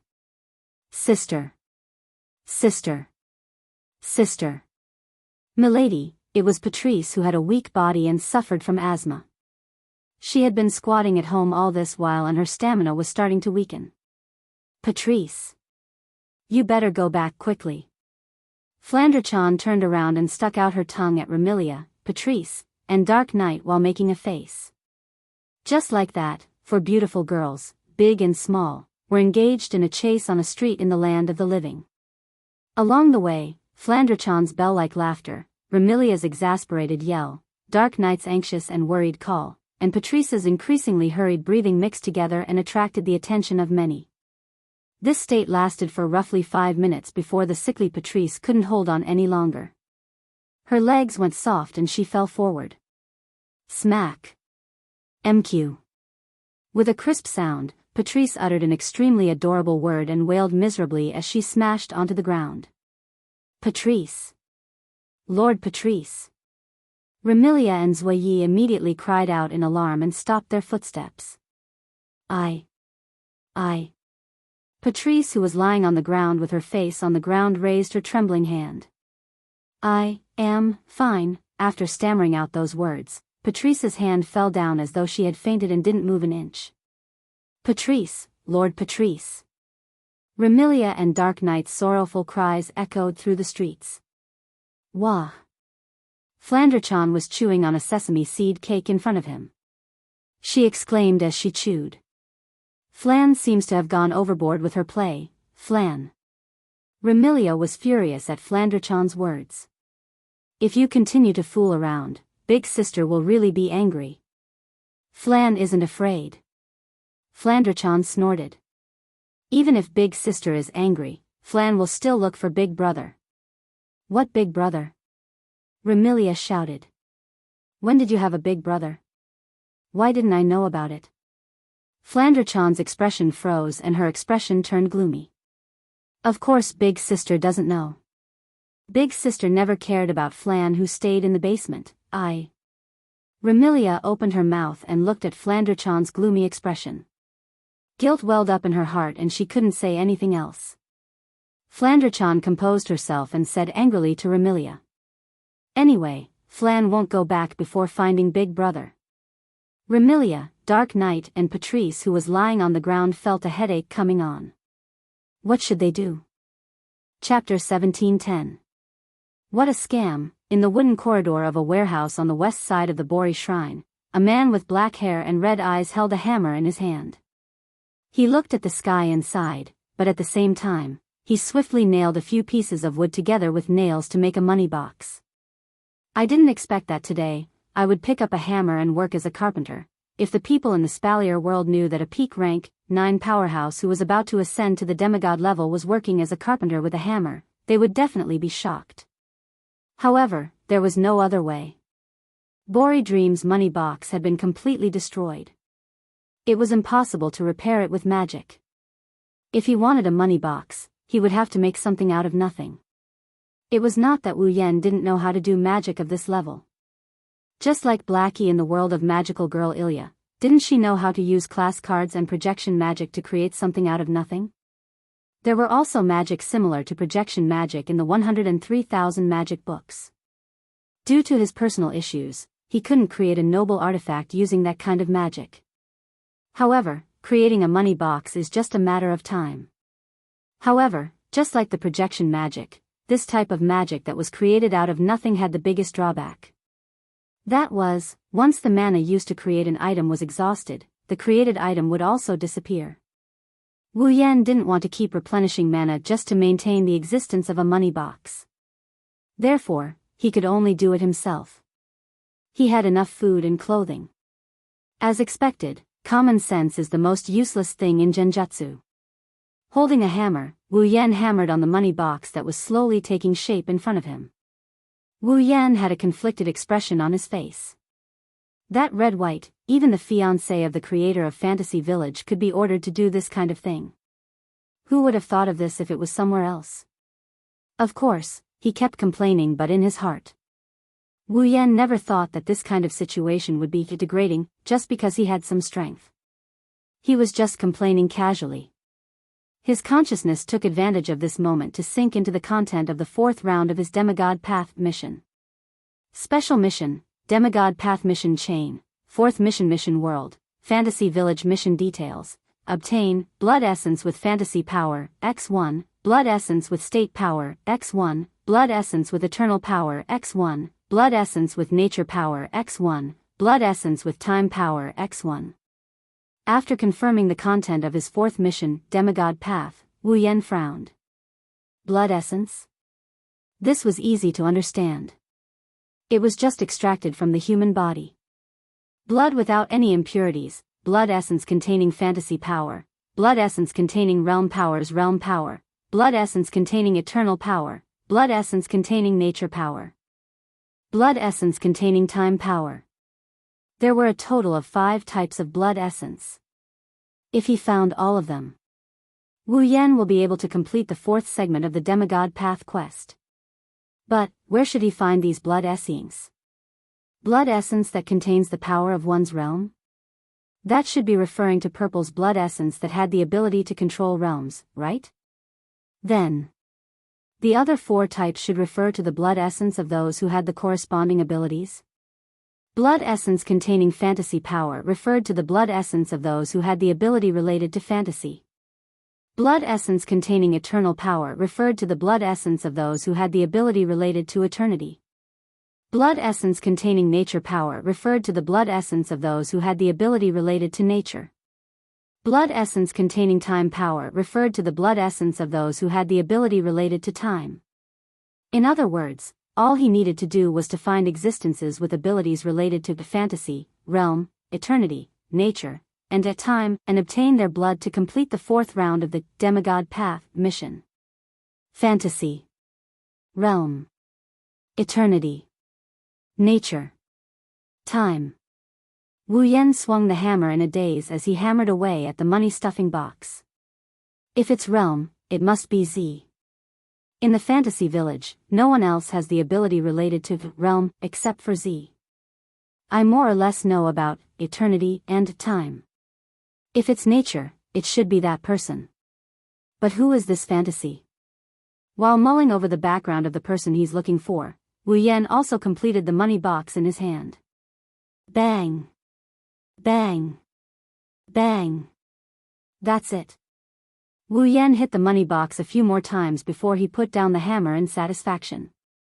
He patted the box that was almost the same as the one he destroyed, but it was much bigger. Hurry up and give this to that shameless Red-White. Then, go and get a drop of blood from Violet. If I'm not wrong, Violet should be in the House of the Lost. That's where she was before I summoned her. Wu Yan's face froze at the end of his sentence. The place where Violet was before she was summoned by Meng Qi? Flandre-chan should be in the same place, right? Is there any other place where Flandre-chan was before she was summoned? The basement of Scarlet Fiend Mansion. It was a place that left Flandre-chan with endless trauma and hatred. Given how much Flandre-chan hated the basement of the Scarlet Fiend Mansion, if she had returned to the basement the moment she returned to Fantasy Village, she would either be hiding there helplessly or she would have already caused a ruckus in the Scarlet Fiend Mansion. Wu Yan couldn't sit still any longer. He stood up and he rushed towards the shrine. When he arrived at the entrance of the shrine, he pushed the door open and he shouted without hesitation. Red-White. Bo Ling Meng, who was leisurely sitting in front of a table and drinking tea, was startled by the sudden cry. A mouthful of scalding hot tea smoothly slid down her throat, causing her eyes to widen in shock. Wah! Immediately, Bo Ling Meng jumped up from the ground and ran around the shrine. Tears flowed down her face as she fanned her tongue with all her might. Water! Water! Water? Seeing the chaotic scene, Wu Yan raised his hand and he channeled his magic power into it. At the next moment, an azure magical ritual appeared above Bo Lingmeng's head. It spun and a waterfall of water poured down like rain. Splash! Amidst the splashing sound of water, Bo Lingmeng's entire body was drenched by the water from the sky. She instantly turned into a drowned rat. Drip! Water droplets slid down from Bo Lingmeng's body and dripped onto the soaked floor. Bo Lingmeng's robe clung tightly to her body, revealing the curves of her delicate body. Bo Lingmeng's tongue seems to have cooled down, but she didn't look happy at all. She stared at Wu Yan, who is standing at the door like she wants to poke a hole in his body with her gaze. The look in her eyes is extremely dangerous. Ha! Wu Yan smiled bitterly under Bo Lingmeng's murderous gaze. You asked for water, so I gave you water, thank you so much. Maybe it's too much of a hassle, so Lingmeng glanced at Wu Yan. She grabbed her skirt and started twirling the water. Wu Yan couldn't help but look at Bo Lingmeng's skirt that hiked up to her knees, looking at her fair thighs. Wu Yan retracted his gaze after a quick glance and he asked Lingmeng instead. Red-White, where is Red Devil Mansion? My name is not Red-White. My name is Lingmeng. Bo Lingmeng glared at Wu Yan. Red Devil Mansion? Why are you looking for Red Devil Mansion? I don't have time to explain, tell me the location first. Wu Yan raised his voice. Otherwise, if things get out of hand, as the manager of Fantasy Town, you won't be able to relax. Things get out of hand? Bo Lingmeng's brows furrowed as well. What are you talking about? Aya, didn't I tell you to tell me the location first? Anxious, Wu Yan jumped in front of Bo Lingmeng and grabbed her shoulder. Hurry up and tell me the location of Red Devil Mansion. Let me go. Bo Lingmeng's body trembled as it was the first time she was touched by someone of the opposite sex. An unnatural expression appeared on her face as she struggled. In the end, as she struggled, Bo Lingmeng was hit by the water dripping from her body. She let out a cry of surprise as she fell forward. Chapter 17:11. In the air not far from the Bori shrine, a figure is flying towards the Bori shrine at a leisurely pace. However, rather than saying that it is a figure flying towards the Bori shrine, it would be more accurate to say that it is a figure riding on a broom. Like a witch, using the broom to fly towards the Bori shrine. The one riding on the broom is a girl dressed as a witch, but she looks neither fish nor fowl. She had curly blonde hair that reached her waist and fluttered in the wind. There was a braid at the front of her bangs that hung in front of her body. There was a bow ornament on the braid that swayed along with her long hair. The young lady was dressed in a standard black sorceress outfit, but she had a white half-apron on the outside. She wore a wide black triangular sorcerer hat on her head. The hat was decorated with a large butterfly knot, and the color of the butterfly knot was white. This is a girl that is very similar to Bori Lingmeng in all aspects. Bori Lingmeng's entire body, aside from her hair, was only red and white. This young girl's entire body, aside from her hair, was only black and white. In fact, this girl is also called this by others. Unfortunate Black and White. Original name, Misty Rain Devil Lisa. In the fantasy land where monsters are everywhere and gods are also present, Misty Rain Devil Lisa is an extremely rare human who has the power to rival monsters. Her job is a mage. Moreover, she is also a human who is bored to death all day long and wants to find a person or monster to fight. She is a very lively human. It's so boring. Isn't there anything interesting happening? Riding on the broom like a witch, Misty Rain Devil Lisa flies towards the Bori shrine while faintly sighing. For example, mutation or something, mutation. That refers to something that can cause the fantasy land to fall into an abnormal state. It is a strange phenomenon caused by a certain existence or a certain number of existences. These strange phenomena that can cause the fantasy land to fall into an abnormal state, whether it is man-made or because of the environment, are all collectively known as mutation. And to solve the mutation, it is the manager of the fantasy land. It is the job of the witch of the Bori shrine. This black and white witch who is currently flying towards the Bori shrine can also be considered an expert in solving mutations. Of course, the so-called expert in solving mutations is just because Misty Rain Devil Lisa is too bored. Every time there is a mutation, she will eagerly follow behind Bori Lingmeng. She is even more active than Bori Lingmeng in solving the mutation, thus obtaining the title. This is a person who really wants to kill time and wants to see the world in chaos. Bori Lingmeng who is greedy for small gains and money, but is also abnormally lazy. Apart from their clothes being compatible, they are a completely different person. I wonder if there are any interesting things thrown in from the outside world at the Bori shrine? Misty Rain Devil Lisa's face is full of expectations as she giggles. If there is, I will borrow it to play with Lingmeng. The borrow is the witch's, the witch. It means that although it is a borrow, in the hands of Misty Rain Devil Lisa, the things she borrows will never be returned. Not only that, Misty Rain Devil Lisa's borrow is completely different from other people's. Her borrow means that she doesn't need the owner's permission to take away the things she wants. In other words, she is stealing. Very simple, understand? Thus, Misty Rain Devil Lisa, who is known as a mage but is actually a black and white bandit, arrived at the Bori shrine with the help of her own magic tools. She descended in front of the Bori shrine's entrance. Lingmeng.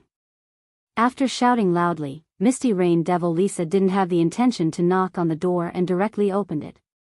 I came to see you, you, Misty Rain Devil Lisa's voice became weaker and weaker. Her expression also changed rapidly. In the end, it turned into an extremely shocked expression. Marissa? Inside the shrine, Bori Lingmeng's panicked and shocked voice rang out. However, Bori Lingmeng's voice came from the ground. In Misty Rain Devil Lisa's eyes, Bori Lingmeng's body was drenched as she sat on the ground. No. More accurately, it should be said that Bori Lingmeng was completely drenched, her fair skin exposed to the air through her red and white robe, appearing extremely alluring. Currently, she was sitting on top of a man lying on the ground, a man that Misty Rain Devil Lisa had never seen before. He raised his head and looked at her with a dazed expression.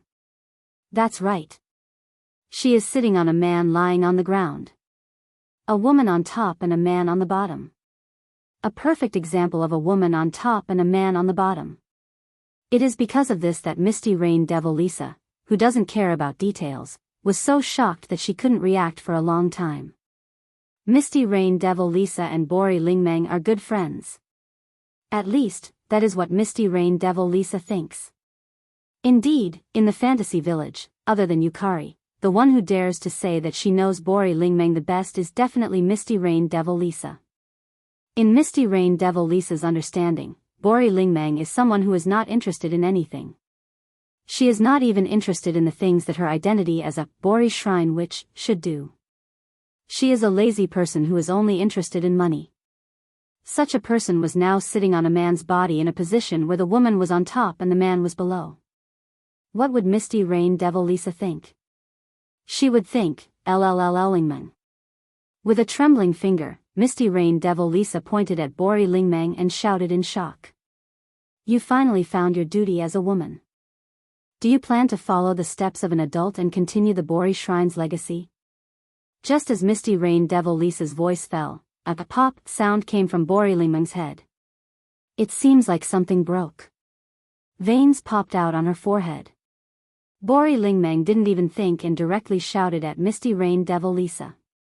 Who would want to do something as troublesome as giving birth to a child? Hearing this, Wu Yan, who was being pressed down by Bori Lingmeng, couldn't help but ridicule. So you already know that you are someone who can't do something as important as giving birth to a child? What did you say? Bori Lingmeng was furious. She raised her fist and punched towards Wu Yan's chest. You are the one who can't do something as important as giving birth to a child. I really can't do that. Wu Yan quickly got up and shouted as if he couldn't take it anymore. Say. Can you hit me with less force? Can you get up first? Hearing this, Bori Lingmeng remembered that not only was she in close contact with the man under her, she was also twisting around on top of him. She was being taken advantage of. Bori Lingmeng jumped up as if she was electrocuted. She pulled away from Wu Yan and shouted at Wu Yan. I am sure now. You are the one who caused my broom to break 11 times this morning. You are the one who will bring me misfortune. Don't talk nonsense. Wu Yan got up from the ground and patted the dust off his body. He curled his lips and pointed at Misty Rain Devil Lisa. The only one who will bring misfortune is that black and white. You are that black and white. Your whole family is that black and white. Misty Rain Devil Lisa was furious. However, she quickly asked with a face full of curiosity. Say, you actually have the ability to make Lingmeng push you down. Who exactly are you? Devil. Li. Sha. Boli Lingmeng couldn't help but take out her own imperial coin. It was a wooden stick with 2 long strips of paper wrapped around its tip. She angrily pointed it at Misty Rain Devil Lisa. Do you want me to treat you? I am not a devil nor a spirit. Why would you treat me? Misty Rain Devil Lisa was dissatisfied. However, she licked her lips in the next second. However, if you want to fight with me, I am more than happy to. You, stop yes me. Tell me where Scarlet Devil Mansion is. Let go of me. Bori Lingmeng struggled. Scarlet Devil Mansion? Misty Rain Devil Lisa looked at Wu Yan in confusion. You want to go to Scarlet Devil Mansion? I don't have time to talk to you. Wu Yan looked at Misty Rain Devil Lisa impatiently. Just tell me where Scarlet Devil Mansion is. Misty Rain Devil Lisa was startled. She stretched out her hand and pointed in a direction. Okay. Following this voice, the 3 figures in the shrine disappeared without a trace. Chapter 17:12. On the other hand, in the human realm. Excuse me. Flanderchan stopped a middle-aged woman who was shopping for groceries. She tilted her head and asked in an innocent tone. Have you seen Fran's brother? Fran's brother? The middle-aged woman who was buying groceries was stunned. Who is Fran's brother? Fran's brother? Flanderchan was stunned for a moment before she answered seriously. Fran's brother is Fran's brother. The middle-aged woman was at a loss. She smiled bitterly. I'm sorry, I don't think I can help you find Fran's brother. Oh. Flanderchan lowered her head with a dejected expression, but she quickly pulled herself together and pulled on another passerby. Excuse me, Have you seen Fran's brother? Fran? Who is Fran? Fran is Fran. Not far behind Flanderchan, Remilia, Patrice, and Black Knight were left speechless as they watched Flanderchan pull one person from the left and the right to question her so-called brother, and watched her answer others' questions with a godlike theory. Although Flanderchan looked a lot more normal than before, and she wouldn't attack people or play with them anymore, Flanderchan's mind was still very much intact. She's still like a child. With Flanderchan's way of questioning, she wouldn't be able to find out where her brother was even if she asked for the year 495. Yi. Puki. Remilia clenched her fists, loosened them, clenched them, loosened them, and loosened them again. She kept repeating this action. Do you think Fran has become normal? Mississippi. Young mistress. Hearing Remilia's hopeful and nervous words, Remilia's voice was filled with hope. Kuei, who had never seen her mistress before, showed a gentle expression. Milady seems normal now. She looks normal. Really? Remilia's eyes never left Flanderchan, but the joy in her eyes was obvious. Does that mean Fran can live with us from now on? She doesn't have to be locked up in the basement anymore? Then. Zui wanted to say something positive. By the side. Patrice interrupted. That may not be the case. Lady Patrice. Zui looked at Patrice in shock. Patrice. Remilia couldn't help but look at Patrice. He asked nervously. Do you see any problems? Isn't the problem obvious? Patrice calmly explained. Although my dear sister looks like a child and is no longer as crazy as she used to be, but something that we can't understand also happened to my sister. Right now, my dear sister isn't afraid of light or water. Her mind is like that of a child's, but her rationality is very complete. Can this be considered no problem? Patrice reminded him. Also, don't you think that there's something wrong with my sister's constant mention of a brother? Don't you think there's a problem? How was that possible? They clearly met not too long ago and Flanderchan had always been locked up in the basement. After a period of time, she suddenly came out and not only did she become more normal, her weakness was also gone. Just like what Patrice said, apart from becoming normal and overcoming the weakness of being a vampire, Flanderchan also gained a big brother. All these signs point to the fact that something must have happened to Flanderchan. It was because of these things that Flanderchan was able to become normal and overcome her weaknesses. Patrice, you mean? Remilia spoke with a gloomy expression. Someone snuck into the Red Devil Hall without us noticing at all and even made contact with Fran? It's not as simple as that. Patrice nodded heavily. The person who came into contact with my dear sister might be the reason why she returned to normal and overcame her weakness as a vampire. Lady Patrice, in Fantasy Village, there are people who can infiltrate Scarlet Devil Mansion without us noticing. Zui frowned. But, is there someone who can help the second young mistress return to normal and overcome her weakness as a vampire? Remilia and Patrice went silent. If such a person really exists, Remilia would have gone up to them and even kneeled down to invite them back.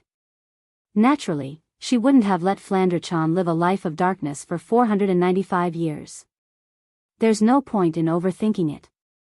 Patrice looked straight ahead at Flanderchan, who's still questioning the passers-by. Remy, I think we should ask my dear sister. That's right, young mistress. Zui nodded in agreement. If the second young mistress really came into contact with someone while she was locked up in the basement, we should be able to get some information out of her. Remilia hesitated for a moment before nodding. That's true. After that, Remilia, Lai, Patrice, and Remilia trotted behind Flanderchan and grabbed her hand. Flan. Big sis, what are you doing? Flanderchan, who was about to ask more questions, turned around in dissatisfaction. Flan said she won't go back until she finds her brother. You. Remy. Patrice stepped forward and called out softly when Remilia was about to spit out another word of anger. Let me do it. Remilia took a deep breath and turned her head away with a displeased expression, silently expressing her agreement. Dear sister. Patrice squatted down and looked at Flandrachan. Can you tell me who this brother you're talking about is? Didn't Flan say it already? Perhaps because she felt she was being obstructed, Flandrachan's tone wasn't polite. Brother is brother. Even if you put it that way, we still don't understand. Patrice said patiently. You have to tell us so we can help you find your brother, right? Flandrachan's eyes lit up and she spoke excitedly. Are you all going to help me find my brother? Seeing how happy Flandrachan was, Remilia muttered in jealousy. Is that brother more important than big sister? Dear sister, you have to tell us what's so special about that brother of yours so we can help you find him, right? Patrice pondered for a moment. For example, what does your brother look like? My brother? Flandrachan tilted her head and thought for a moment.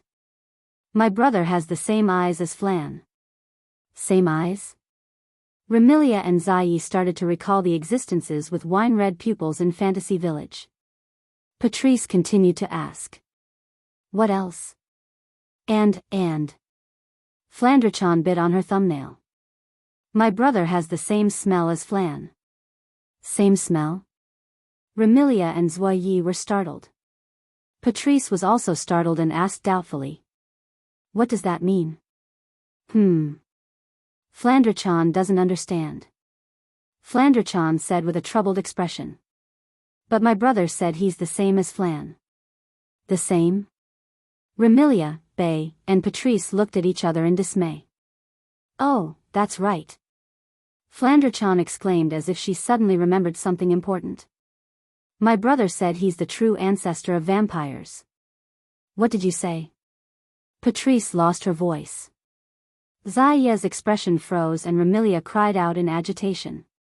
Impossible. The true ancestor of vampires shouldn't be around anymore. What? Flandrachan got angry. Big sister, do you think I'm lying? That's not it, but... That's enough, Remy. Patrice comforted the agitated Remilia and turned to Flandrachan. Dear sister, why don't you follow us back to Scarlet Devil Mansion? No way. Flandrachan said stubbornly. Flan wants to find my brother. That's why you need to follow us back to Scarlet Devil Mansion. Patrice said. Dear sister, you should know that I have a lot of books with information about the true ancestor of vampires. Let's go back and do some research to find your brother, right? Flandrachan hesitated, unsure of what to say. Will you really help me find my brother? Patrice and Dark Knight hurriedly nodded.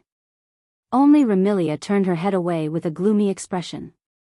After a while, Flandrachan nodded unwillingly. All right then. Remilia, Patrice, and Zayi let out a sigh of relief. Chapter 1713. In the center of the fantasy village, there was a mountain. The Mountain of Monsters. This was a mountain where many ancient monsters and deities lived. On this mountain, the monsters and gods had jointly established a cultural society that was different from other humans and monsters. Their unity was very strong. When they encountered outsiders, they would reject and drive them away. And near the foot of the Mountain of Monsters, there was a lake surrounded by thick fog all day long. The Lake of Fog. This was a mysterious lake that could easily attract fairies and monsters, especially in summer. For some reason, fog would only appear during the day. Because the Lake of Fog was surrounded by fog all year round, the vision was not very good. It was easy for people to think that the Lake of Fog was very large. In fact, although the fog made the visibility of the Lake of Fog very low, in terms of area, it would take less than an hour to circle the Lake of Fog. And the Red Devil Mansion was located at the edge of the Lake of Fog. When they arrived near the Lake of Fog, people could easily see that there was a vast manor house here. The Red Devil Mansion. A manor house that was comparable in size to a castle. As the Red Devil Hall was directly transferred from the outside world, the Red Devil Hall was located at the edge of the Lake of Fog. It was abnormally out of place with the nearby scenery. However, the Red Devil Mansion was indeed a very luxurious manor house. From the outside, people could first see a wall that was covered with green vines and branches. In the middle of the wall was an iron gate, and inside the gate was a vast courtyard. At the end of the courtyard was the mansion used for living. The manor house that was comparable to a castle was made of red stone bricks. There were not many windows on it. Perhaps it was because the owner of the Red Devil mansion was a vampire and did not like the sunlight. There were many windowless rooms inside. On the roof of the manor house, there was also a huge clock tower. There was a huge dial on it. It looked luxurious and intimidating. It was a pity that the manor house was so big. At this moment, not only was the door not closed, the door of the manor in the courtyard also exploded with sawdust all over the ground. And there seemed to be no one in the manor. The silence was terrifying. At a certain moment, ripples suddenly appeared in the space right in front of the door of this terrifyingly silent manor house. Then, 3 figures emerged from it and landed on the ground. Wow! Ling Meng and Marissa only felt a blur before their eyes. Not only did their field of vision completely change, even the texture of the ground beneath their feet felt different from the wooden planks of the shrine. This caused the 2 of them to stumble and nearly fall to the ground. This place is... Marissa cried out in astonishment when she saw the scene before her. Red Devil Hall? You. Princess Ling Meng reacted and looked at Wu Yan in surprise. You actually have the same ability as Violet? You have a big misunderstanding. Wu Yan rolled his eyes. Although Amethyst's gap can achieve the same effect, it's an ability, while mine is pure magic. Magic? It's magic. Wu Yan casually replied. Space magic, the magic that can directly transfer from one space to another. That's it. That's really convenient. Princess Ling Meng exclaimed. It takes at least 10 to 20 minutes to fly from Boli's Shrine to Red Devil Hall. You arrived in the blink of an eye. If I could do it too, it wouldn't be so troublesome to go out, using space magic just to make it convenient to go out. Can you be any lazier? That's true. On the other side, Marissa agreed. If I could do it, I wouldn't have been caught borrowing books from Patrice, using a space manipulation magic just to avoid being caught while borrowing books. Can you be any more talented? Also, that's called stealing, not borrowing. Resisting the urge to ridicule, Wu Yan turned his gaze to the front. Looking at the entrance of Red Devil Hall and the manor house in the courtyard, his face sank. Am I too late? How did Red Devil Hall become like this? Marissa seemed to have noticed something amiss as well. Where's that sleepy door? Where are the people inside? Why do they seem to have disappeared? Ling Meng also saw the wide-open iron gate and the wooden splinters scattered all over the courtyard. The lazy look on her face disappeared in an instant. She turned around and looked at Wu Yan with a serious expression. You know something, right? This was a reasonable guess. After all, not long ago, Wu Yan anxiously ran to the shrine to ask Princess Ling Meng about Red Devil Hall's location and even said things like, the situation is getting out of hand. Obviously, Wu Yan knew what happened to Red Devil Hall. At the very least, he knew why Red Devil Hall was in such a state. Could it be Remilia's doing? Marissa grabbed her magus hat with one hand and her broom with the other. Not only was there no worry on her face, she was instead excited. Princess Ling Meng, it's time for us to enter the stage. However, Princess Ling Meng did not even look at Marissa and spoke to Wu Yan with a look of annoyance. What do you know? Wu Yan glanced at Ling Meng and he didn't say anything. He passed through the gate and entered the Scarlet Devil Mansion. Hey! Wait! Seeing Wu Yan walk into Red Devil Hall, Marissa quickly chased after him. Even if you're Princess Ling Meng's husband, I can't let you deal with the situation. Who's my husband? Originally, Princess Ling Meng wanted to sneak away quietly, but upon hearing Marissa's words, anger appeared on her face and she chased after him. Marissa, if you continue to speak nonsense, I'll really have to treat you. That's right. Wu Yan nodded and agreed with Princess Ling Meng's words. If I become the husband of this lazy witch, won't my assets be in danger? Assets? Marissa was slightly taken aback. Assets. The laziness in Princess Ling Meng's eyes turned into light. How much assets do you have? I don't know, I didn't count them carefully. Wu Yan replied while walking into Red Devil Hall. However, even if you add up all the money in Fantasy Village, you shouldn't have as much as me, right? All right then. Princess Ling Meng said without hesitation. I'll reluctantly let you be my husband before I spend all your assets. Wu Yan's legs went soft and he almost fell to the ground. Should I feel that your moral integrity and chastity is valuable? Or is it worthless? Moreover, is the validity period limited to spending all my assets? Isn't this nonsense? Princess Ling Meng looked at Wu Yan with disdain. Without money, you still want to be my husband? Wu Yan felt that it was better for him to remain silent. After passing through Red Devil Hall's courtyard, they arrived at Red Devil Hall's manor and entered the interior. A large hall that took up a lot of space was imprinted in everyone's eyes. It was a luxurious hall that seemed to be covered with a red carpet. Around the hall were corridors that led to unknown places. There was a luxurious chandelier on the ceiling and a flight of stairs at the front. At the top of the stairs was a platform with a round table and a tea set. However, there was not a single person in such a luxurious hall. In the middle of the hall, there was a large pool of water. Hey! Looking at this strange scene, Marissa called out.